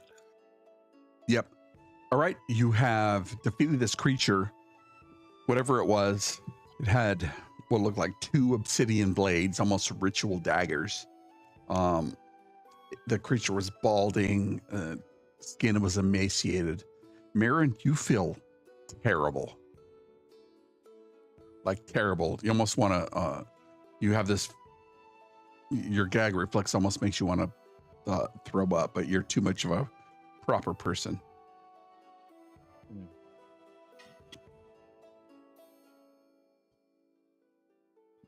What happens now? Sorry about that, guys. I saw that thing creeping upstairs. Thought I'd just bring it down here. Did see a lady up there. That's first-rate thinking.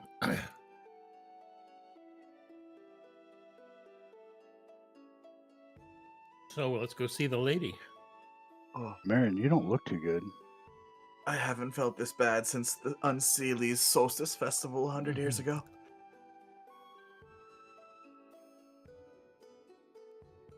I can give you a look over. Yeah, you can make a medicine check on Marin if you want to see if there's anything ailing him. Yep, you are definitely feeling sick. Yep. The elvish Thank you, ailments. Odin. I You wouldn't sure you have didn't known. catch it too? You absolutely should get that looked at.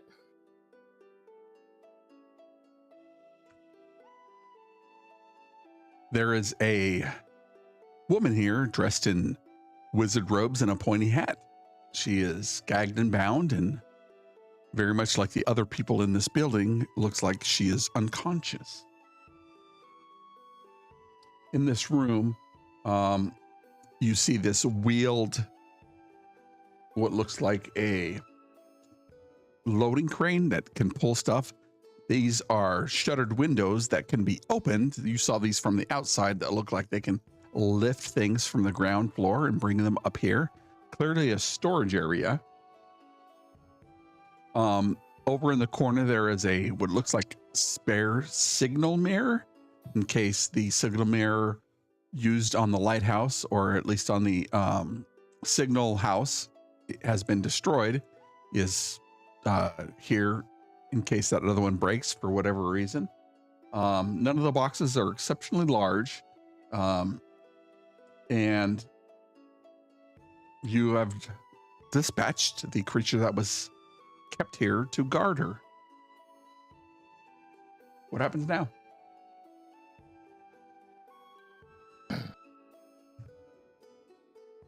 Can we get her downstairs with the others? Maybe at least put them all in the same area. Yep. Lady, are you okay? She is clearly, her breathing is really shallow. And you can give me a medicine check if you'd like, or anybody can give me a medicine check if you want to check over the vitals of this person.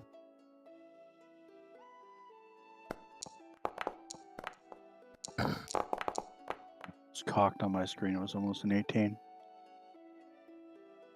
Who rolled the 19? Clearly not dead.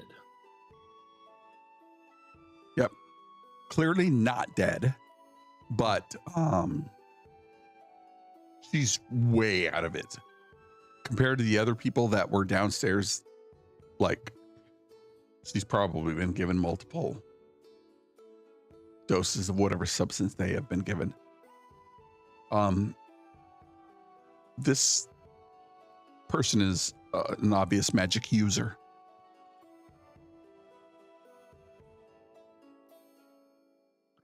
Do we see that raven around anywhere? No, you do not see the raven around. Though there are windows here, and here that are shuttered, there is no sight of the raven.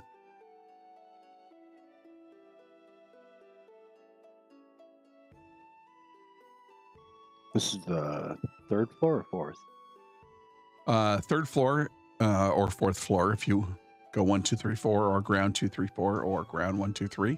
But let's call it the 4th floor. So the ladder does not go up anymore? It does go up one more. Ooh.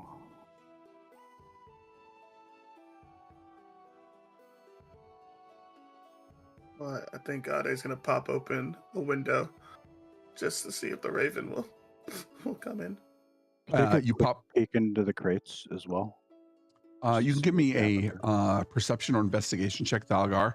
And Ade, as you open up the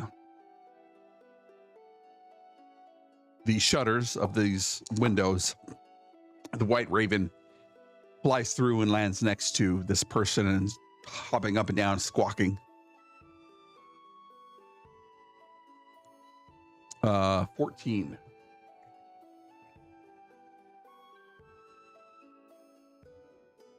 While this is happening, I nudge Ade out the way and I throw up out the window. Yep.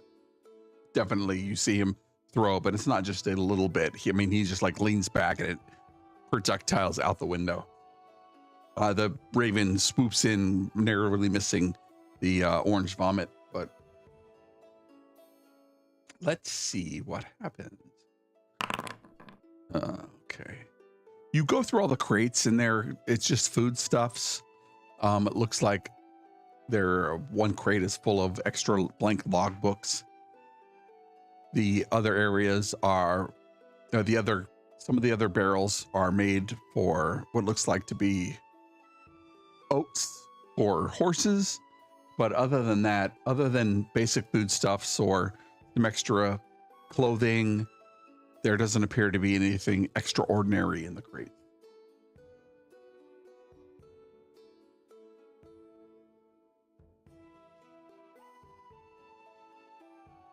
Already. You can, of other things you can do, there are 4 spare 50-foot sections of hempen rope. There are carpenter's tools, mason's tools, and jeweler's tools. And that's it.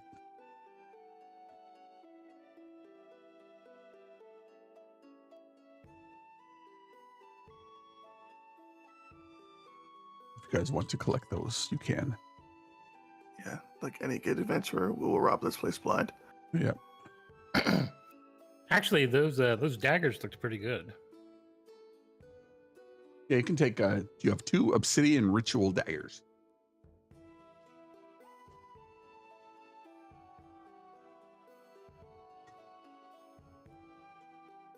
What happens now? I'll take the carpenter tools for the hell of it. Sure. You can gather all that stuff if you'd like.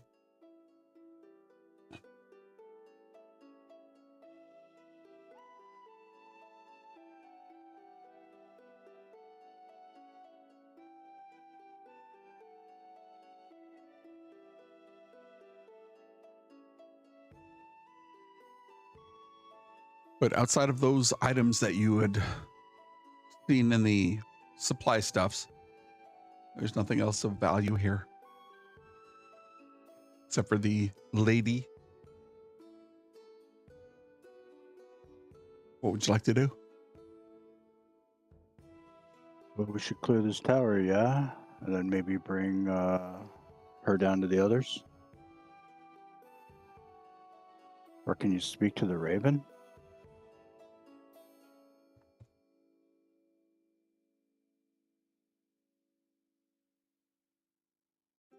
Look at Eladin. What? You want me to speak to a raven? I can speak to ravens.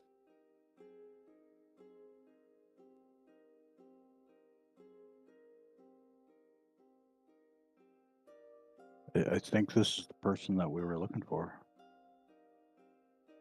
Well, I sincerely hope so, since there doesn't seem to be any other place to search.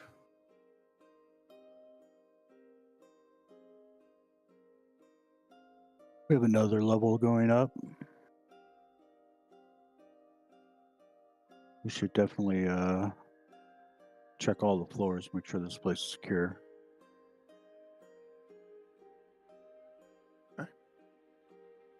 One more time.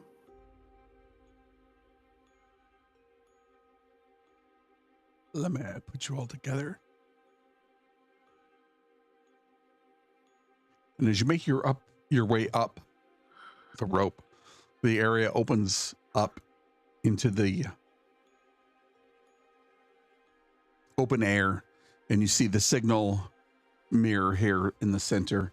Wooden floor is constructed at a very slight slope, so as if it were to rain or any rain would get in here, it would run out and off the sides of the battlements. The center point is raised higher. There is the metal door, or the coming up into this area, there was a metal door that you had to get through. The signal crystal is covered in a tarp.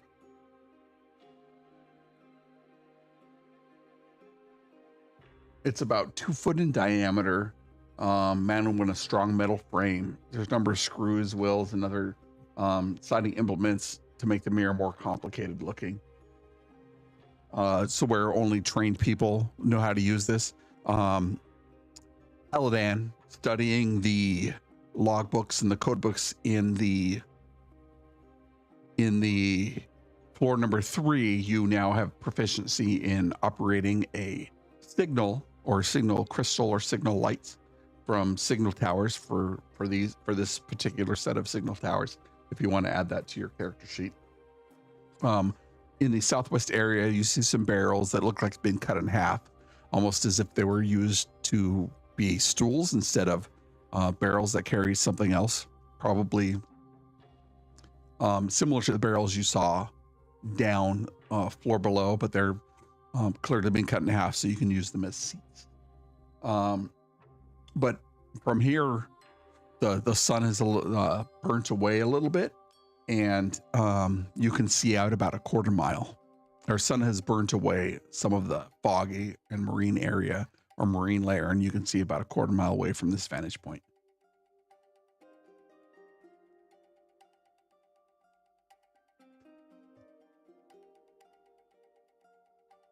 What happens now?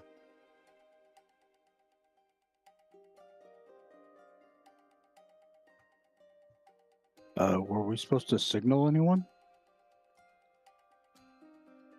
Not do you recall?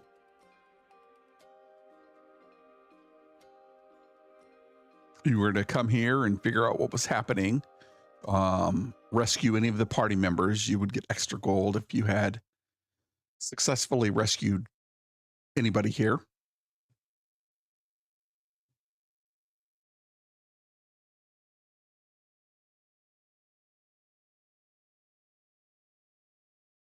Well, let's say we gather these people up, wake them up.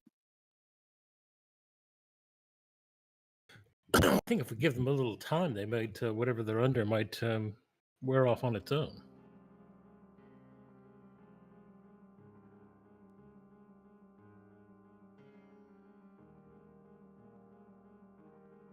You found a logbook, right?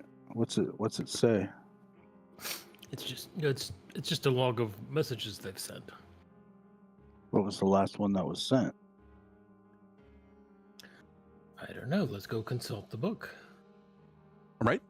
And as you head back down to the second level, no, the third level, wherever the people were, right? I think it was second level. Yeah, I think you're right. We bring Second the level. woman with us. Yep. You see in the logbook that heavy fog, limited visibility, all clear. And it was dated like 10 days ago.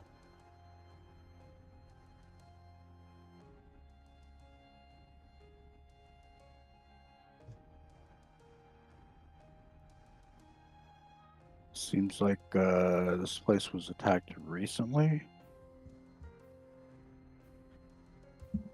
Since there's no mention of anything earlier, that's a reasonable assumption.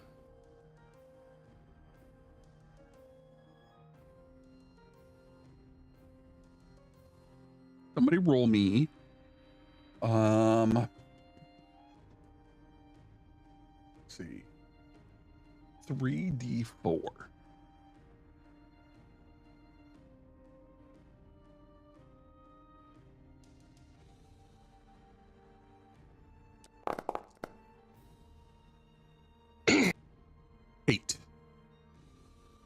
Thank you. So you've made your way back down. You have on the first floor you have Franco, the dwarf. Here on the second floor you have Perelia and two other people who are wearing similar clothing, plus Eva the White. And the crow is hopping from place to place, kind of doing the crow hop around the wizard, just doting on her.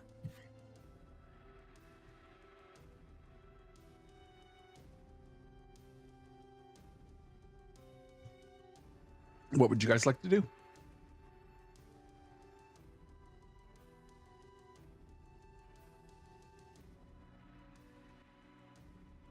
Anyone have the means to wake these people? Other than grabbing them and shaking them and yelling at them really loud, I'm afraid I do not. I can hit them with my stick. Anybody can give me a medicine check, as you have time now to evaluate all of them together.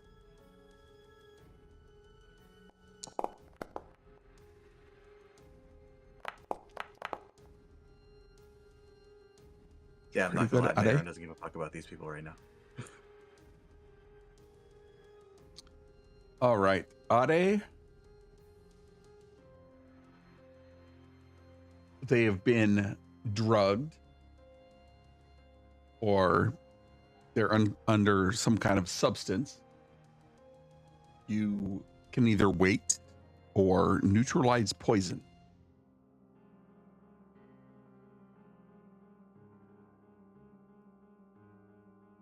I mean, it seems like they're going to wake up by themselves. I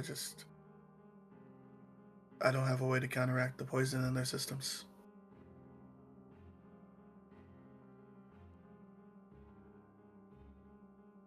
I mean, do we put them on horses and just take them back? Well, we could try to stay the night in the tower, make sure nothing else comes, see if they wake up, and then, if not, we'll strap them to a horse.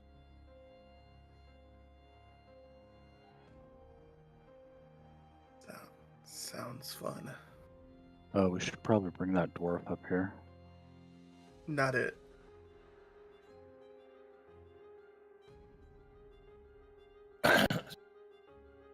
Ooh, I suppose we could take him outside and bring him up with the winch and then lower him back down.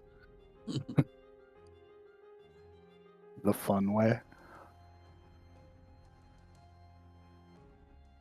How does that dog climb ladders, by the way?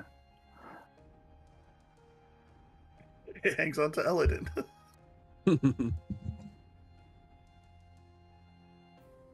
I'll go down and get the dwarf, bring him up. Okay. Easy enough. He's eaten half of the ration, and then fell asleep into a calm slumber. Mechanically, he has 5 levels of exhaustion. Nice, almost dead. Almost dead. I'll put him next to the hearth and stoke the fire a little bit. Okay, cool.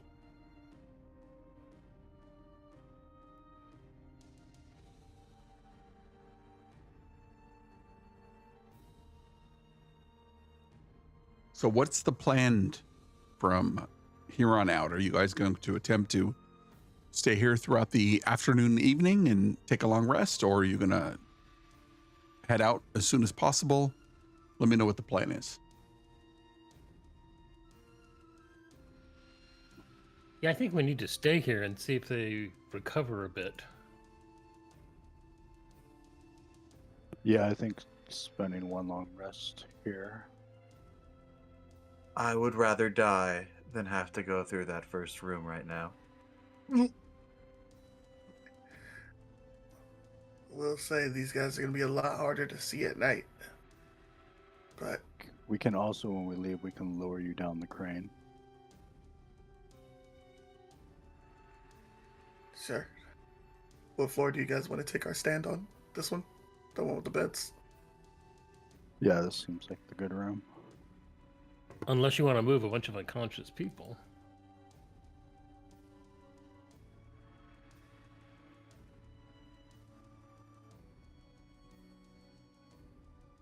So I'd probably spend like an hour dispatching of all the undead. I'd probably throw them down the garbage chute. Okay. Anybody else want to do anything in that hour?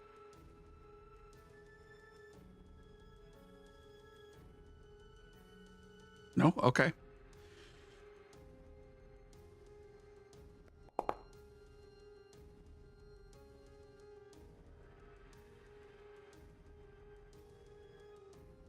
Valgar, roll me a d20.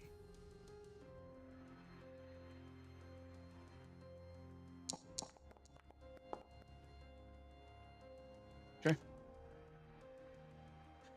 So as you guys hunker down, about 8 hours later, Eva starts to rouse from her slumber. It's the middle of the night. Let's call it midnight. You guys have another 6 hours to go to take advantage of a long rest. Is there anything you would like to do?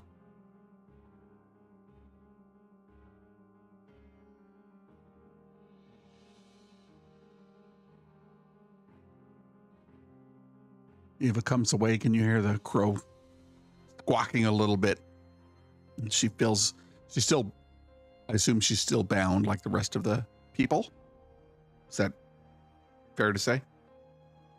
Yeah, but not gagged. Yeah. She starts, here. Oh. She kind of sits up. Her hands are still bound and she blinks. The light from the hearth illuminating the room. Crow, how are you? And she reaches out and kind of pets the raven's head a little bit, and its head bobs as a crow would, and then it hops around and squawks, and she looks around kind of surprised and says, shush, shush, shush. Quiet now.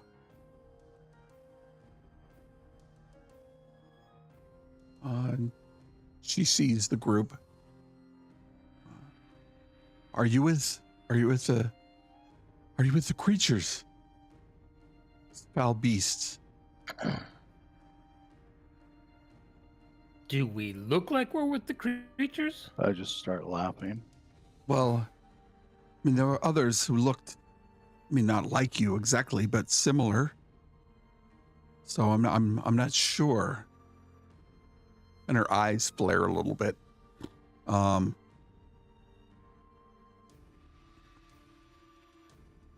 She says a word under her breath. Let me get a wisdom saving throw from Marin.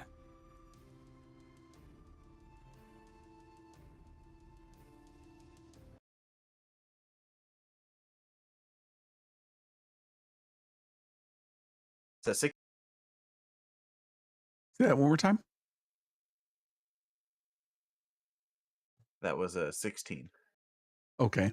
You feel something kind of prod and poke at your mind, but you're able to resist it. And she kind of wrinkles her nose. Her pale skin, with a little bit of freckles across her nose, she wrinkles it and okay.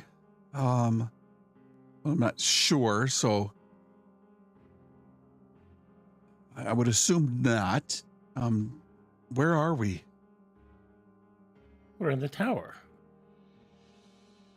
Well, I've been in the tower. What We're in about hell. the beasts? And she kind of holds her hands to her mouth quickly. We're in hell. What happened? What has happened since? And she looks around and sees her allies or her friends and Franco. And Franco, what about the undead creatures, the ones that with the foul stench under their nails? Oh, we got rid of them. Oh, thank the maker. And she breathes a bit of a sigh of relief. We have to get out of here before they return.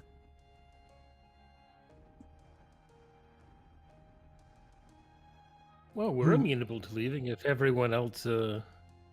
But your companions don't seem in really like top flight traveling ability.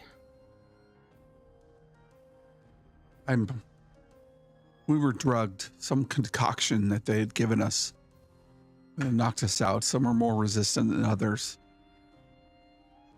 Some, they gave me twice the amount. I'm not really sure how I lived through it. You see, we were traveling on the mountain road. We were weary but resolute. And when we were ambushed by a pack of foul beasts and the night air thick with their stench, before we knew it, we were overpowered and tied up, helpless to resist. One of the beasts, cunning beyond measure, guised itself as me and tricks its way into the tower where we had planned to seek refuge. We were none the wiser until it was too late. The beast had gained access to our sanctuary. To make matters worse, our comrade Franco, and she gestures to the dwarf who's laid out by the fire. His proud mountain dwarf known for his sharp tongue.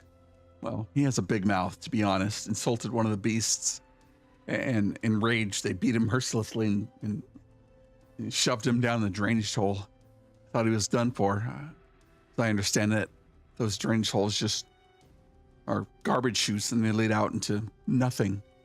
But, I mean, other than him smelling worse than he normally does, we appreciate what you've done. For some time, we were left alone with our thoughts and fears, wondering what fate had befallen us. It was then that I noticed an opportunity to communicate with our trusty companion, and she leans forward and puts her head towards the raven, and he puts his head against her, and she strokes his feathers. I snuck down in his stable and drew a crude note on Undead in Tower, send help. I was caught by the beast and forced to drink this concoction, as I mentioned. And after that, my memory becomes hazy. What has transpired? Oh, we got your message. That's why we're here. Flea's comrade Map said they cast Fireball. And the rest of the group? You go see Franco and Perilia here, and Theo and they work here in the tower. They work here in the tower. They're one of them cooks and the other one cleans. Thank goodness you were able to save them. I'm afraid many of our bodyguards, soldiers sent from the city, were ambushed on the way and killed.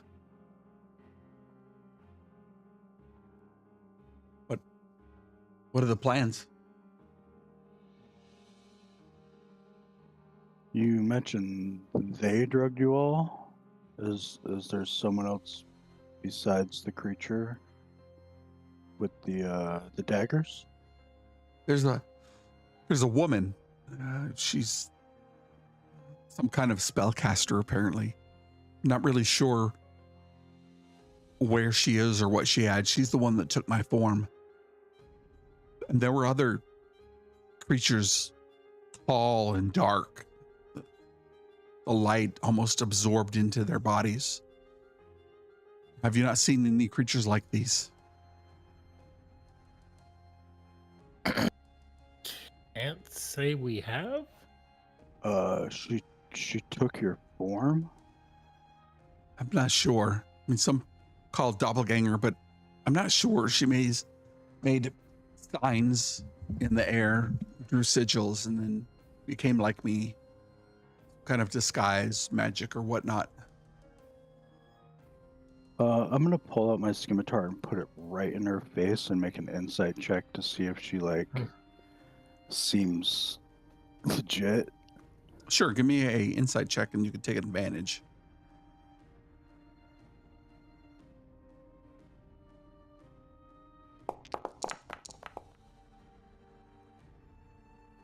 $18. She's clearly telling the truth. She's still a bit intoxicated by whatever drugs had been given to her in her system, whatever concoction she was supposed to drink that would put her to sleep. But she's telling the truth.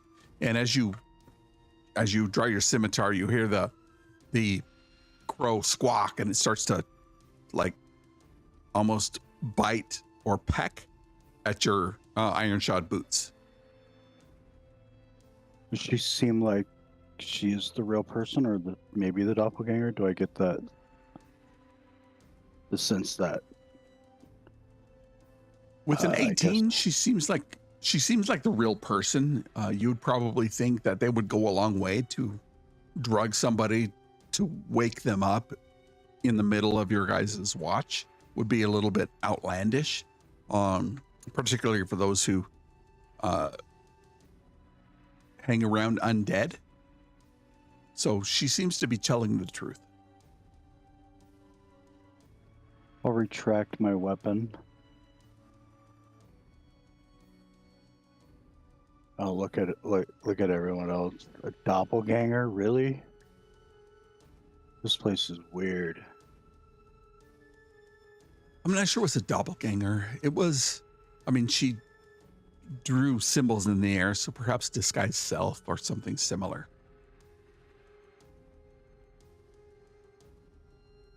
I'm going to roll a d24 to see if she knows exactly. She rolls a dirty 20.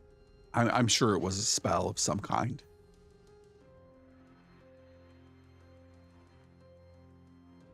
Would nod.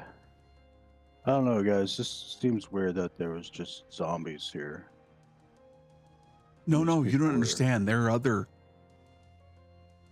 other beasts here that were commanding these creatures. That's why they didn't eat us. They went out someplace. As far as I understood it, they were giving orders to these creatures to not kill us or eat us. We must get away. What do they want you for? I think it was just happenstance. We were to come here and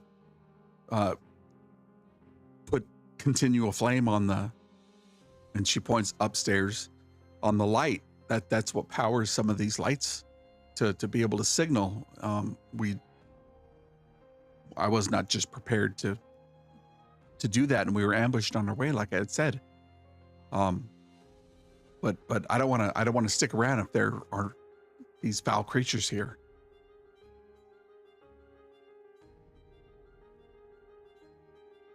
Well, I don't think we're planning on sticking around. We got to get everyone back. We just wanted everyone awake.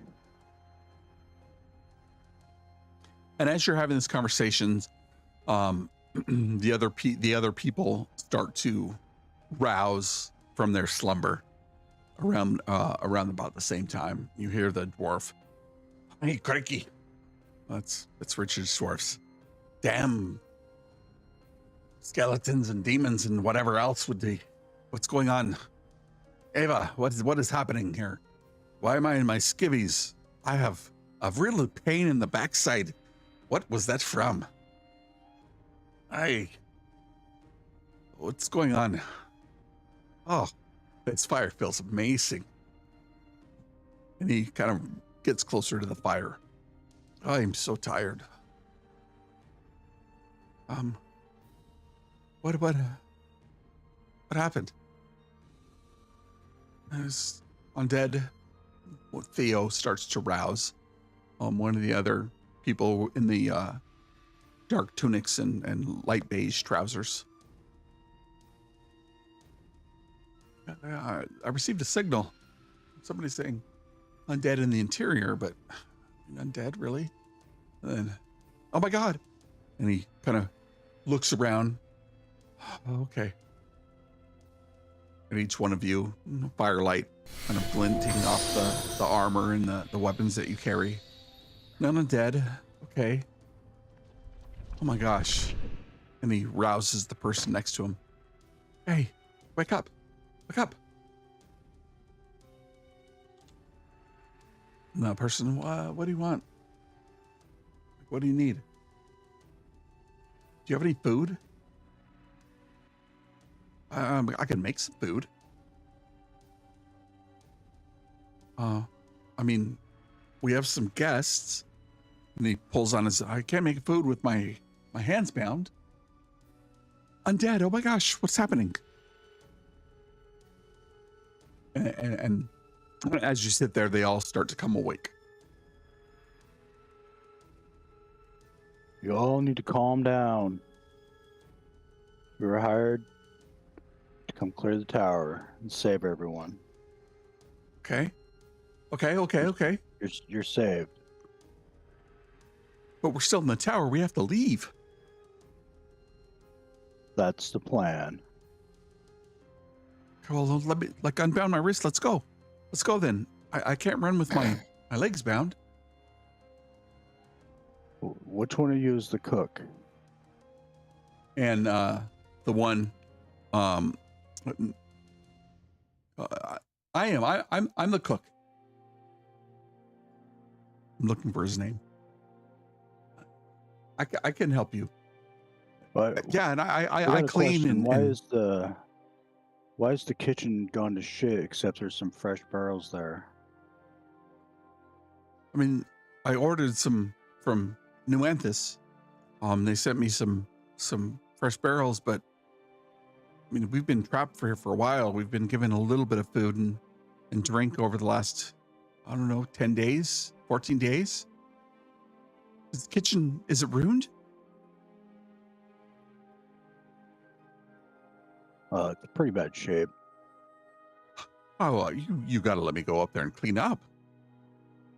I don't think that's safe. I think you should stay here. Who's our And medicine you check hear person? the person say, Slade, you probably get eaten by the creatures that are up there.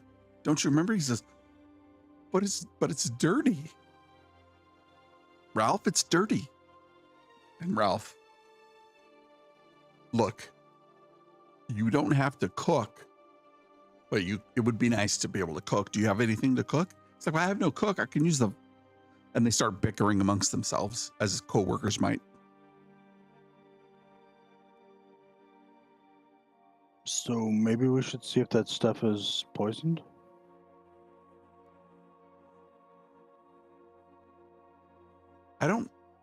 What? And Slade goes, my food is the best food out here in the point. What do you mean poison? You were all drugged.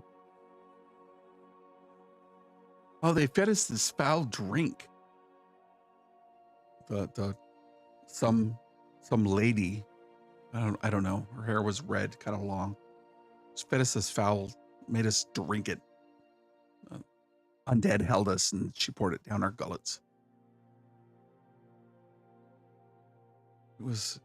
Makes sense. I can't remember after that.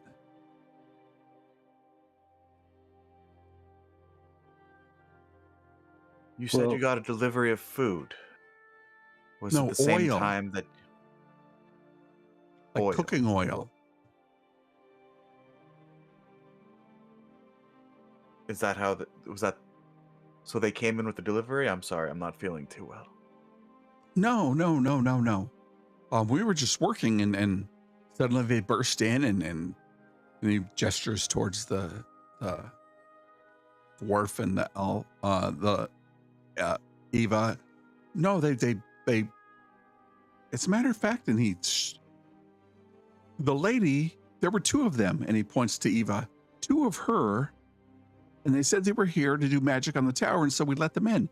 And suddenly all these foul creatures stinking of filth just burst in and made a mess of the place and took us prisoners. And before we know it, they were not...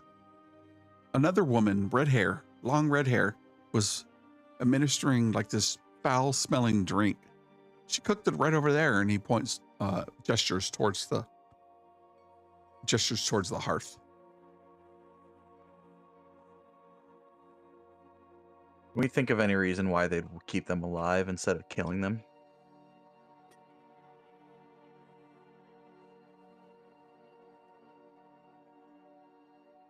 Good question.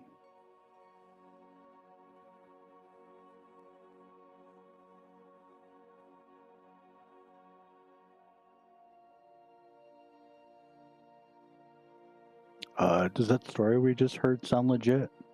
Give me an insight check.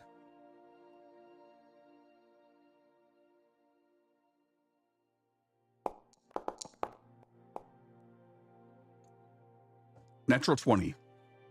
Yeah, he sounds very matter of fact. A little bit excited because you're not undead. Excited because he is awake for the first time in probably a 10-day. But he is very honest and matter of fact. He's afraid, clearly, but more afraid that he's like, we got to get out of here before whatever happens. But the story checks out, and as you have more conversations, him and Slade are going back and forth, kind of bickering as coworkers do, but their stories line up. We're trying to figure out like how long they were unconscious for. I mean, I think during the conversation he would probably say, yeah, they've been here for probably 10 days to 2 weeks. So no, the workers had been here for a while. Eva the White had been missing for a few days to a week. And so, yeah, probably about, I think a week would line up from a timeline that these people had disguised themselves as this wizard to work on the tower. They let them in and they were taken prisoners, so probably a week.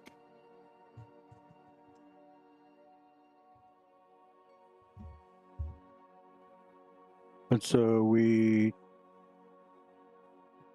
heard in this conversation that Eva the White left and then she came back with someone that looked just like her, and then they let them all in.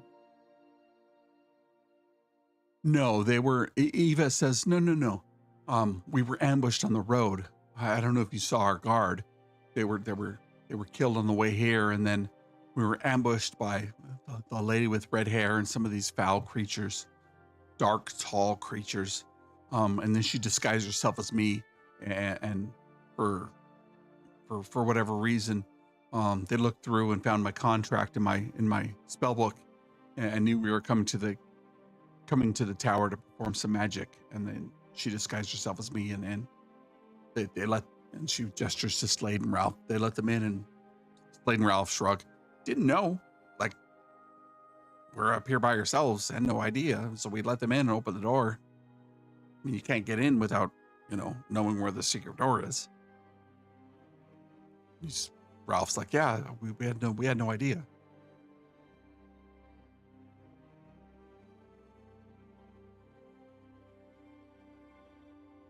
So essentially, Eva was ambushed on the road to the tower. The people who were looking to get into the tower for whatever reason found it convenient that she was going to go to the tower to perform some kind of ritual or magic on the signal crystal, which was super convenient for them. And she disguised herself as Eva to get them to let them in the tower. And when they did, they were ambushed by them and the undead. All right. Should we just leave this crystal unattended? Should we destroy it? I mean, what was their purpose in coming here? Eva says, I don't know what the purpose was or why. I mean, there are towers spread out through all the mountains of Solaria. That's how they communicate across great distances quickly.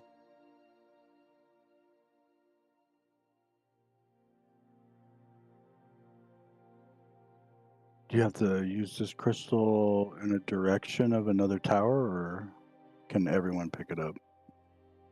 No, you'd have to specifically, and she starts to talk about it. I'm not really sure exactly how it works.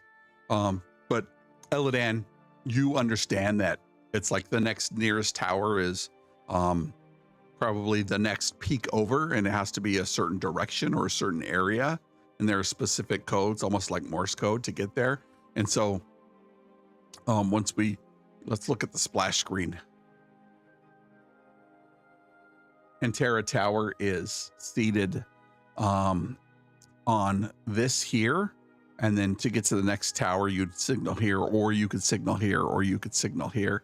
And so there are varying towers dotted across the entire landscape.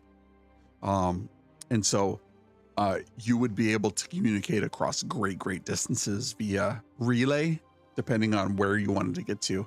And obviously, not obviously, but you would, if you wanted to communicate to the City of Swords, you would go across the shortest point. It's almost as if the crow flies, to the point where you could almost communicate across the entire continent through these signal messages, or through these signal towers with whatever message you wanted to.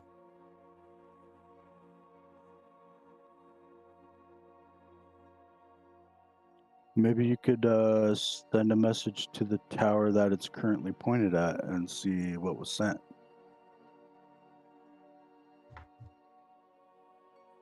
Ralph says, yeah, I could do that. I mean, they taught us how.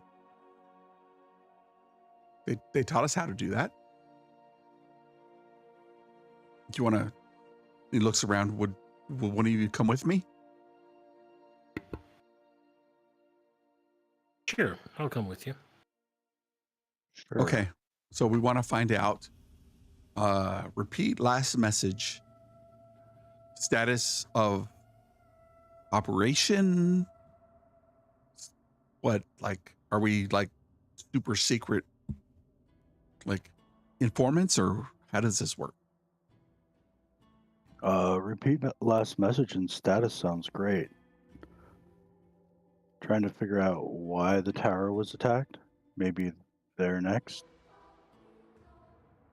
Okay. And he gestures towards Eladan. Follow me.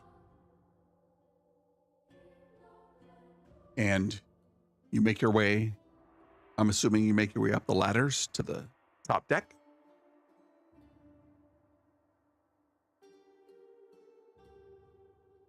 And unless you tell me otherwise, he'll get up to the top, and there's a lever that opens and closes the signal crystal, and he will start moving it up and down. And you remember from looking at the logbooks or the code books that he's asking those questions.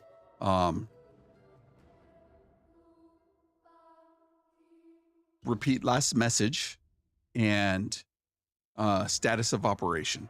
Is that fair to ask, Eladan? Sounds good to me.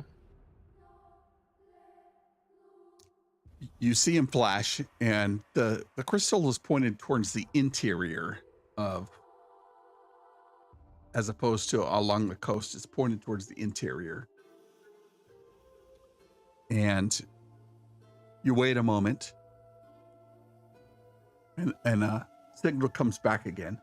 And since you've now have proficiency from reading the books, he says, tower taken, army to advance. And then status of operation, army halfway to Anthus. Legion moving to all major cities. Everything as planned. The Hallowed Pact will rule over Solaria. And then there's some like weird something in some odd language. What languages do you speak? What languages do I speak? I speak Common, Elvish, Gnomish, Halfling, and Sylvan. Nothing you recognize. There's a bunch of gibberish at the end.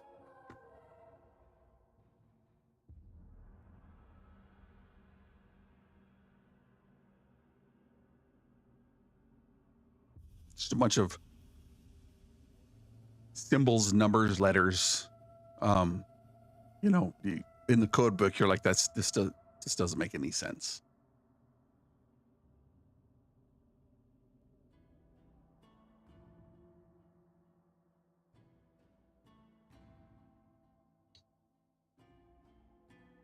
And then Ralph looks at you and says, so what do you think?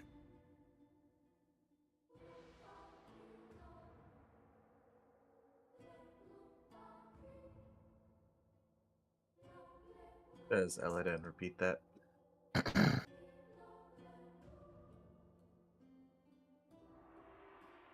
Yeah, I don't know what to make of this. Do any of us know what any of those organizations, armies might be? You can give me Arcana, religion, or history.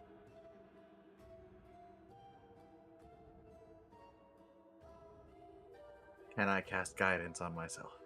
Sure.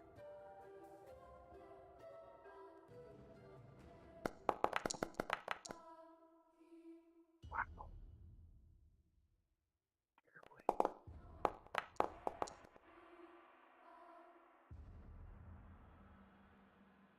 That's a 18. 18, Marin. The Hallowed Pact is rumored to be an underworld entity who has been, or in whose leadership is known to be high-level undead, lich, vampire, things like that. But there are myths, stories in the past, not really heard outside of Solaria. You probably learned from them during your stay at the City of Swords. But it was more of a wives' tales or happenstance. I repeat that to the group. Okay. Well, that sounds bad.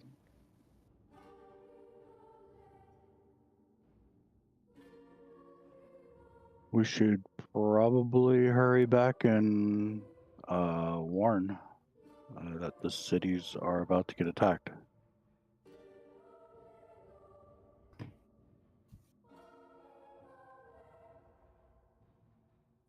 Okay, so I suppose everyone should saddle up then. And as you make your way down to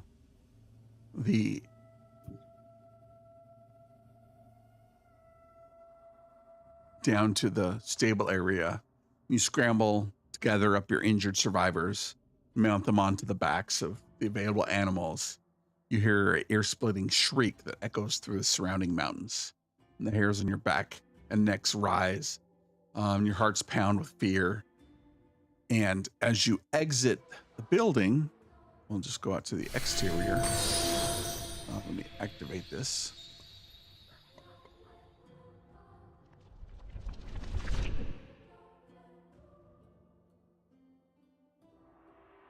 Give me a moment.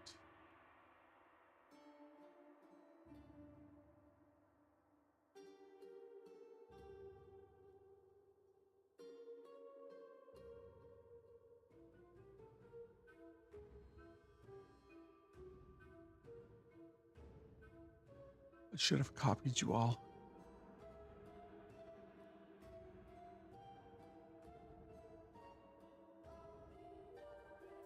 Did we get a long or short rest? You can take a short rest. Marin, you cannot regain hit points.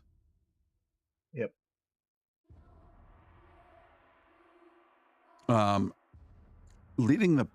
And you see some creatures walking up the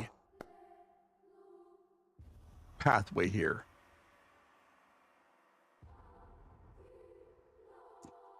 Leading the pack is a towering undead behemoth.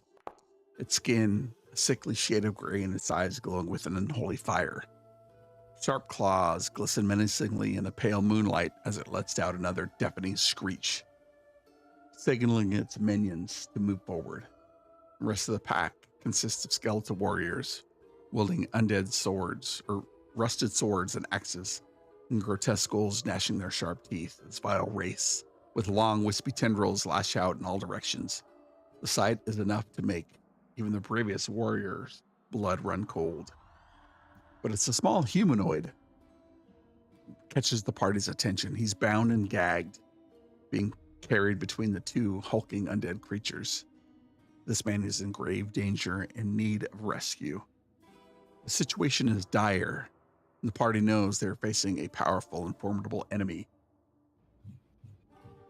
Quickly sizing up your opponents and that of the captive man, and strategize what your attack might be. We'll find out the next time we visit the Knights of Solaria. And that will end tonight's session. Nice. Sweet. Yeah. All right. All right.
at the end of We've last, taken a short rest, right? taking a short rest. Yep. At the end of the last session, you found yourselves as you exited the tower, a screech cut through the air, and you saw a few creatures on approach. And I'll reread the description.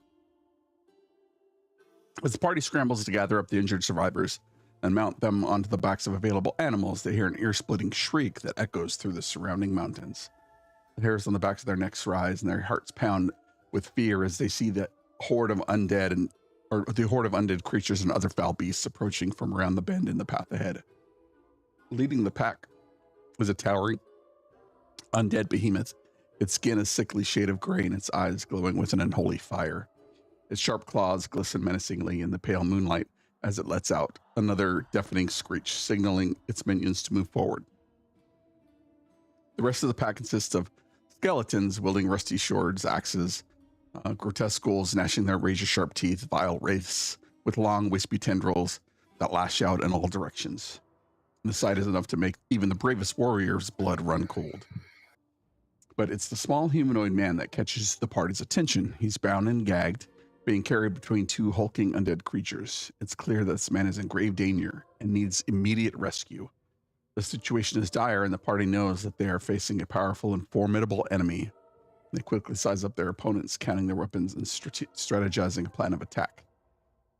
They must fight with all their might to protect the survivors and save the captive man from his gruesome fate. And with that, we will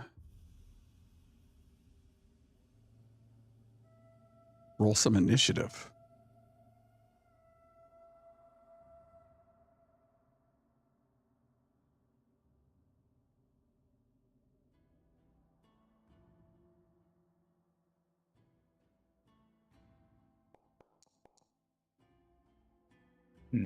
My token says I'm at full health, but I definitely took damage.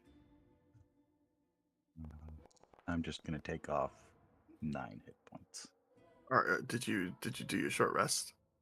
I cannot gain hit points during a short rest right now. Ew, yeah. I forgot. I think you got poisoned. I got 1 hit, so I think 9 was about the number. So Yeah, that was the number.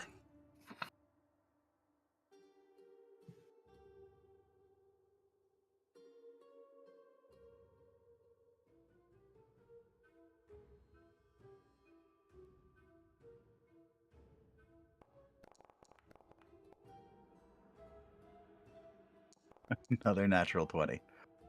Nice. I think like my last 5 rolls, I've had like 2 natural 20s, 2 natural 1s, and then like a 9.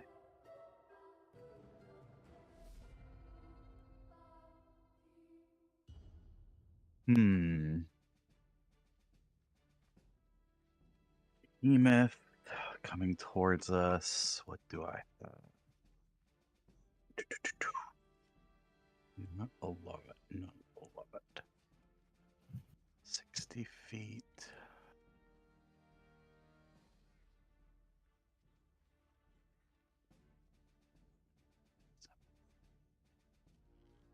All right. I'm going to look towards Thalgar and kind of put my fingers out like I'm framing his face, and that is the face of a hero. And I take out my paintbrush and I paint some some lines of his face in the air, and I cast heroism. Nice. Is that concentration? It is.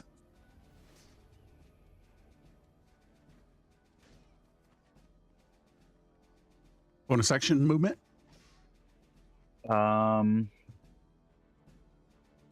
Nope.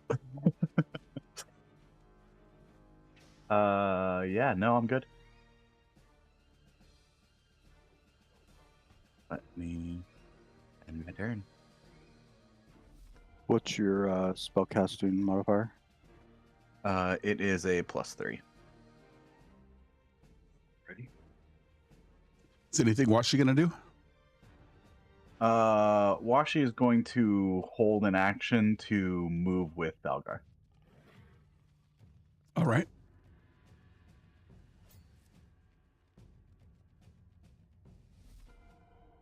Ade.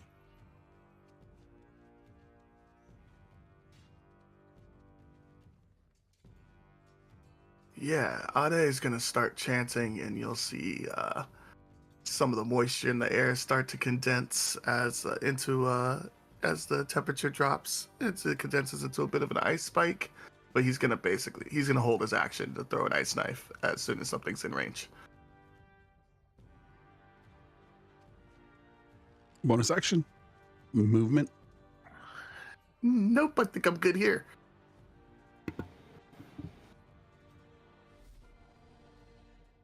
Eladan. I'm gonna move, and then I'm gonna take a shot at this guy.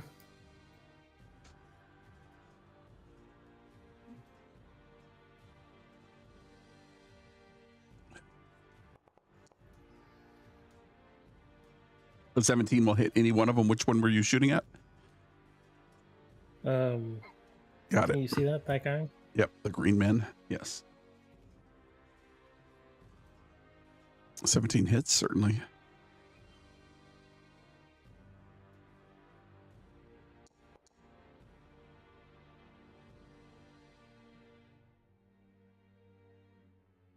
For a total of 9. No, it should be a total of 13. 11 plus 2. Yeah. Ah, I see it. There you go. The D, which was your, the D8 7 was your roll. All right. Do you have magical bow? I do not. All right. The arrow flies unerringly through the air, striking this creature, but it seems like it does not do as much damage as you had hoped. Curses.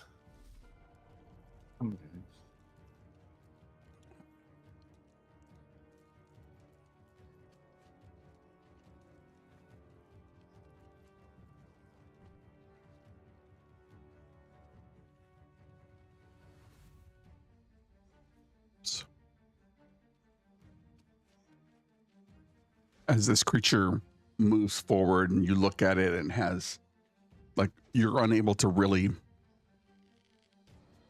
spot the creature is very blurry, and when you look directly at it, it's hard to focus on.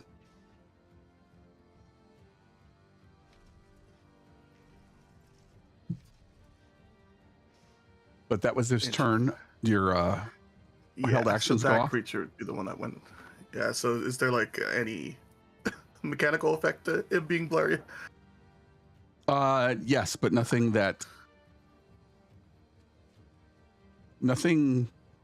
you need to worry about yet. I Yeah, will he says. make an attack action then. Yep. Attack roll. Normal. Wish it was higher than that.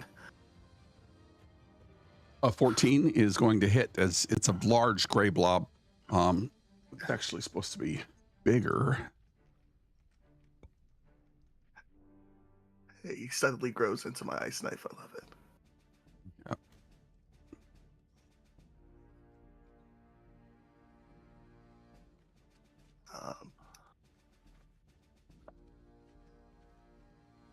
Damage. That's.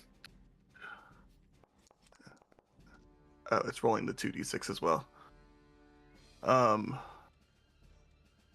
So the d10 was 8 damage, and then I think he needs to make a dex saving throw.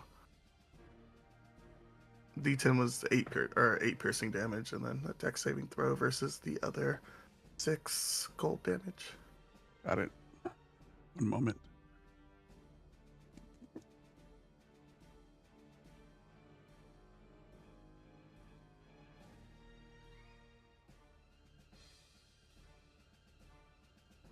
Wow, that did not want to do that. Dex save, you say? Dex save, yeah. DC 14.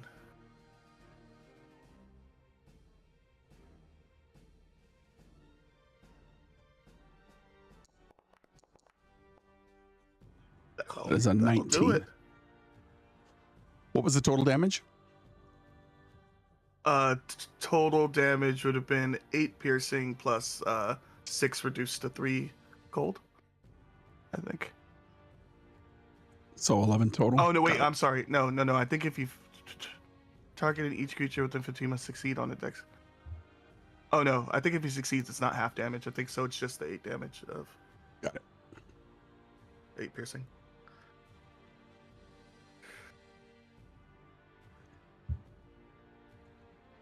Any other held actions? All right.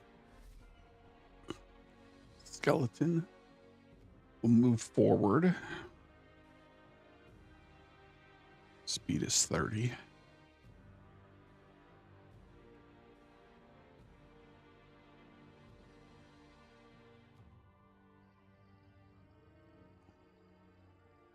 And it will make a ranged attack with its short bow at Eladan.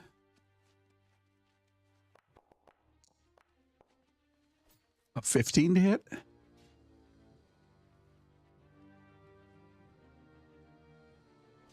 Targeting Eladan.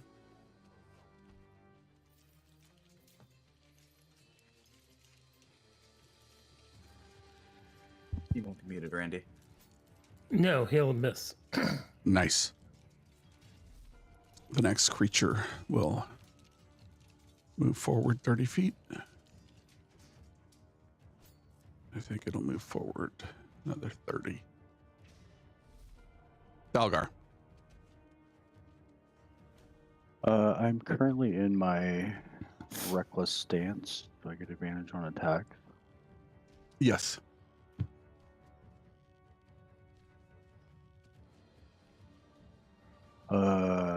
With my halberd, I got 15 feet of range. I'm going to smack this thing in front of me.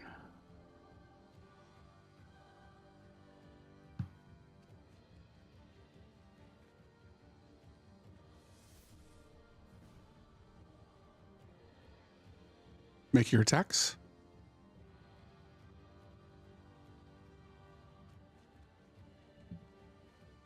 I rolled. It's not showing up. Oh, bonus action to command. Okay.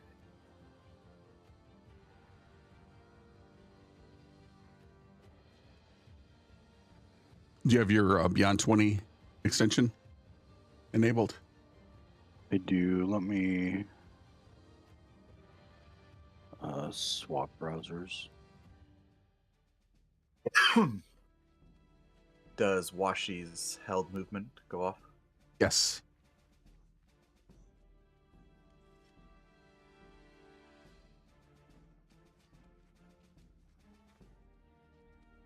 He has 40 feet of movement, so can he move all the way up?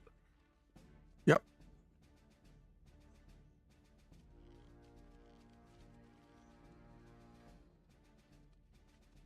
So I have to take a bonus action to command him. I'm assuming you did that last round. Yeah.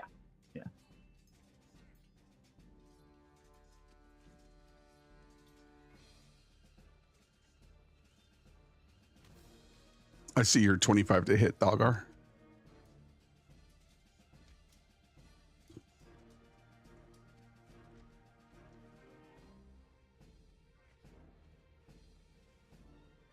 All right, I just loaded into Chrome.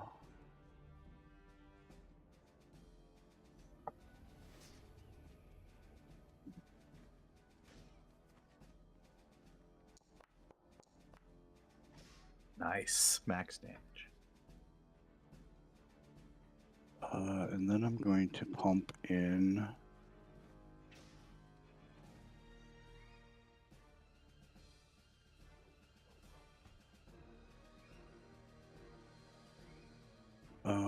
strike. The Giant's Hill Strike needs to make a DC 14 strength save or not prone.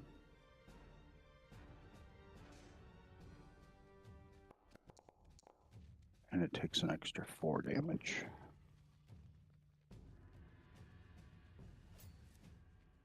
Strength save? Yep.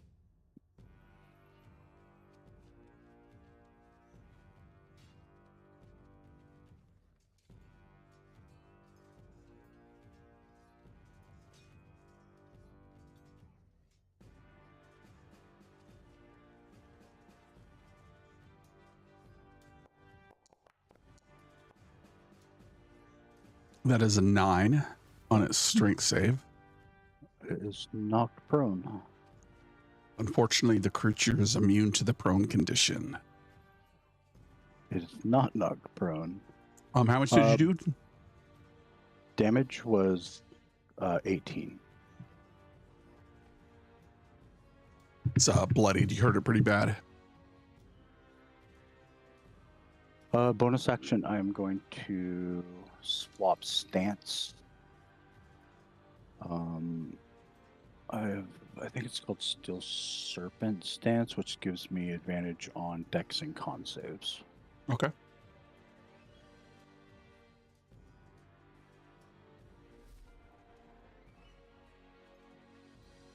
That'll end my turn. Thank you.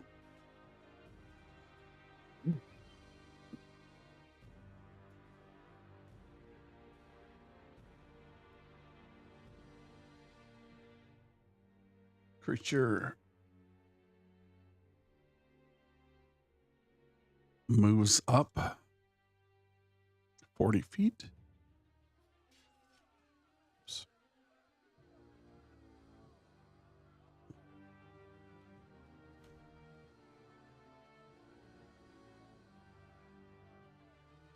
And it'll move up again. That's their turn. Marin.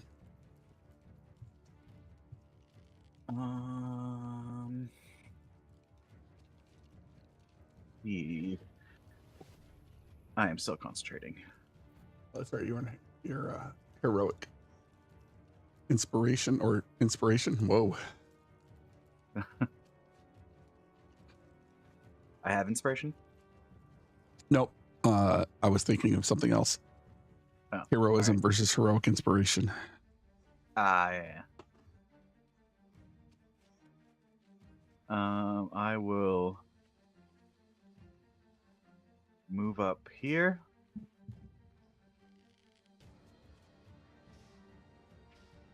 And then as I'm walking over, you're all looking a bit blurry lately, but that thing is looking extra blurry, or is it just me?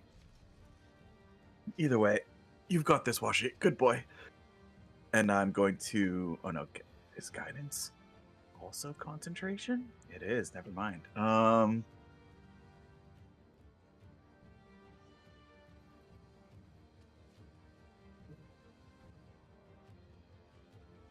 I'll just use the help action for Washi's attack.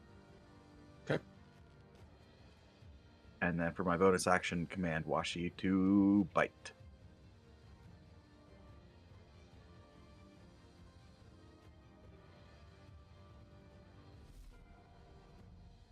And Washi will bite.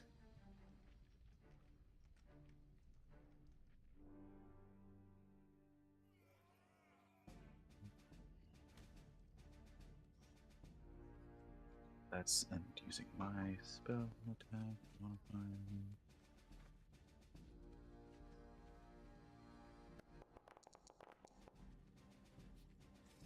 Hey, natural 20.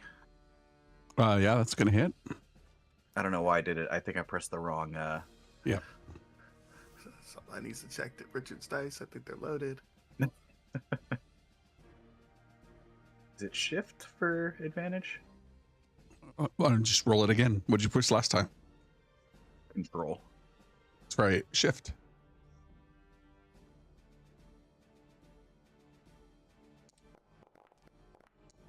Oh, I almost landed at another 20. It's shift for. All right. So that's double the dice. Where are you? That's, I believe it's a D8. Yeah. D8 plus proficiency bonus. So 2d8.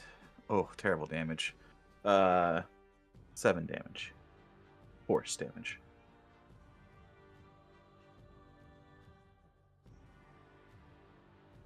And that's Washi's turn.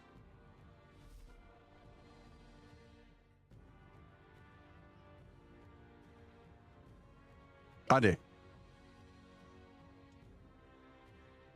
I'm not enjoying that these guys are coming that much closer. He's going to look up and beseech the skies for assistance. And he's going to go ahead and call down a moonbeam on same dude we've been hitting.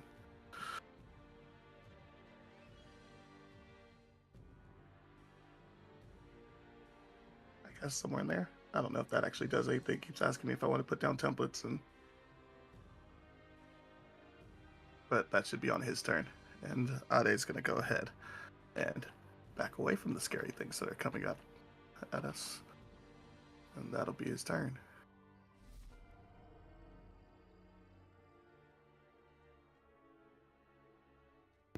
Okay, bonus action. I will cast Hunter's Mark on the shadowy creature. And then I'm going to shoot him.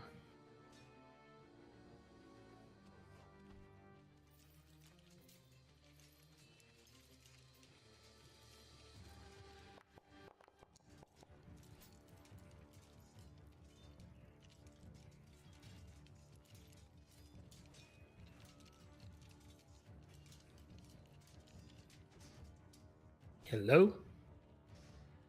Sorry about that. A 13 will still hit. Okay. Damage. Dreadful Strike. And Hunter's Mark. 18, 21, is that correct? It's 9, yes. You're able to dispatch this foe. Its gray matter falls in tatters around, and the ground wilts where it lands.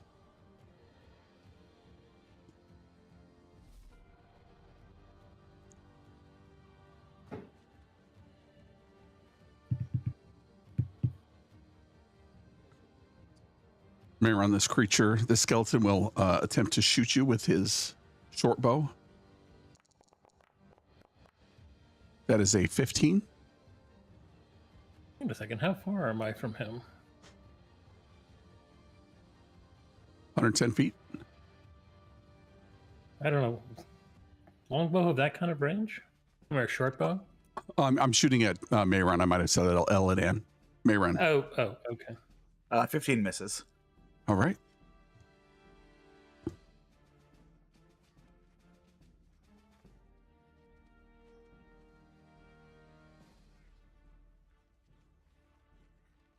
Creature will move up.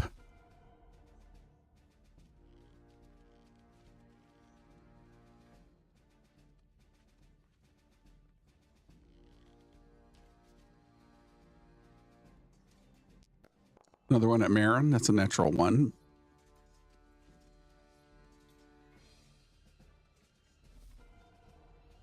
Balgar.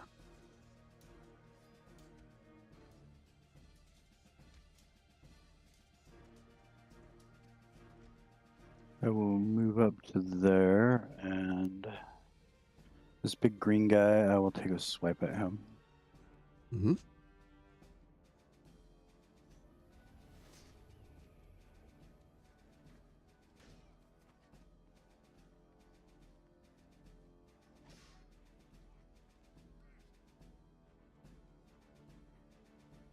Uh, 13 damage, and then I'm going to use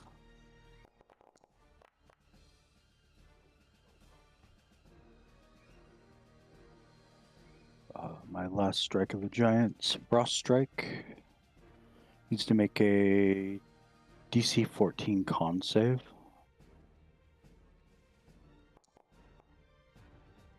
That is a 13 con save. Speed is reduced to 0 and start until the start of my next turn. Nice. and it takes an extra 1 damage. Total of 14? Or excuse me, what was your damage for 14? Yeah, 14.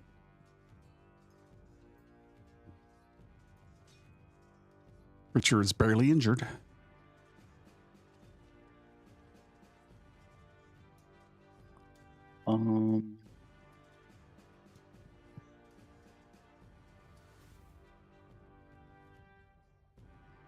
Yeah, I'll just stay put.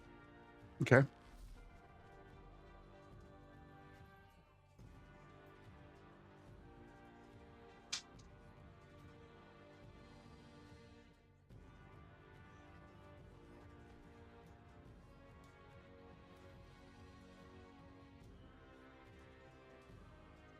Creature can't move, so it is going to dodge.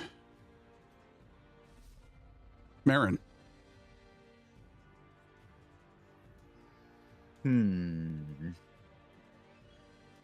Let's see.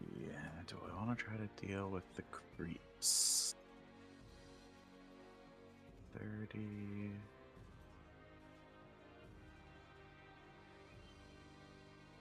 Yeah. I'm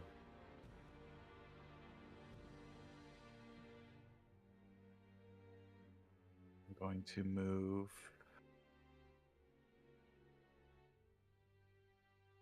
here, avoiding the area of that fallen creature. Mm-hmm. And then I'm going to use the help action when Washi attacks. And then use my bonus action to command Washi to move.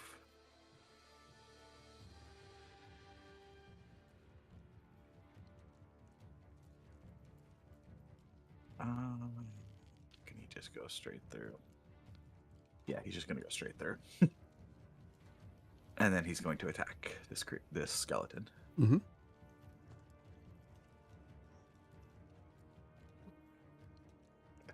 Straight through is a moonbeam. Yep. Is that a con save there for Washi? I'm like, is it? I guess if you're still going straight through, it is. You let me it's know. DC 14. I can pick There's and a choose. There is a moonbeam there. Yeah, I know. It doesn't look like it is, but Oh. I must have missed that.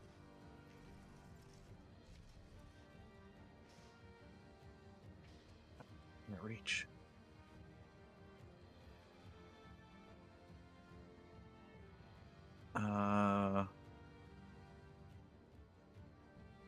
He's just gonna dash. Get up in this guy's face. That's his turn.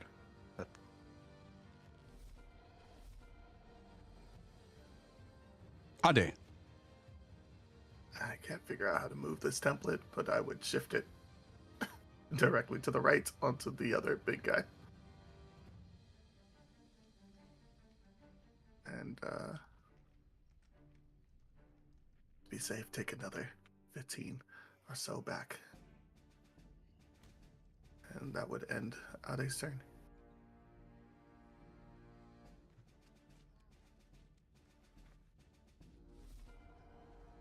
Eladan.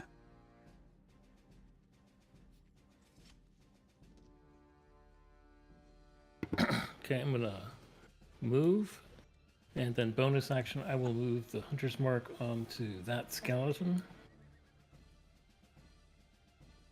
And then I will shoot at him. Nice.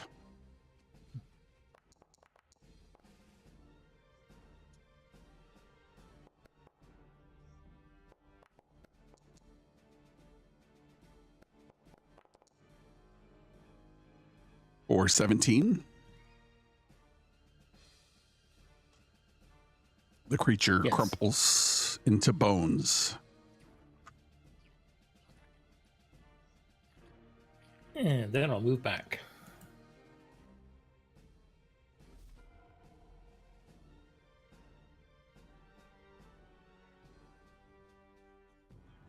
Creature skeleton will target Marin with a 15. 15 misses. Misses. Yep. Thalgar. I'm going to move a little bit.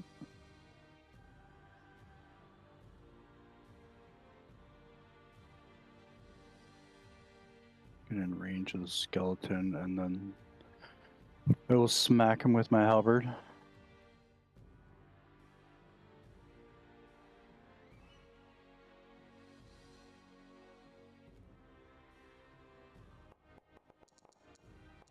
That's not good. An 8 does not hit.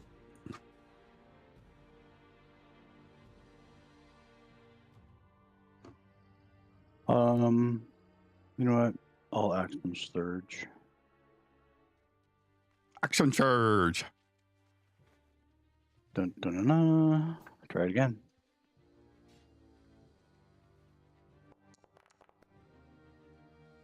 A 16 will definitely hit.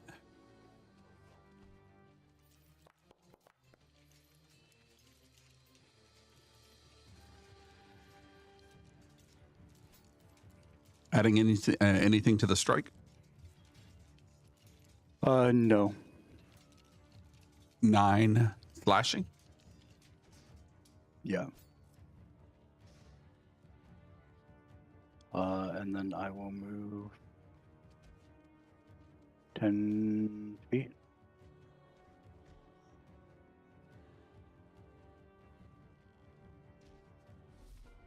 And end my turn. Okay.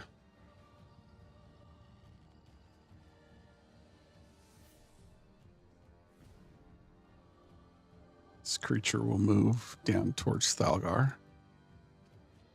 Start of his turn, he's gonna have to make a con save. You move the moonbeam on there? Yeah.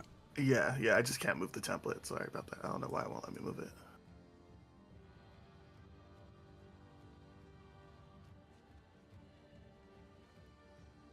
Makes a con save.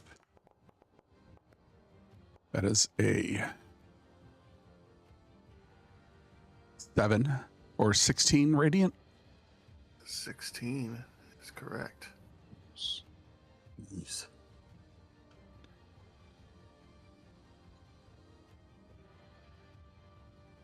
This creature moves down towards Thalgar.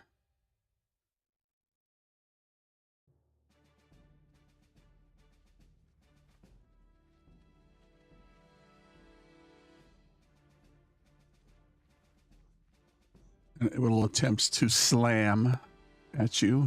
Do you have all your hit points? I do.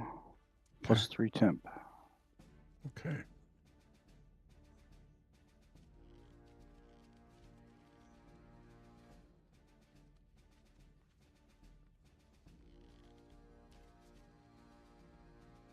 Will attempt to reach out and grab you. Whoops.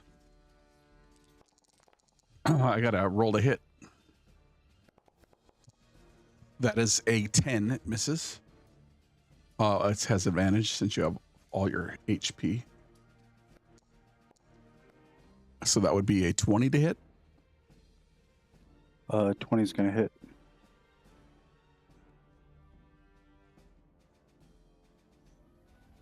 That is, I'll take the first one. First one is 19 necrotic damage, and I need a DC 14 con save.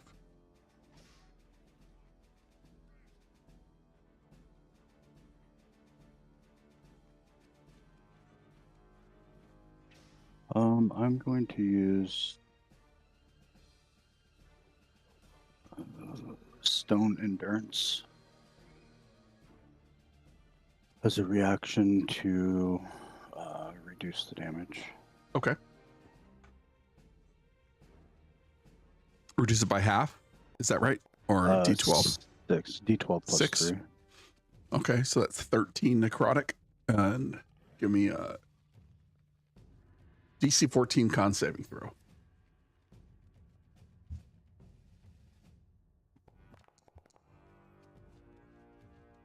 succeeds. 15. But that's its turn. Marin.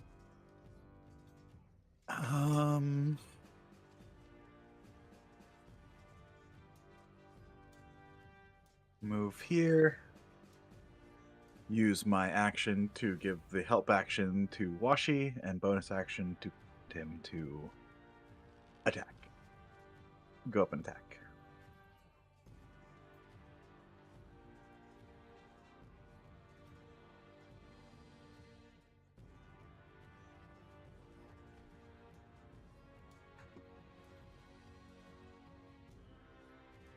Yeah, go ahead. Unless I'd stop you, just continue. All right, that should be at advantage.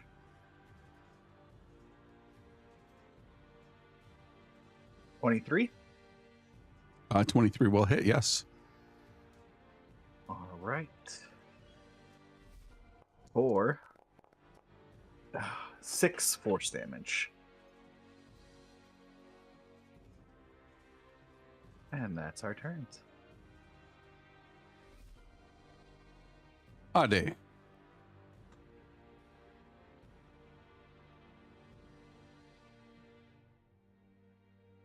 Ade's just gonna go ahead and scooch that moonbeam on over back onto the Mr. Bad Guy and end his turn. Do you want to put it right on him? On him. Or on him? Yeah, that's as long as he's inside of it, away from my friends, I'm fine. Okay.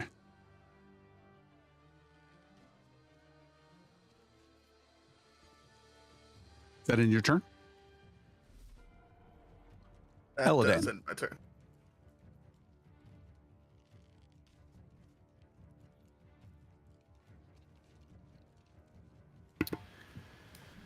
Okay, I have to move up. And I will bonus action move Hunter's Mark onto the this guy, the father. And then I will attempt to shoot him. Oh, yes. Very good. Hey.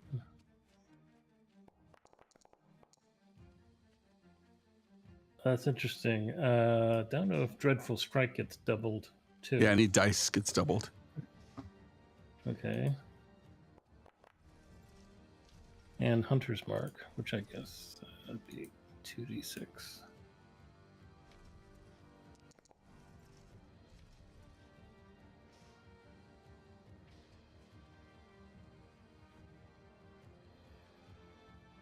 What's the total? So let's see. 8 and 2, 10, 13, and 6. So it's at 19. Nice.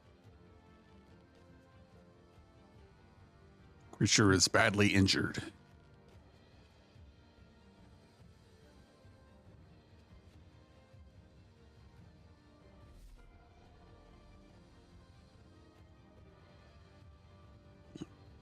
The skeleton will attempt to shoot at Marin again. Or Marin, however you say it, you tell me.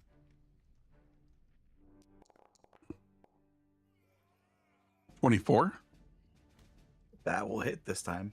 for 4 piercing. All right. Let me do this first. And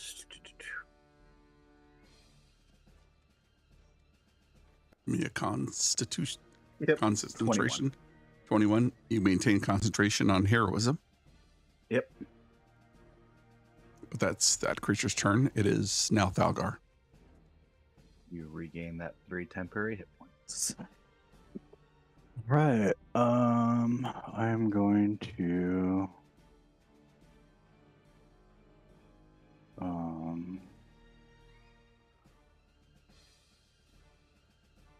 I guess just attack it.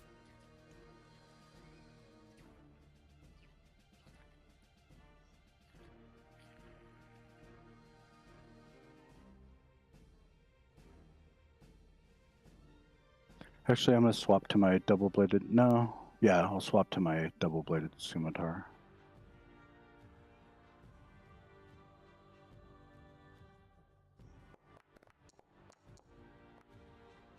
19 hits. For 9. Adding anything to that? No, bonus action. I'll attack with the other edge of the scimitar.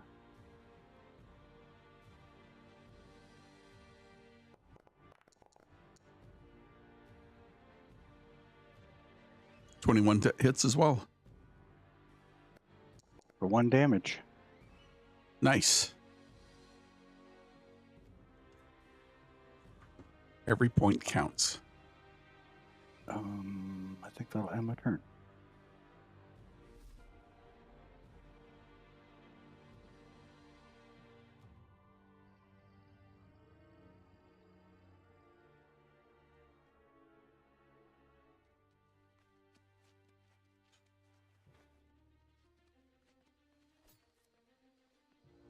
This creature will attempt to hit Washi Con save. after he has a con save. It's 10. I should have pressed the button first. Now scroll all the way back. Here we go. Normal. Ooh, 16 again. Nice. Creature is near death. It attempts to slam Washi. all right. Whoops. I keep doing that. That is 21. 21 hits. Washi has all its hit points, so. Oh, that's right. Still the same. Still 21 hits. for 9 necrotic damage. And it needs a DC 14 con save.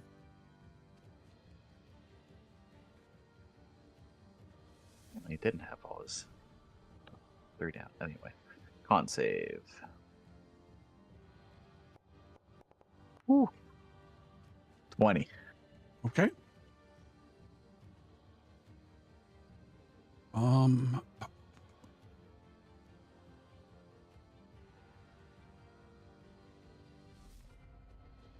Marin. I will cast Mending on Washi. Okay, give me 1 second.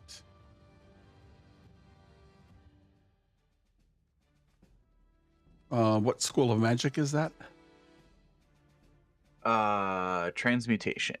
Okay, go ahead. All right.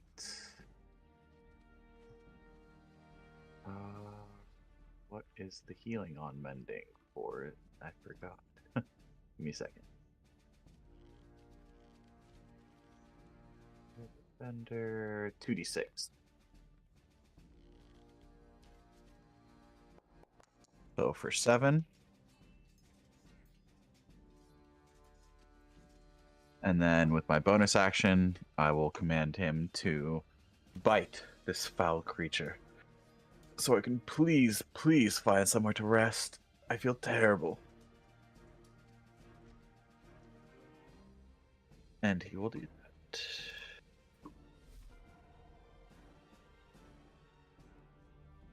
Oh, finally I rolled terribly. 7. 9 will not make it as this creature dances away from Washi's force attack. That's it. Ade.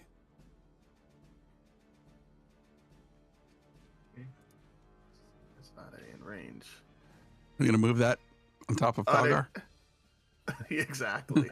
It burns.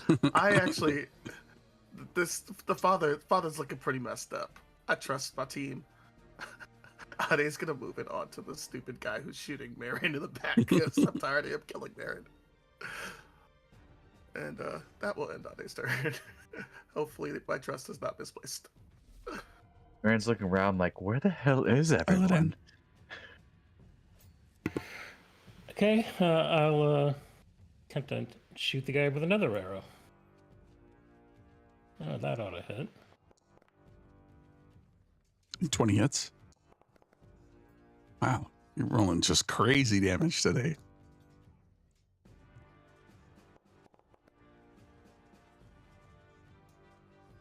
Total is 12, 15, 16. Yep. How do you destroy your most dangerous foe? The arrow just flies in a perfect arc straight through his middle. And that creature drops to the ground, and we will drop out of combat.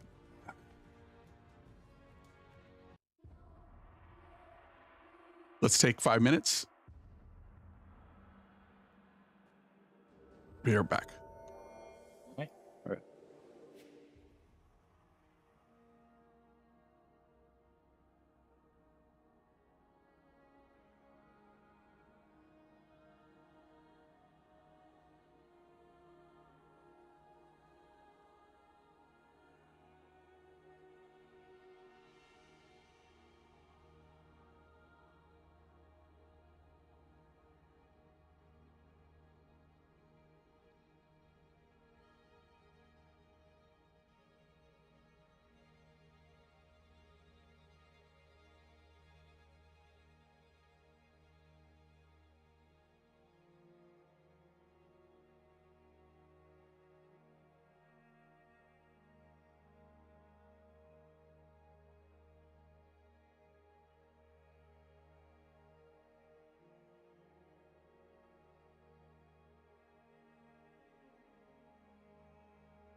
You have defeated these enemies. The little man lays at the edge of the clearing, bound and gagged, but there appears to be no other enemies in sight.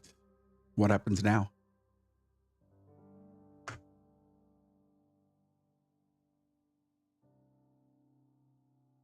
The hell were those things?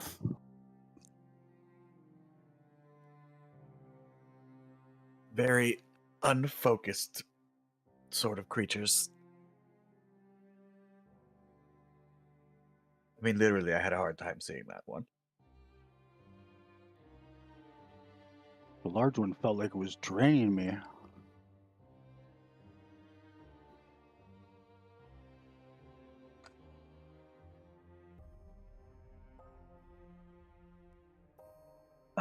Do we have...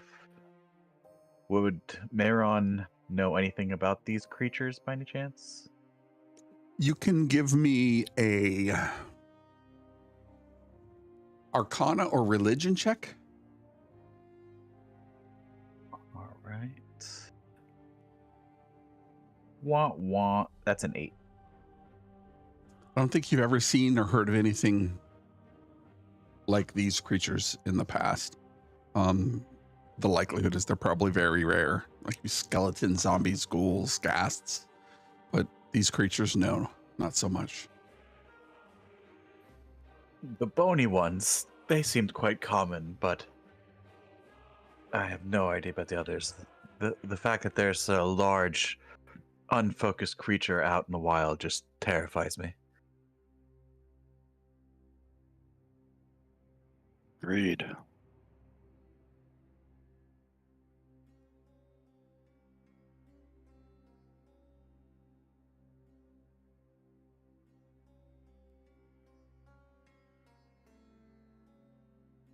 How far away is this captured guy?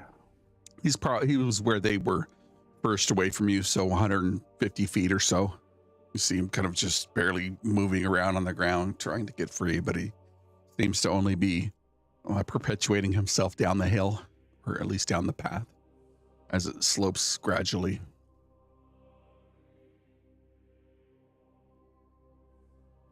I'll start making my way toward him and say, let's grab the other people. Let's get out of here. Yes, that sounds like an advisable plan. As you grab the horses, they're very amenable to you. Though there seems to be a little more pep in their step as they are finally out in the fresh air, and they trot along behind you. All the people still dreary and tired from whatever had caused them to sleep. And you see Eva the White. She's got her crow on her left shoulder, and she's her posture is very bent over forward, as if she could almost fall out of the seat at some point. But as you approach the little man, it's dirty, it's got gray hair balding on top, kind of big ears and big bushy mustache, and around his mouth is a filthy gag, and he's bound at the wrists and at the legs.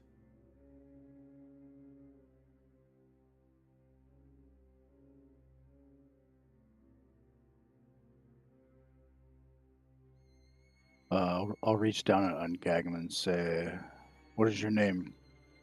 Oh, thank goodness. My name is Theo. These creatures took me when I was cutting wood for the tower. I operate the signal light. And you see the other two, Ralph and the other one, kind of pop up. Oh, we thought we were never going to see you again, Theo. Oh, everything's fine. I'll be fine. Please, take me with you wherever you're going.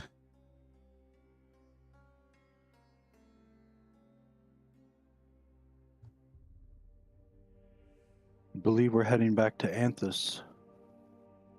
That's as good a place as any, as long as it's far from here. I didn't sign up for this. Well, we did.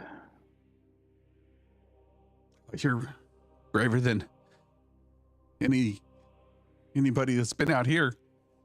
I swear we've been seeing these kind of things wandering, but they've just kept their distance. And suddenly one night they arrived and were led by the lady over there. He points to the lady. His arm still, he's I assume he's sitting up at this point, points over towards Ava the White.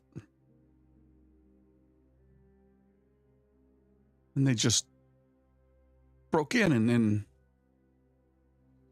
they had already captured me when I was out in the woods. Is there extra horse? Can I ride with Ralph or Sid? Please don't say Ralph. There are many of horse left. Oh, okay. You can untie me, or at least just put me on there and tie me to that horse? All on time. Does he have any weapons on him? Doesn't appear to have any weapons on him. His clothes are dingy and dirty.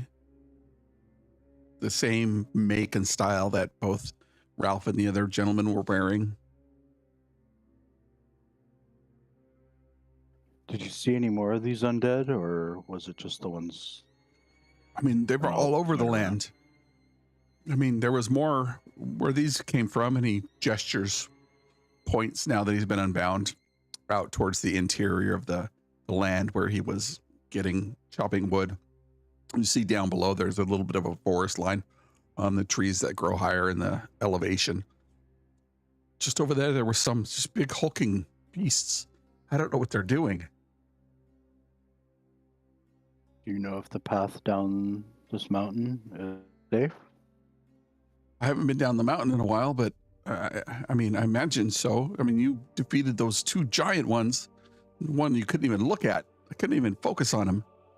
He was just, every time you looked at him, he would just shimmer and shake, and then he would fly through me, and I feel this bitter cold. But I mean, as long as everybody stays together, or at least stays by you, I think we should be fine.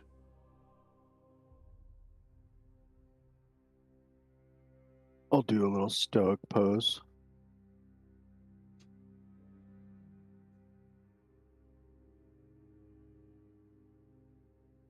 Shall we head out, group?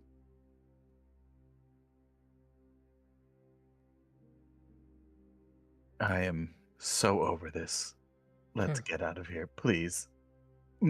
Take a quick look-see at the fallen undead to see if there's like any symbols. Sure. On there. Give me, you can give me a perception or investigation check.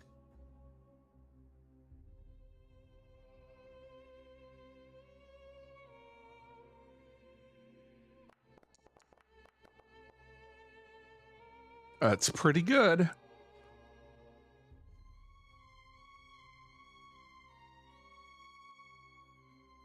You do not see any symbols, but what you do find are 6 black onyx worth 50 gold pieces each.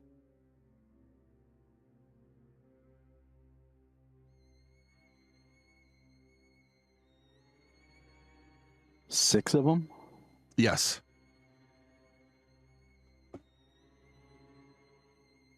Got some gems, boys.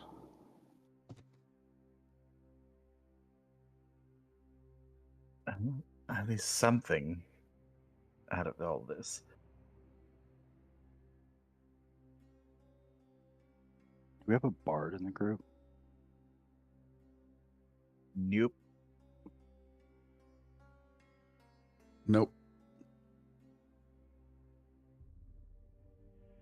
I'll just pocket them. I guess we'll split it up later.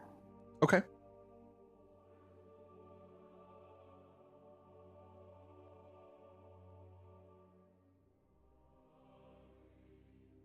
Are you guys just heading down the mountain?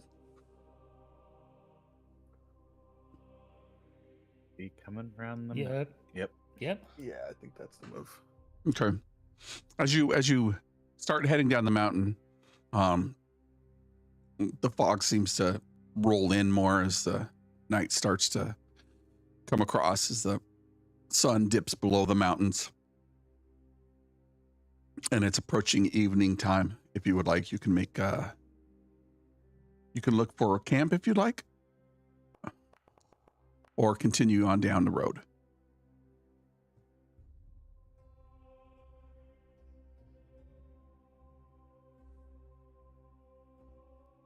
I think we should push on, get off this mountain. Yeah, I'm for pushing on. I'm okay with that as well. Okay, you're going to push on into the night. It'll take you probably another 2.5 days to get to Anthus.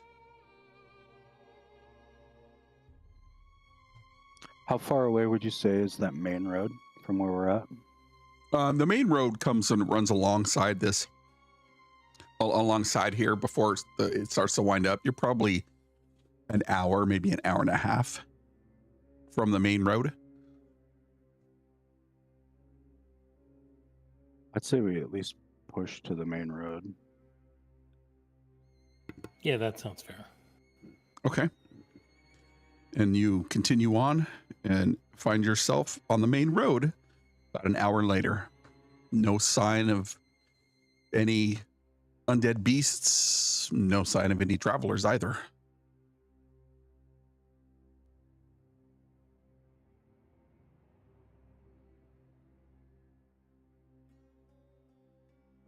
Anyone tired, or you want to keep pushing?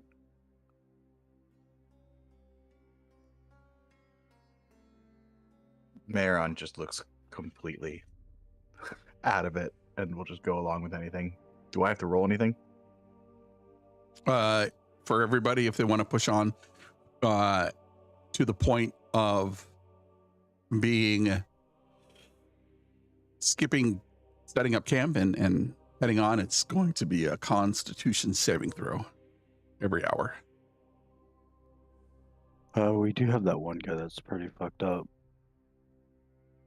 We should probably rest so he just doesn't die.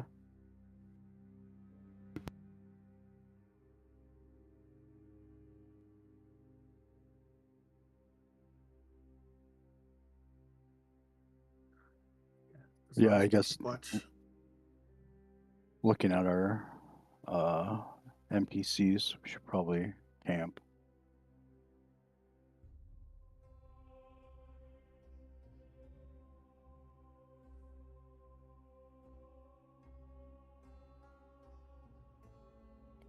Give me do you a- think you can find us a good place to camp?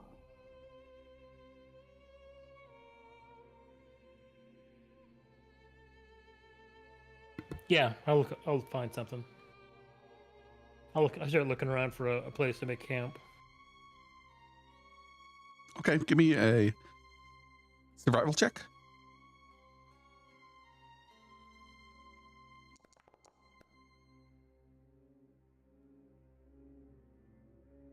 $11. You find something. It's a little bit exposed, more than you normally would like, but you're able to find a camp on the side of the road.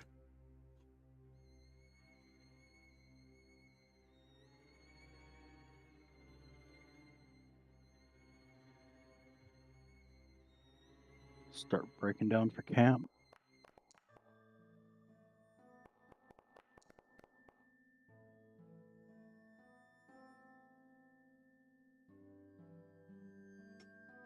Is anybody going to take any watches?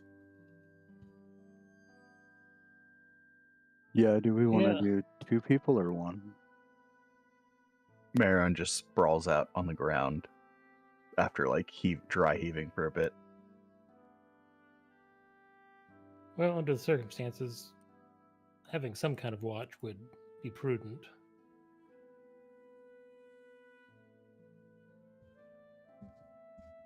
Ava seems to be coming back to her senses. I can stay on watch and we can have Crow here. At least keep a lookout. He doesn't get tired and he can fly around forever. Man, I don't know what was in that stuff, but oh, my head is pounding.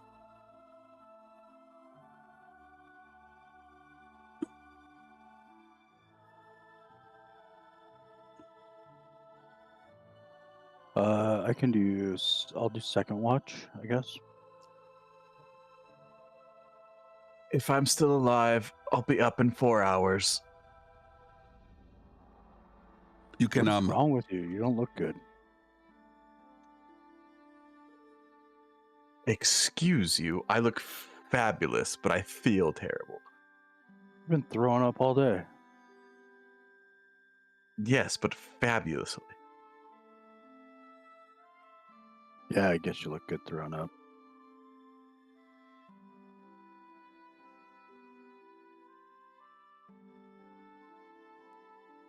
and there will only be 2 watches. So sounds like Thalgar's going to take the second watch. Eva says, I can stay up for the first watch. Hell, I've just been sleeping all day. Unfortunately, I won't be able to relearn any of my spells. My spell book.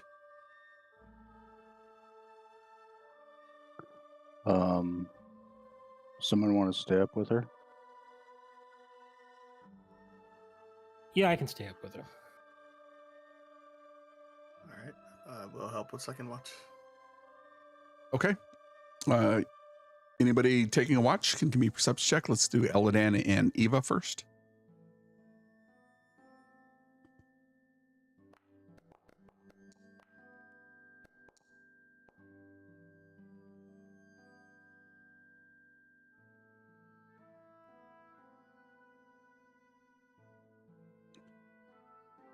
Um, 16. The night goes. You're sitting there with Eva, and she is quiet for a while, and then she looks over towards Eladan and says, I appreciate you coming out and rescuing us. By the look of your group, the eclectic crew that it is, how much did they offer to pay you? I don't actually recall. I was unable to to put the perpetual light on that signal crystal, so they'll have to do it the old-fashioned way, but I don't think any of those undead are going to be able to do it. So what are you doing out here in New Anthus? Whatever anyone will pay me to do. Here, here. She smiles and takes a drink of her water skin, sets it down, and the crow comes back and lands on her shoulder, and she kind of scratches its head a little bit, and then it takes off. It takes off back into the air. It'll be good to get back home and get a clean, dry bed. Been out in the wilds for a while.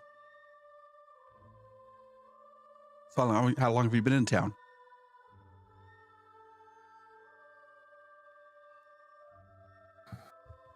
You mean in Anthus? Yeah. I mean, not everybody comes to Anthus for fun. It's either work or to make some extra coin. That's why I'm here. Yeah, that's my focus as well. Just been trying to make a living. Well, again, I appreciate it. I would pay you, but the money I got paid to light the signal crystal was taken. Yeah, we were already paid to check everything out at the lighthouse. So. Oh, okay. Damn, that spellbook's going to cost me a fortune. Oh well. We'll figure it out. We'll figure it out. Oh well. I think we should wake the others. I'm going to check on Perelia and Franco. Good chatting with you. And she walks over to check on the dwarf and the ranger, and the ranger's the dwarf's completely just sacked. It would be a nice quiet evening if he wasn't just absolutely sawing logs, just knocked out, just in his skivvies under the moonlight. Just he's gonna be asleep for a while. Perelia wakes up, and her and Eva have a bit of a conversation. probably a good 10 to 15 feet away from the camp. Or you turn in Eladan, and then I assume you wake up Thalgar and Ade. Yes. Oh, what And- the hell? Time already? Slowly get up.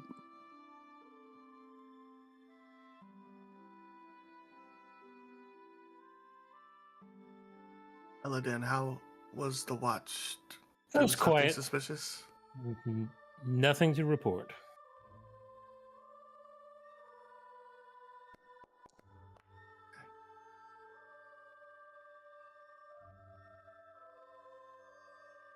No sights of any dragons.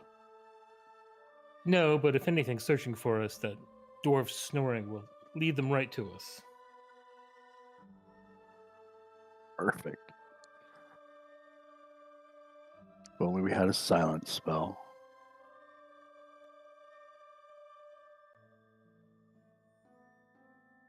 Marin, are to you the- going to also get up after you trance? Yeah, I can. If I'm feeling any better or not. You're certainly not feeling any better.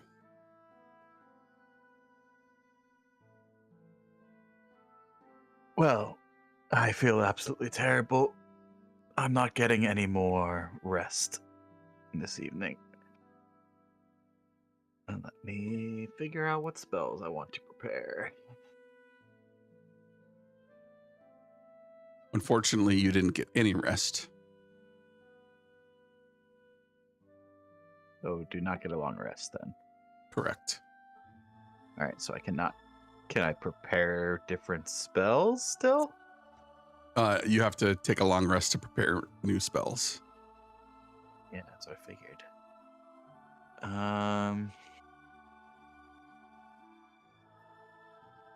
I hate this place.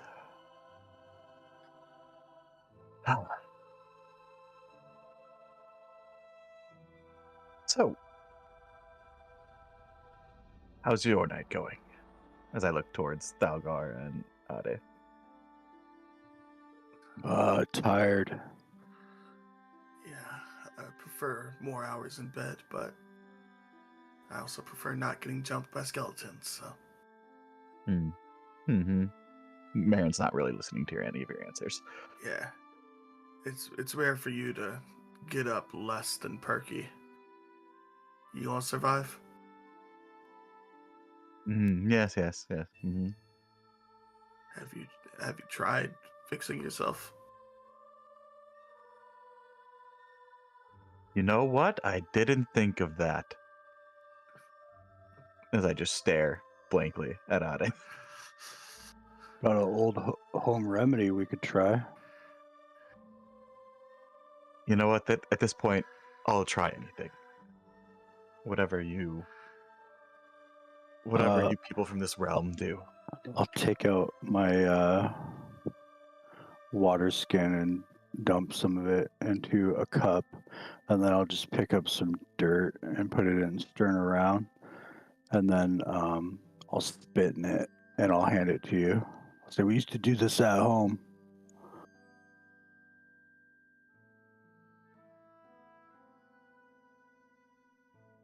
Looks at the cup. Looks back at Thalgar. Looks at the cup.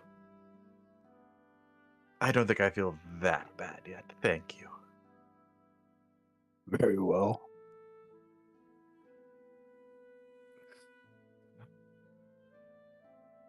Ade will cast Good Berry. Let's see if you can keep some food down. He'll hand you just the whole Try thing. good berry.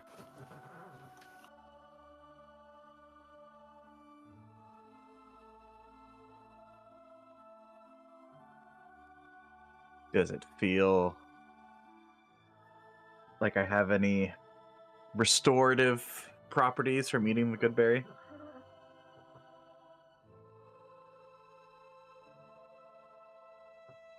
You might be muted, Rick. It stays down for maybe 20 seconds. before you violently heave it out. And you do not gain any hit points. Nope. Nope. I offer you the cup of dirt and spit again. You sure?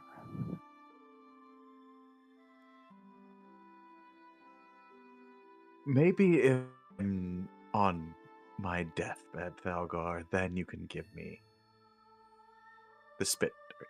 How about that? I'll just start laughing. Oh, why did I come to this plane? You'll be all right. We'll get you to town and fix you up.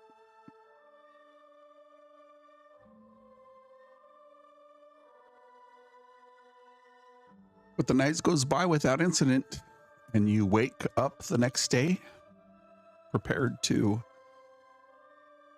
head into town. Those of you who were able to sleep got a long rest.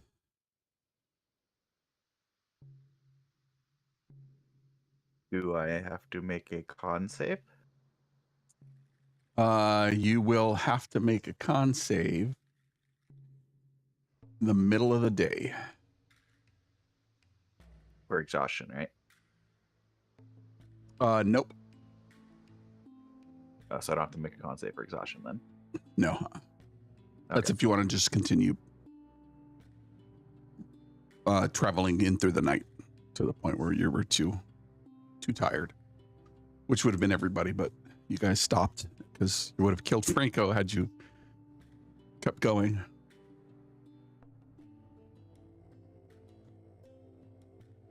But the morning comes, the fog hangs low over the mountains, and the day is yours. What happens now?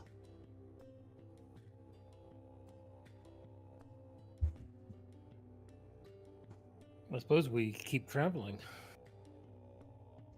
And as you continue down the mountain, it's relatively quiet. Those people who were sick and or asleep are a little bit more awake now than they were before. Ralph and Sid are having conversations. They're bickering back and forth as colleagues who are close normally do. Eva and Pirelli are in a hushed conversation, a little bit away from the group. And Theo's riding with wherever you put him. He's not really saying much, kind of just looking at the ground. Disappointed. Franco seems to be coming awake a little bit more, but you hear him grumbling, under his breath, but he's still in a pretty bad way, as if he only had 4 levels of exhaustion. But the day creeps by as you guys continue down the mountain. No signs of any creatures. About middle of the day, you hear Maron have some racking coughs, and he throws up again. Maron, can you make me a nope. Can you roll 3d6 for me? That sounds ominous. Why not? 1, 2, 3. It's a pretty good. Your maximum hit points were reduced by 6.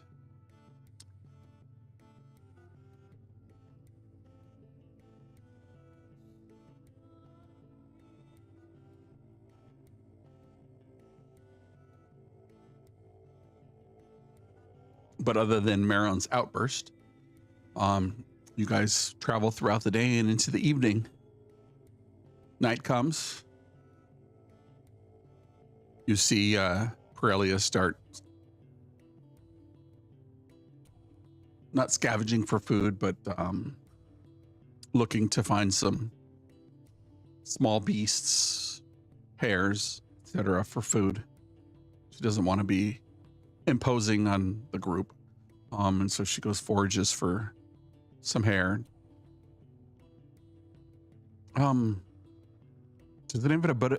anybody have a bow I can use? I promise I'll take really good care of it. I'll be back. 2 shakes of a lamb's tail. Just gonna find us some food. That's okay. And she looks at Eladan. Oh, she would have scavenged one of those short bows from the skeletons. Let's say that. Oh, that's good. I'll be back. And she trots off. A little pep in her step, her lithe, athletic figure, carrying her quietly into the brush, as if she makes no sound as she goes forward. And you see Eva kind of shake her head and then, stare at her hands as she sits on the horse. But you guys make camp. Are you going to put up another watch? Yeah, I will. Don't know Yeah. if anybody else will, but I will.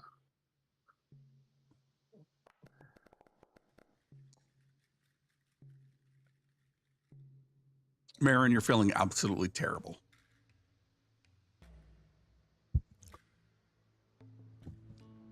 I don't even say anything to anyone. I just slump off the horse and lean against whatever I can lean on. And Washi comes, puts his head on my lap. After about an hour, you see Perelia come back. She looks like she has 3 braces of hair. Does anybody mind if I cook these? And she gestures to the large rabbits. I have no objection. Rabbit. And she puts together some stones and some twigs. It looks like she also foraged for some things to start a fire. And then she has what looks like some leaves, and she starts the fire and starts tending to the rabbits and cutting them down and removing their skin and fur. And she looks like she's done this 100 times before, as if she could do it in her sleep. And she wraps them in some kind of greenish brown leaf and then ties some rope around it. And she says, the rope will burn away, but the spices on the leaves will give it a good texture and taste. They should be ready here in a half hour or so. The sound of the smell of cooked meat makes your stomach growl, Marin.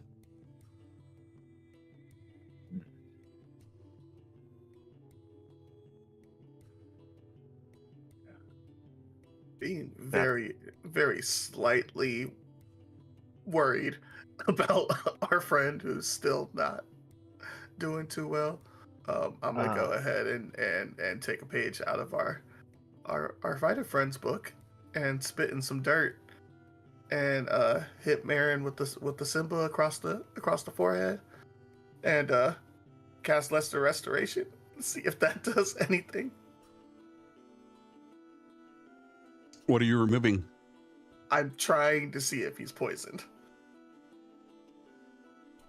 He is so you cast it. He gets better momentarily, but he is a few moments later, as the hairs start to burn a little bit. Marin, you feel your gag reflex come up. But like I want to eat the meat, or I don't want it. Like you don't want it. Okay. You figure like you're just gonna throw up. Yeah. I mean, Baron doesn't eat meat anyway, so. Yeah. I thought you were saying that I was like craving it when my stomach rumbled. I was like, that's not good. Yeah, But okay. That's a whole different problem. I just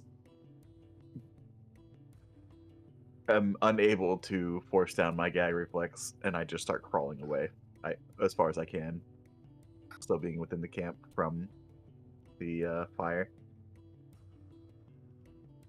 Well, he's not sick. I can't do anything about that.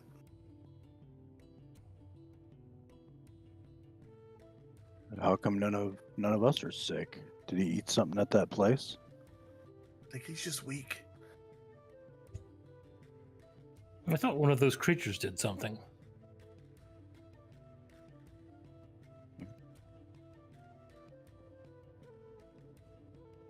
Mechanically, yes.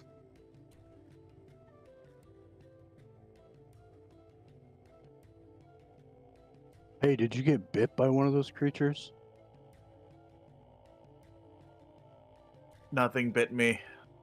Go away.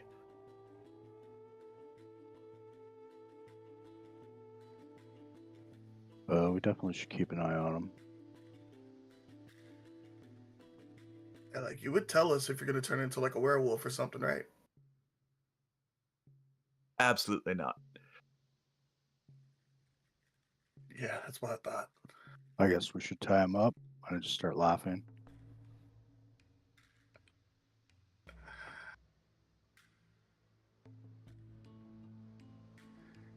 He doesn't look like he's gonna be much of a threat in that condition.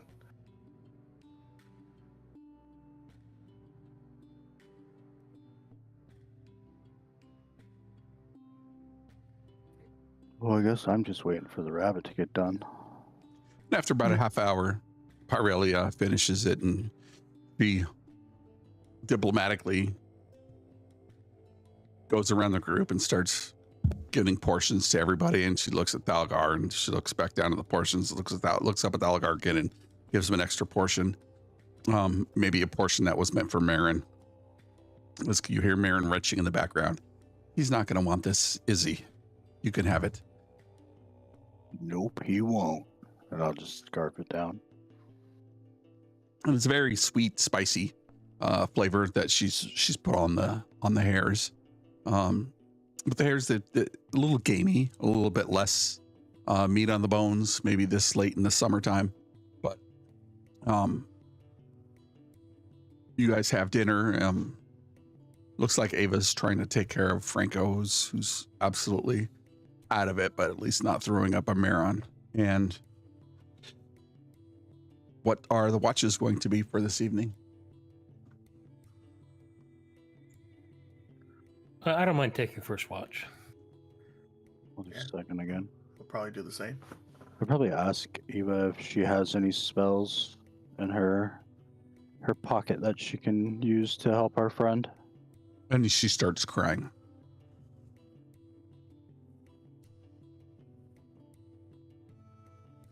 She starts crying. Yes. I'm going to take that as a no. Why do girls always do that when you talk to them? Yeah, I don't know why they always cry when I talk to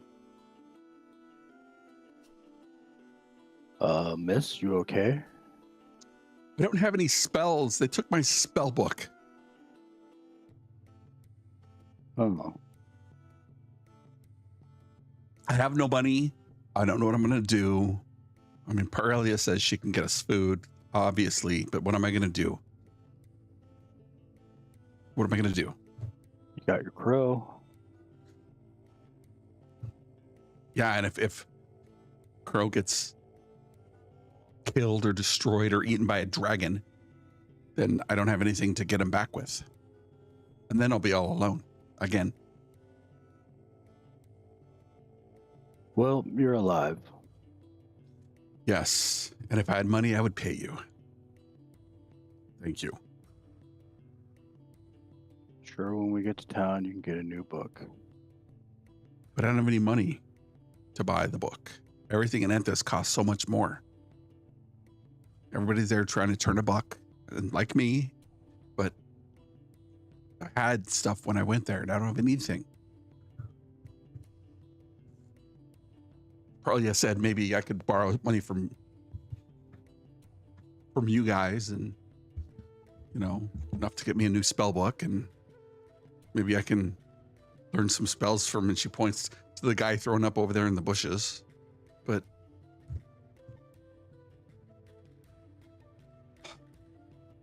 Pearlie, do you mind taking watch? No, I don't mind.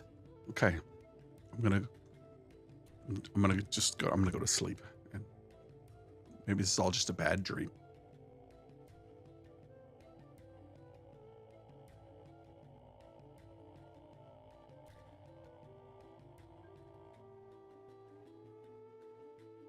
Don't worry, lady. We'll figure it out when we get back. And she turns away from the fire, her back towards the group. Yeah, sobs. Kind of rack her shoulders. As Crow stands watch over his master, over their master. And Perelia says, she comes in. She's taking this one pretty hard. Told her we could, live off the land until we made enough money. I mean, if you guys can help, that'd be great. I don't really have anything for money. I just guard the roads here. That's about it. Do we actually look wealthy? If we were wealthy, we wouldn't be out here. I mean, the fancy boy over there looks, those robes he wears they're nice, and he's got that shiny dog. Bushes? Yeah, that one. What's wrong with him anyways? I don't know. Something that's going around, I guess.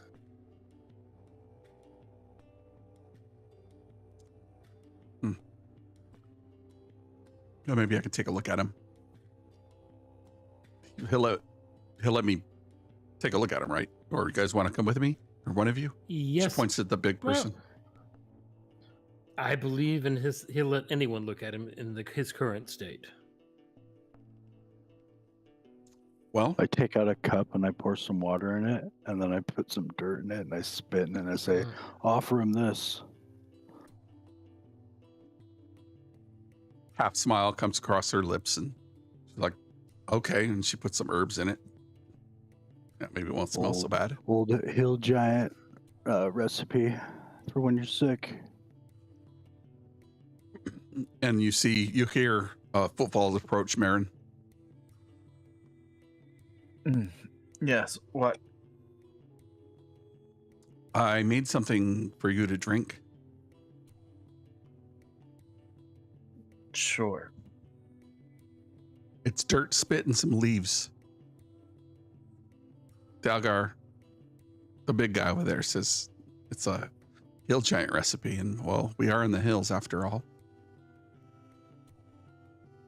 Am I feeling bad enough to try it yet? That is completely up to you. Let me see.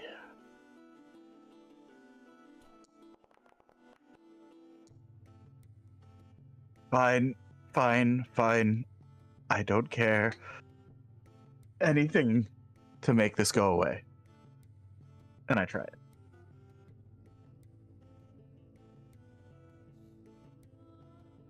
It tastes like some leaves, some dirt, and something else terrible. Leftover rabbit.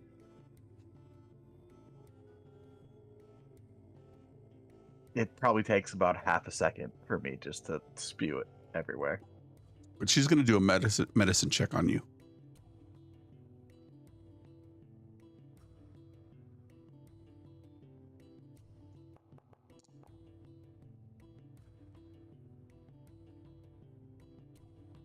Have you been out in the woods, the hills, or the mountains very much? Your clothing says no. Have I been in these hills, these mountains, these woods? No. Where I come from, things are a bit more...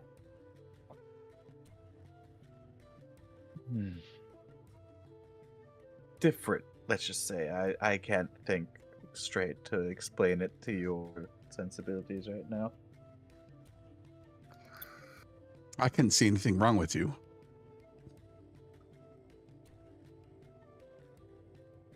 But clearly you're not well. Maybe we should see a cleric when you get back to town. The clergy. This is just my week. Well, there's some rabbit over there if you want some. Good luck. If you keep crawling, you're going to eventually crawl yourself down the hill. So maybe you should try to get some rest.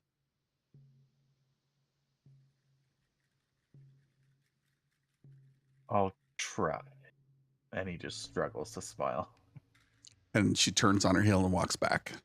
And looks at the group. He drank your thing, but he Didn't take him long to throw it up again. I don't know what's wrong with him. Oh, as soon Got a as he fever. says that he drank it, I just start laughing. She smiles. I knew he would.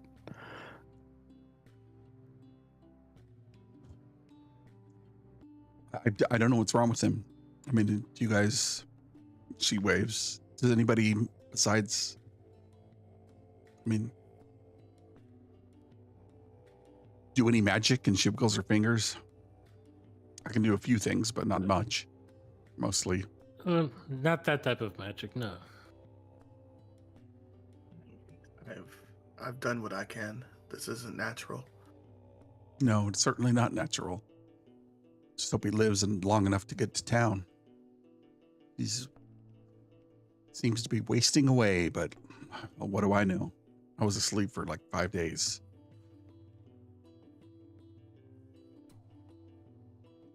And she goes and sits next to Eva, and Theo, Ralph, and Sid have been relatively quiet through this whole time, kind of just huddled in a small triangle, just having a conversation.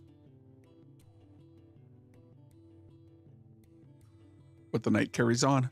And anybody taking first watch can roll me a perception check.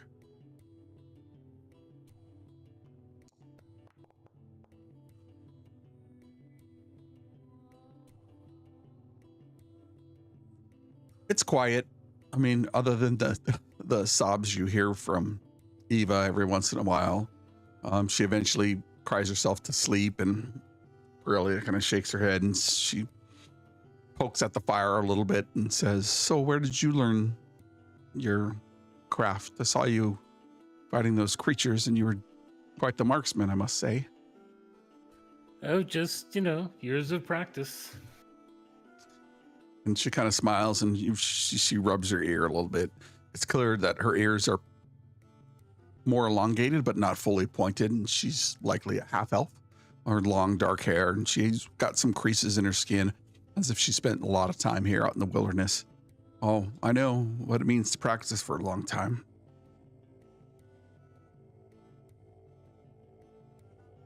I'm going to turn in.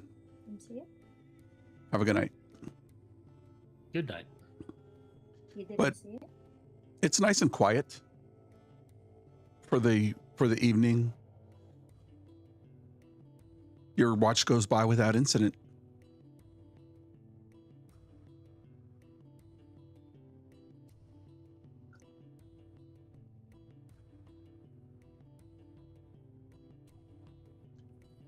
Who's taking second watch? That'd be me. Yeah, Nada. Okay. You guys want to give me perception checks?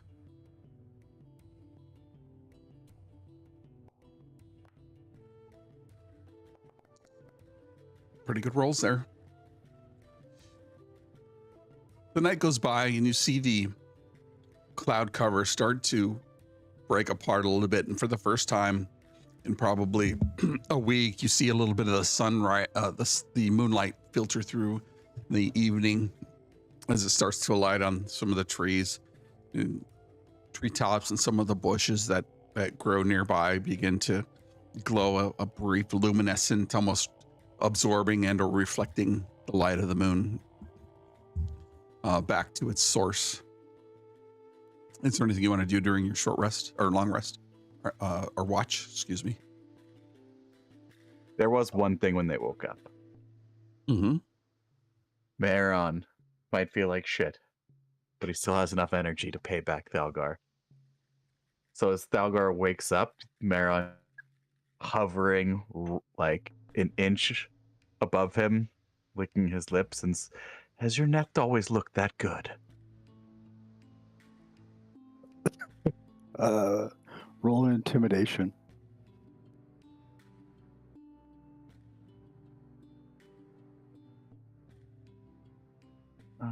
Got a little bit of that BG3 cutscene action, huh? 7. It's not breaking.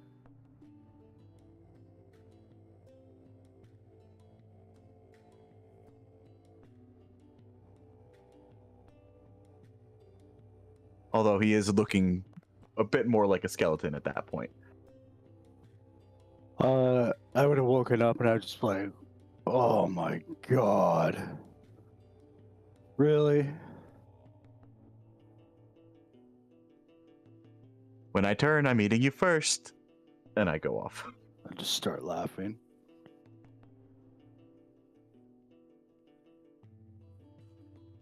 During my watch, I would probably take out the carpenter tools that we found and just start messing with them, try and figure them out. Say that one more time.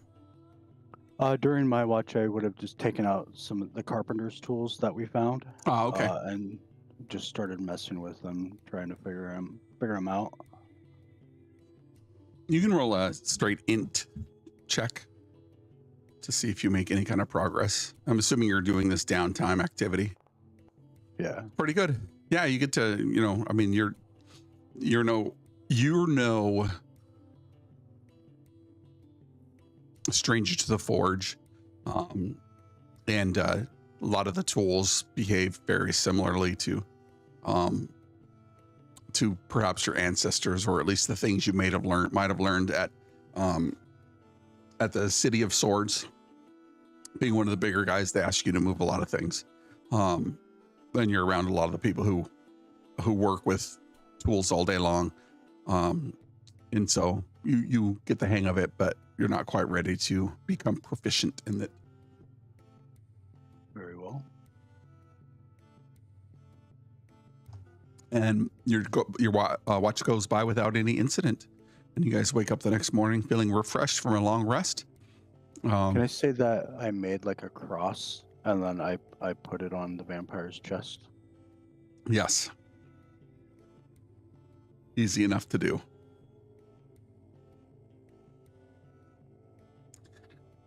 Everybody wakes up. Maybe it was just a spike. Got it. Everybody wakes up, gets a bit of a long rest. Franco's feeling much better. I'm feeling good, but it's not quite there yet. How's everybody doing? Yep, feeling good. Oh, that's just great to hear. Really appreciate you rescuing me from that poop trap. Is he walking a little weird still? Yeah, he's still walking a little weird. He's moving a bit slow still, but the last two He's in nights, super wedgie recovery mode. he is. Wedgie. Yeah, but my backside hurts, and I'm not sure why. And he looks around, accusingly pointing fingers. Ha! I'm just kidding. I'm not that handsome, anyways. Ugh. How close are we to the city? Get there by the end of the day, it looks like. And Parelia's like, yes, Franco, we'll get there by the end of the day and you can get a bath. And he's like, I don't like baths that much. And her and Eva both go, yes, we know. We've been with you for 2 weeks.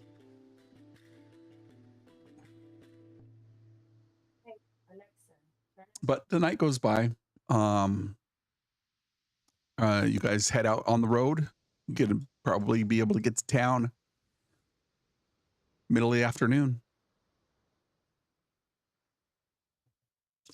Marin is feeling worse. Continues to feel worse. Marin, can you roll me 3d6?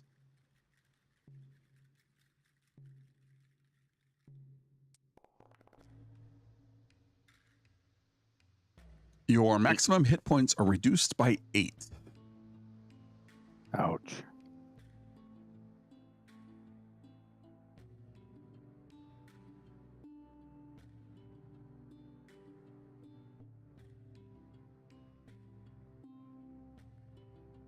But in the middle of the afternoon, you see the traffic on the road start to pick up, and you see some of the smoke from chimneys up around the bend as you guys make your way into the south gate, or the east gate of Anthus. The city bustling, as it were, when you had approached earlier. And as you head in, the gate guards nod as the gates are open and during the day. And it's just for dinner time. What would you like to do? Well, maybe we should find our friend a priest.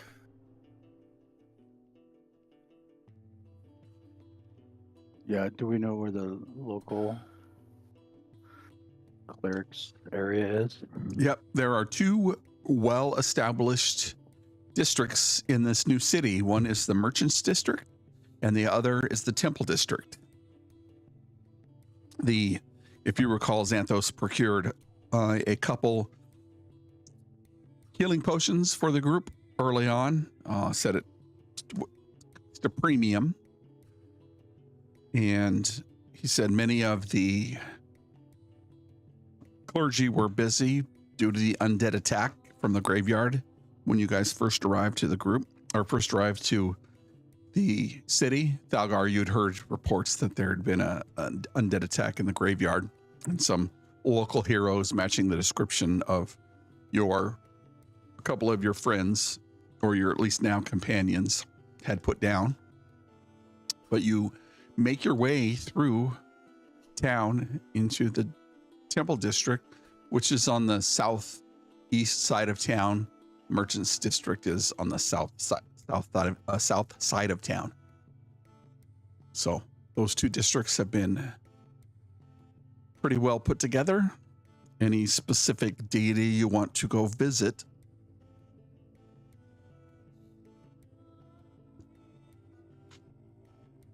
Marin, you have a preference? I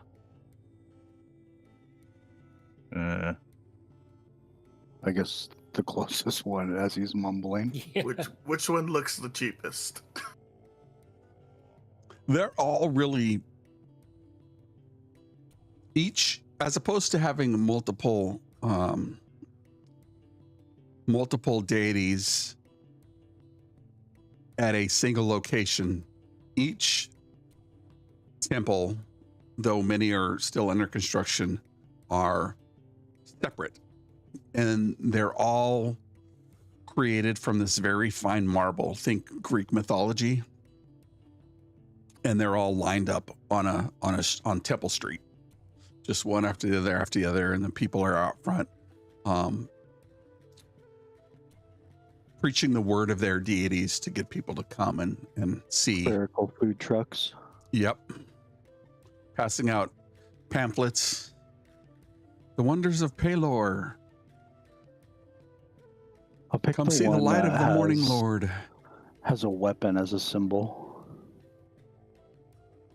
if there is any. I'm sure you'd be able to find one. The god of war, maybe Ares or Helm.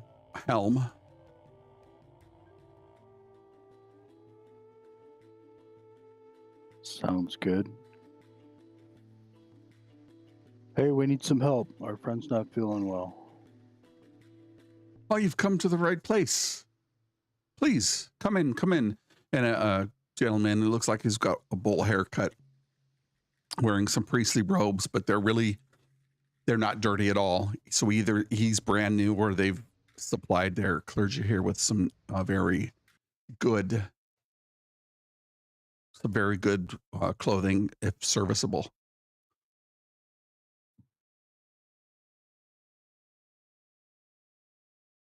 This will usher Marin up to the front toward the cleric. Fix him.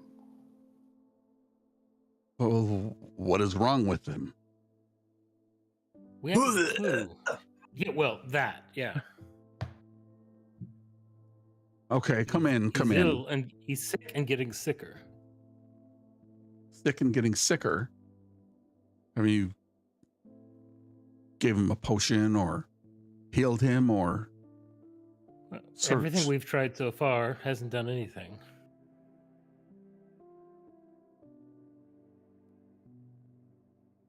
Bring him over here, away from the rest of the people. And they'll lead you to a side alcove that has a bed, and near the bed is what looks like some water that's been freshly steamed, and There's some towels laying around, and there are a few people helping. And he, okay, enough. Go on. Fetch the priestess. Can you tell me where you've been and what you've been doing? Yes, I'll give him a synopsis of our trip into the mountains and what happened. Undead in the mountains, okay. Was he bit? Not as far as we can tell. He'll lean in and look at Marin. I got hit with a sword. Hit with a sword? It was a sword, right? I don't recall. It was a dagger. Yes. Obsidian dagger. Some sort of right. weapon. Oh, yeah, I still have the daggers, actually. What, you got hit with that thing? Why didn't you tell us?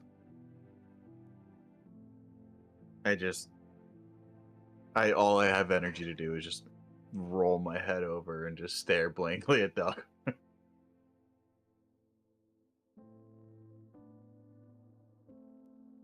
He'll take a seat kind of on the cot next to you and daub some water with a cloth and then wipes off the perspiration on your forehead.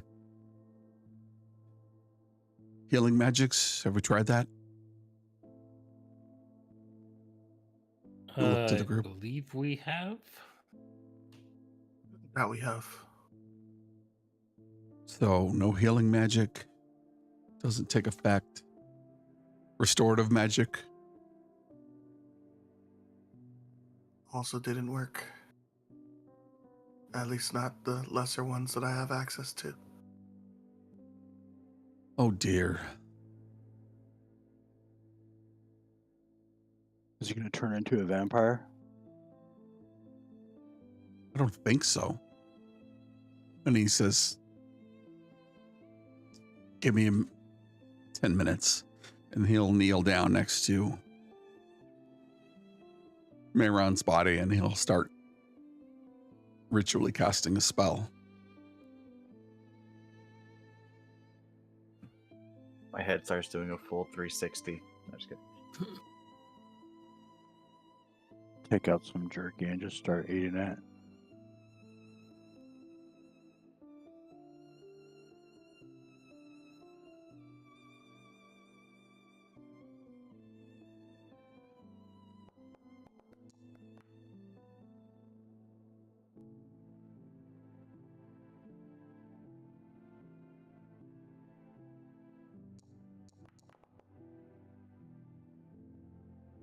I'm afraid I don't know what's wrong with him.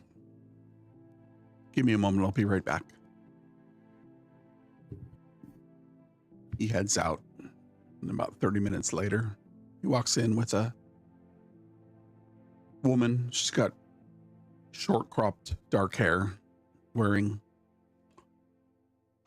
priestly vestments, long. She has a black sash over her white gown.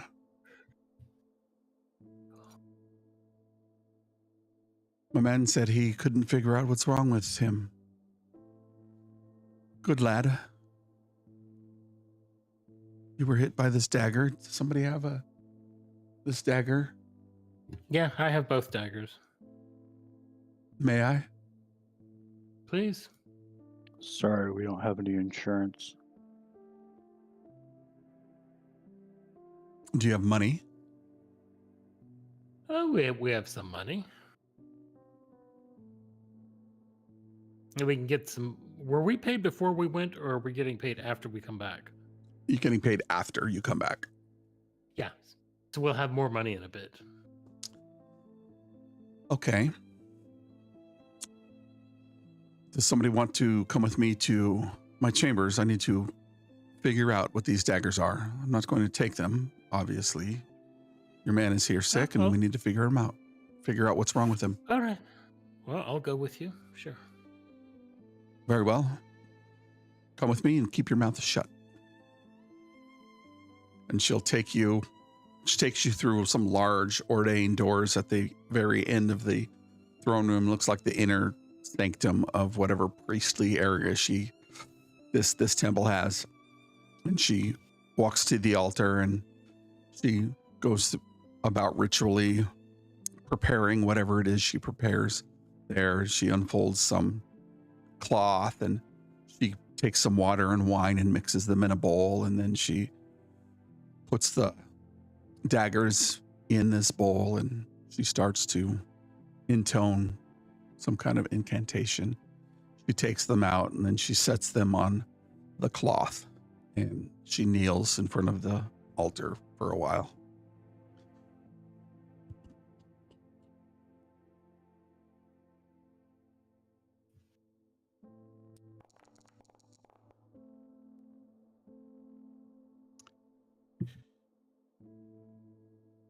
After about 10 minutes, she stands back up. She takes the daggers. Well, they've been purified now. And I think your man has got one chance.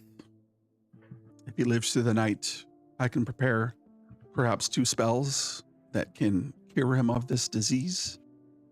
But it's going to cost a little bit. And how much is a little bit? I need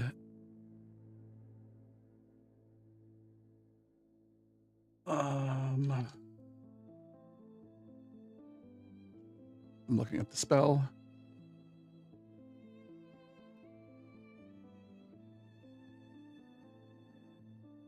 $750 gold pieces. Much of it will be the required material components that are consumed in the spell, and then he has a chance to survive. Otherwise, he has no chance.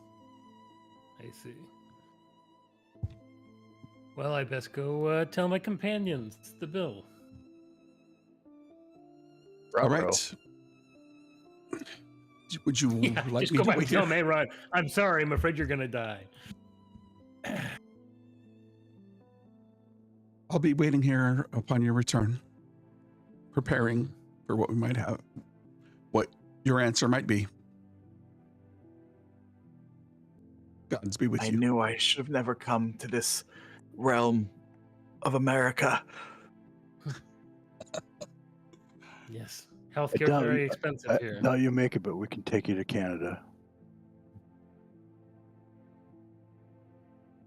So I'll go back and tell the group what it's going to cost us. So let's figure out what we have. I have 155 gold. What the hell is she casting for 700 gold? I don't know, but she says it will cure him. I've heard that they usually inflate their prices to cover the costs of people that they have to treat with no money. I don't know. It's a screwed up system.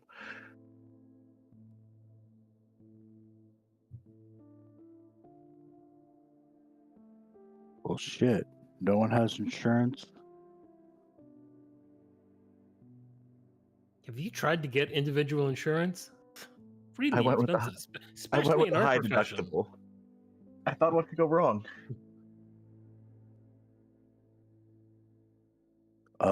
Well, maybe we can get a component list that she needs so we can do some shopping. She just said just- gold. Why do I? Oh, I thought that was Electrum. I just weekly put my hand into my bag and pull a coin purse with 150 gold. That's all I have. All right, so that's 300. Come on, what else has everybody else got? Well, I got those onyx. There's 6 of them. That's like 300 gold if we haggle well. Okay, so that gets us to 600. And we're also owed pay, so we can go collect that. Yeah, but if you recall, they said they will pay you 2,000 gold to clear out the tower, and then he would personally provide 100 gold for each survivor. there were 1, 2, 3, 4, 5, 6 survivors. Right? There There was goes our reward. Ava, We're in. Perelia. We'll just go collect our reward, and we're in. Maybe that guy can call on a favor. And this will guarantee to cure me, yes? She said no, right? You said there was be a chance. Yeah. Better some chance than no chance.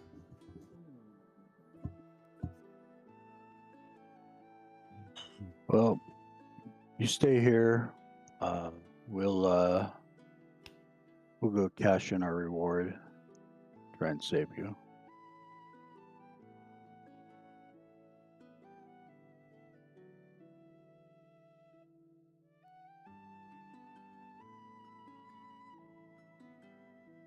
Are you guys just going to head over to the Wandering Lantern Tavern, or going to let the lady know that she should prepare the spells, or how's this going to shake out? Yeah, let her know she should prepare, and Fair. we'll go. We have to go collect the money. Very well.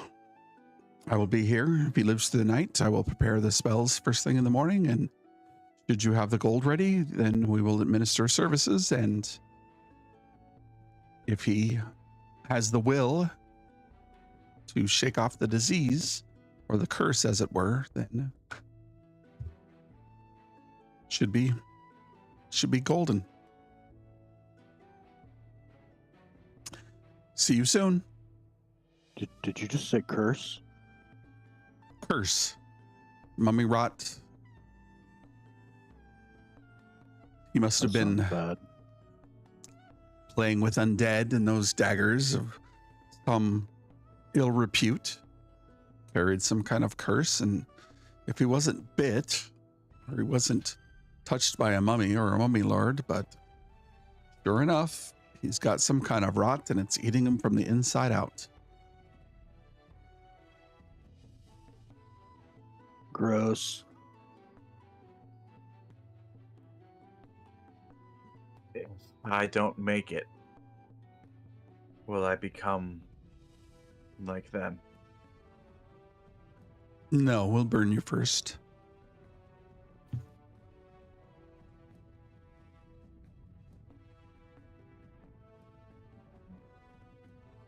All right, well, I guess we'll go take care of our business.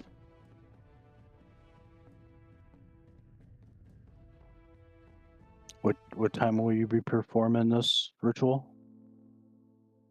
First thing in the morning.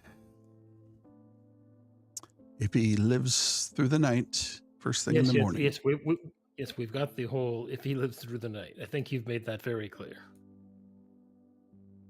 All right. Well, no, that's an interesting. What if he doesn't live through the night? Could you just like resurrect him? Wouldn't that cure his illness too? Unfortunately, one succumbs to this kind of curse. It is doomed to live in a lair of the 9 hells for eternity. Ah.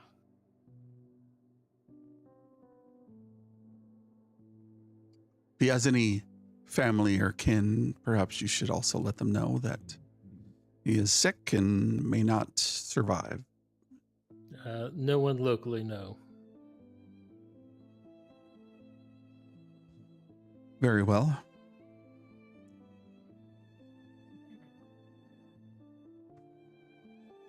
I must prepare. I will wait upon your return. All right, to the tavern. I guess we're taking all the people with us that we saved. Yeah, they seem to be following you around. We will need them for proof.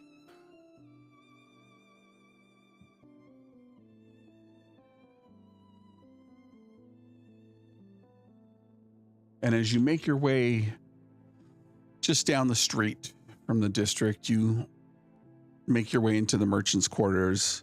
It was or is very crowded, but you make your way and you find Seneschal Xanthos seated once again in a familiar spot upon the patio in his large, seemingly personal chair.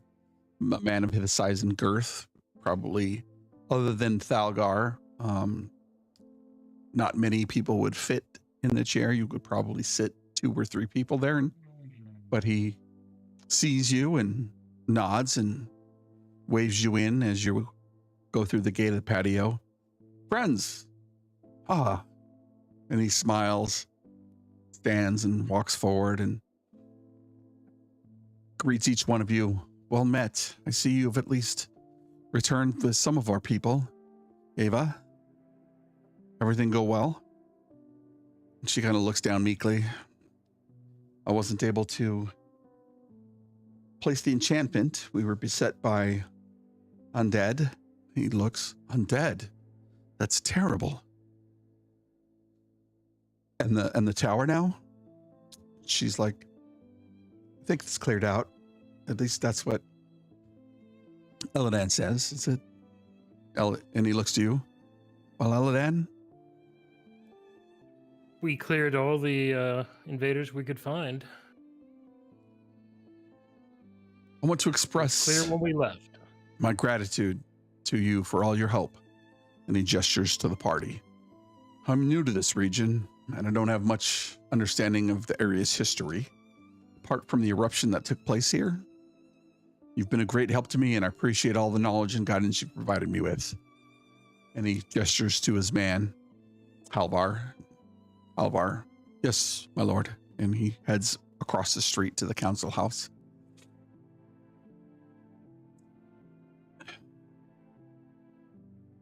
He returns shortly. Token of my appreciation, here's a reward for all your assistance. And he counts out each person. Okay, 6. He reaches into his pocket and pulls out a stack of platinum coins. Couldn't have done this without you. I want you to know that your contribution has been instrumental in our success. Just thank you once again, and may you have a wonderful journey ahead.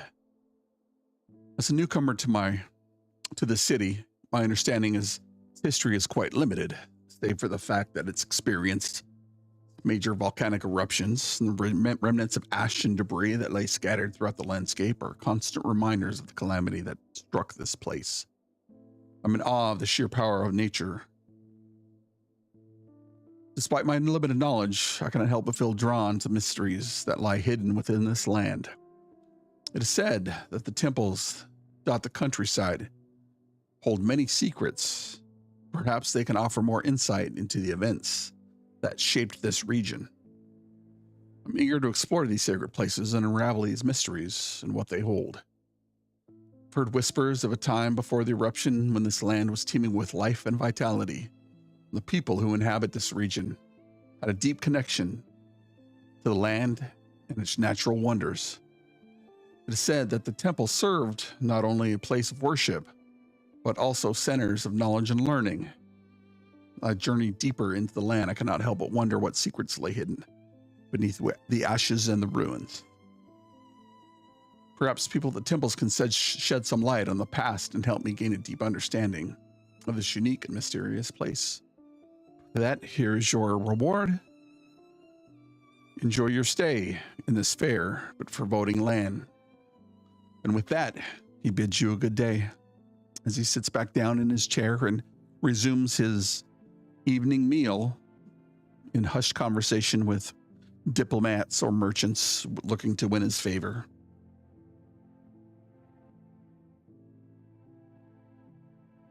I would say to him, sir, something of importance. We discovered that all the towns are probably going to be attacked by armies of undead. Didn't find that out. Yeah. Oh, we didn't find that out. It was foggy. Never mind. It was a bad dream.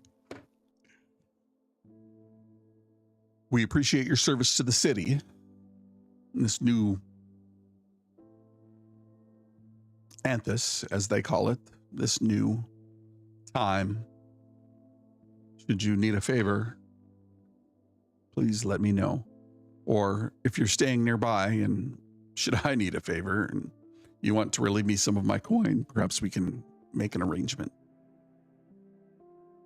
And he gestures for Eva to have a seat, and she sits down with him, and he waves his finger, and then they bring out something to eat and drink for her and the survivors of the lighthouse, or the lighthouse, I guess, the tower in Terran Point, and leaves you guys to figure out what happens now.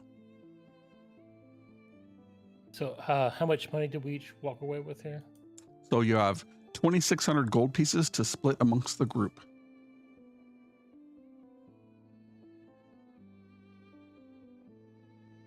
So what do we need? 700 for the spell or 800? 750. 750. So we'll just take that off the top.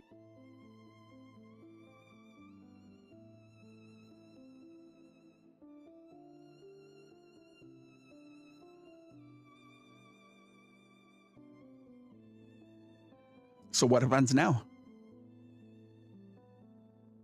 While they were out, Maron has taken off his scale mail, taken off all his belongings, put the scale mail, his very expensive perfume, a potion of healing, pretty much anything of worth in like a little pile in his room, and taken some of his scrolls, and with his calligraphy brush painted a kind of black ink portrait of each of the party members and written poems kind of lauding their strengths and virtues in Sylvan for each of them. And he rolls each of them up and puts them in a case and lays them and just kind of sits cross-legged on the bed and waits to see what happens.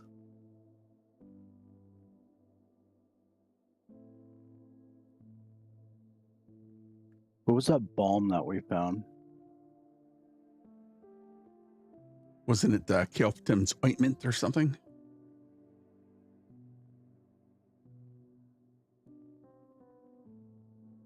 Yeah, what does that do?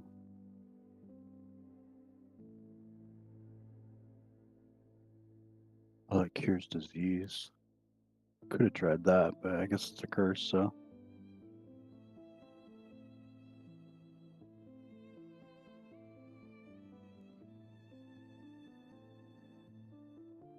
I'm gonna make my way to the market and try and sell some stuff.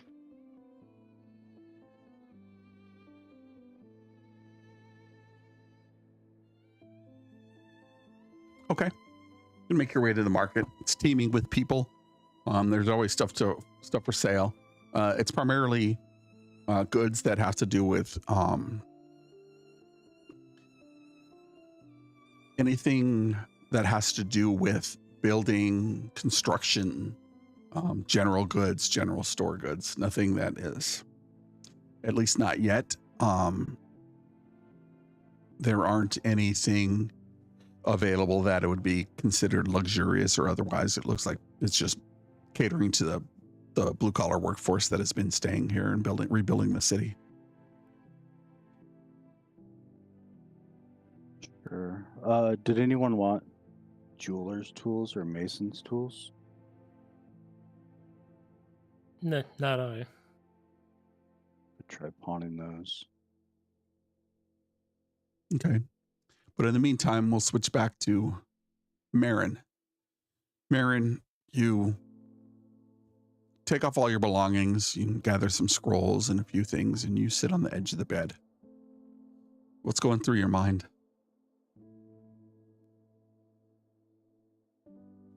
So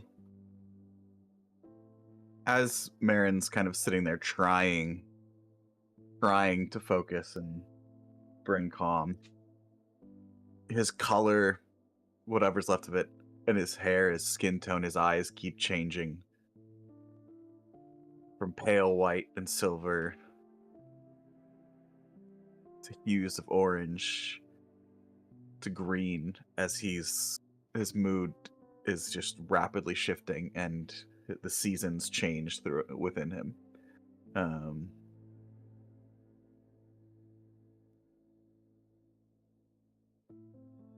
If you don't mind, I would like to do a wisdom save. Go ahead and roll me a wisdom saving throw.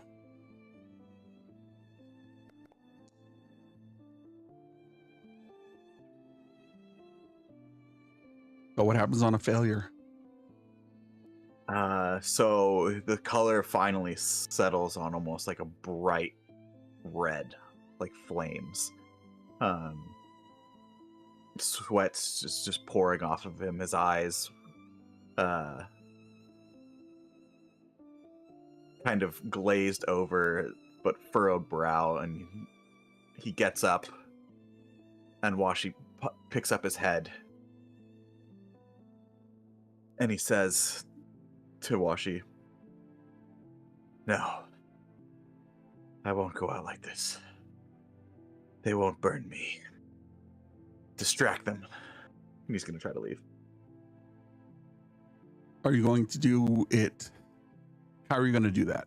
Describe to me how you do it. He literally is going to have Washi kind of try to go out and make like the distraction and sneak away. Okay. So I'm going to give you advantage on your stealth check, but you also have disadvantage on any ability checks. Yep. So you can give me a stealth check with a straight roll as what kind of distraction is Washi making? He's just literally going to go out and probably to like the main place of worship and just start destroying as much as he can. Horse rending everybody. Okay. Not so much people, but like just destroying the not temple. Hurting anyone, but like just trying knocking to over all the statues. Yeah, as much as he can. Okay. Roll me a d20 for how effective Washi is at distracting, which is going to set the DC for you to sneak out.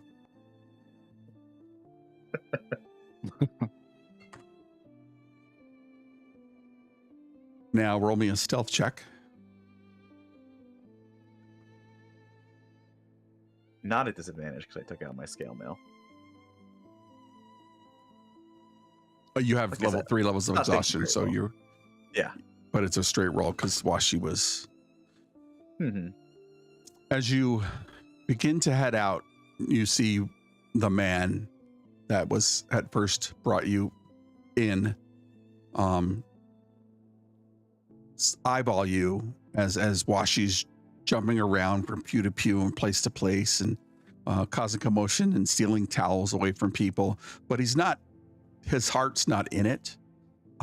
He just like keeps looking back to the direction that you had, but you could tell his heart's not in it, and you catch his eyes as he looks back towards you as you start to head out the front door. And as you head out the front door, your friends are heading in the front door, and you guys meet on the foyer of the Temple of Helm. See Marin, ashen, perspiring, and he doesn't have his scale mail on. He has a few belongings. Looks like he'd taken some priestly vestments that he had found somewhere and is looking to head out of the temple. In my delirious state, I try to play it off and may the gods watch you, my children.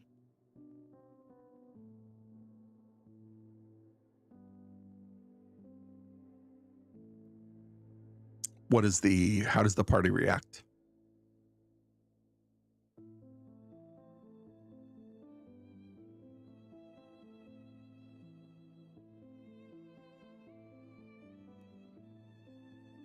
I would say I'm probably not there. Stop him. Okay. Yeah, Oh, there, Dalgar's pal. shopping. Going for a walk?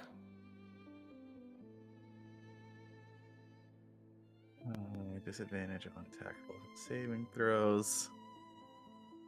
Are you going to try to grapple me? I don't need to grapple you. As sick as you are, I can basically put my finger on your chest and stop you. I will try to escape.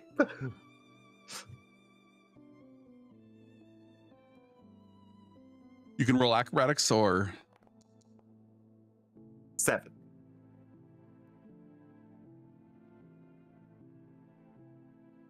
Well, Is- yeah, I'll grab him then. okay. Give me a. So You can roll a athletics or acrobatics to keep a hold of the man. And if Ade is going to help, one of you can take advantage, or you can both roll.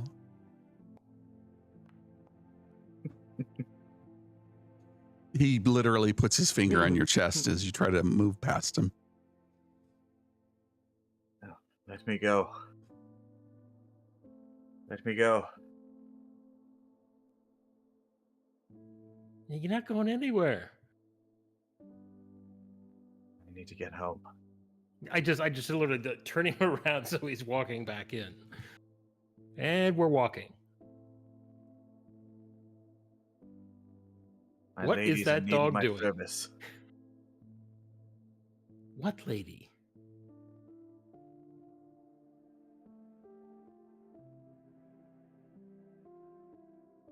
Need to Do lay not- down. Big day tomorrow. Dress the Queen of Midnight in such manner.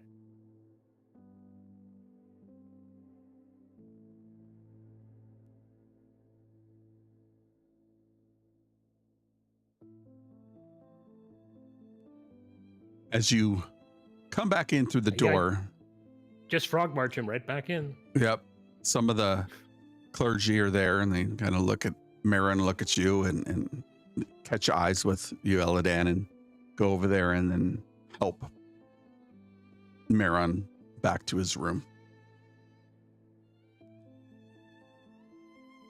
Changed my mind. Falgar, I'm eating you second. Eladan, you're first.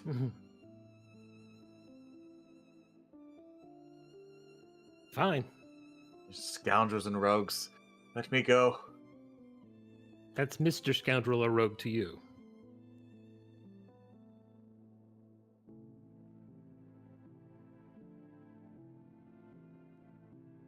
Give me a con saving throw, Maron, with disadvantage.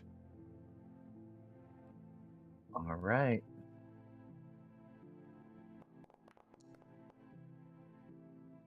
It's pretty good. Pretty good.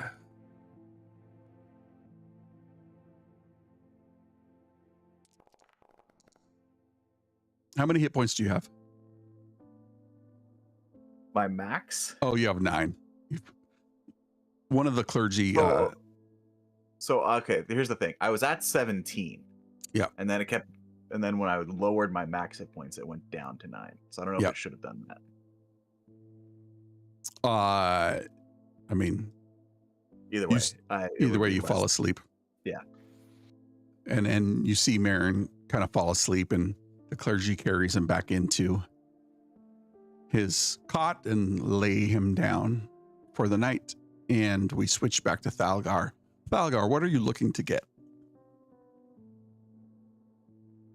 Gold. I'm Gold trying for? to sell some extra chainmail that I have, jeweler's tools, mason tools, and if anyone's interested in the onyx. You can get full 300 gold for the onyx gems. But to sell the equipment, you would get half price of whatever their default cost would be. All right.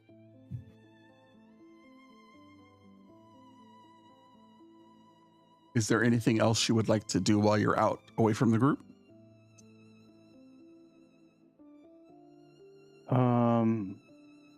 No, I think that was it. I was just trying to make some money to pay for this Okay. exorcism. And as you make your way back into the Temple of Helm. You see the clergy and acolytes cleaning up the temple.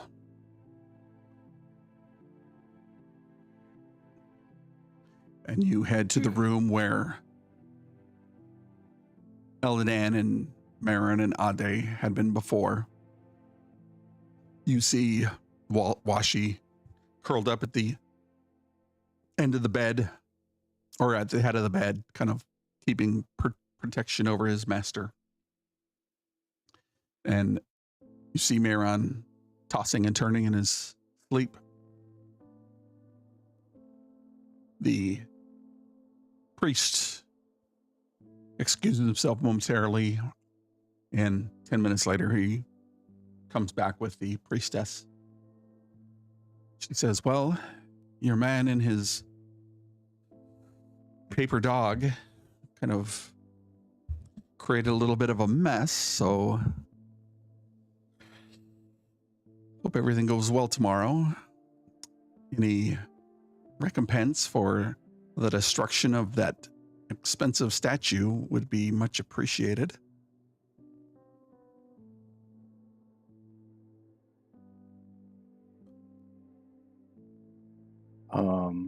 I'm gonna look at her and say, "Are you for real, lady?"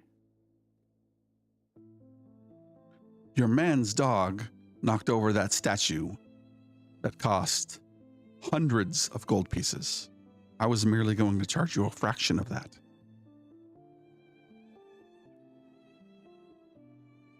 Yeah, just Why don't forget we- about it. Why don't we focus on today's problem, making sure he doesn't die, and we'll deal with the damages after.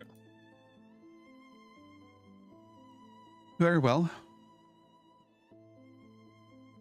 Bring your man with me. Okay, we grab him. And she will take you back to that inner sanctum once again, and there seems to be a larger, longer altar covered in some kind of silvery sheened sheets and blankets. It's got the uprist gauntleted hand of Helm. Looks like sewed in silk on the top of it. And she says, please place your man here. Did you bring the gold? Yes, we have the gold. And she says, set it to the side. I have repurchased all the ingredients. And she has what looks like a pestle dish. It's a pewter dish. And inside it, you see finely ground diamond dust. And she starts washing it across Marin's forehead, down his nose, on his chin, on the open areas until she completes it. And she says, well, give me an hour, and should he have the fight to want to come back, he will come back. This will allow him the opportunity to come back. And she starts to intone a prayer to Helm, asking for protection on this person's journey, either to and or from where he wants to go. So we can either do that role now or do that role next time. You guys let me know what you want to do.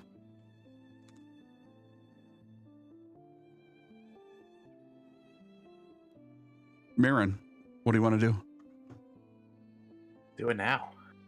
All right. I need you to make me a DC 13 Constitution saving throw to shrug off the effects of mummy rot after they have cast greater restoration on you. And should you pass, right? no, the spell will allow you to have a straight roll. Okay. Should you fail, Miran has breathed his last breath.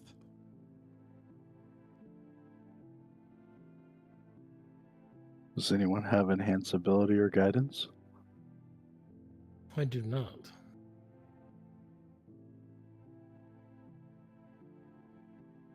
All right.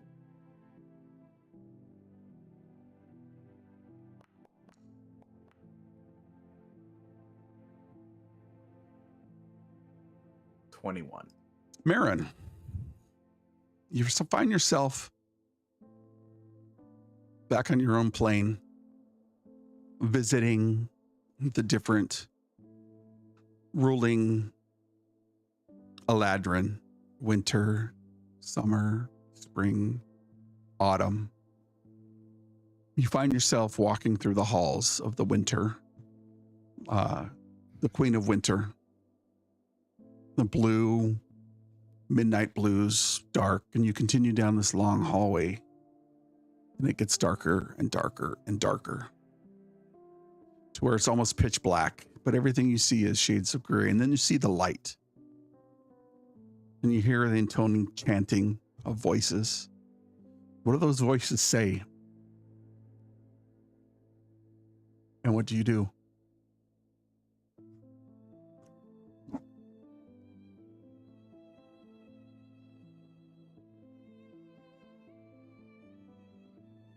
I think as the whispers start to coalesce and he starts to be able to hear them, it's just echoes of your path is not finished, your journey not over. You have sights to see and deeds to do.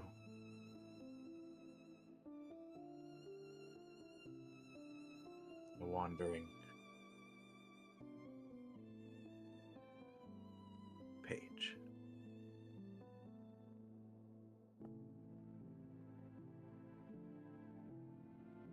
And he looks back towards the dark winter garden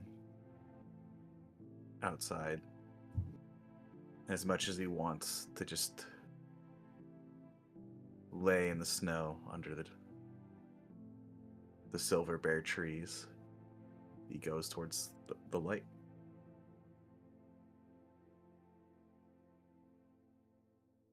And as you guys are watching, she looks to you, looks to the group, and she kind of shakes her head. And she puts a sheet, or begins to pull a sheet up over the eyes of Marin. But what does Marin say instead?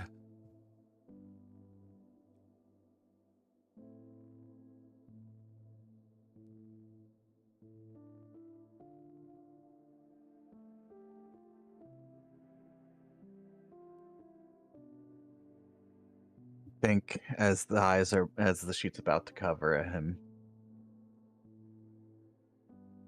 you see this color go from that pale white and silver to that flush amber and orange hues. His eyes dart open. Not yet.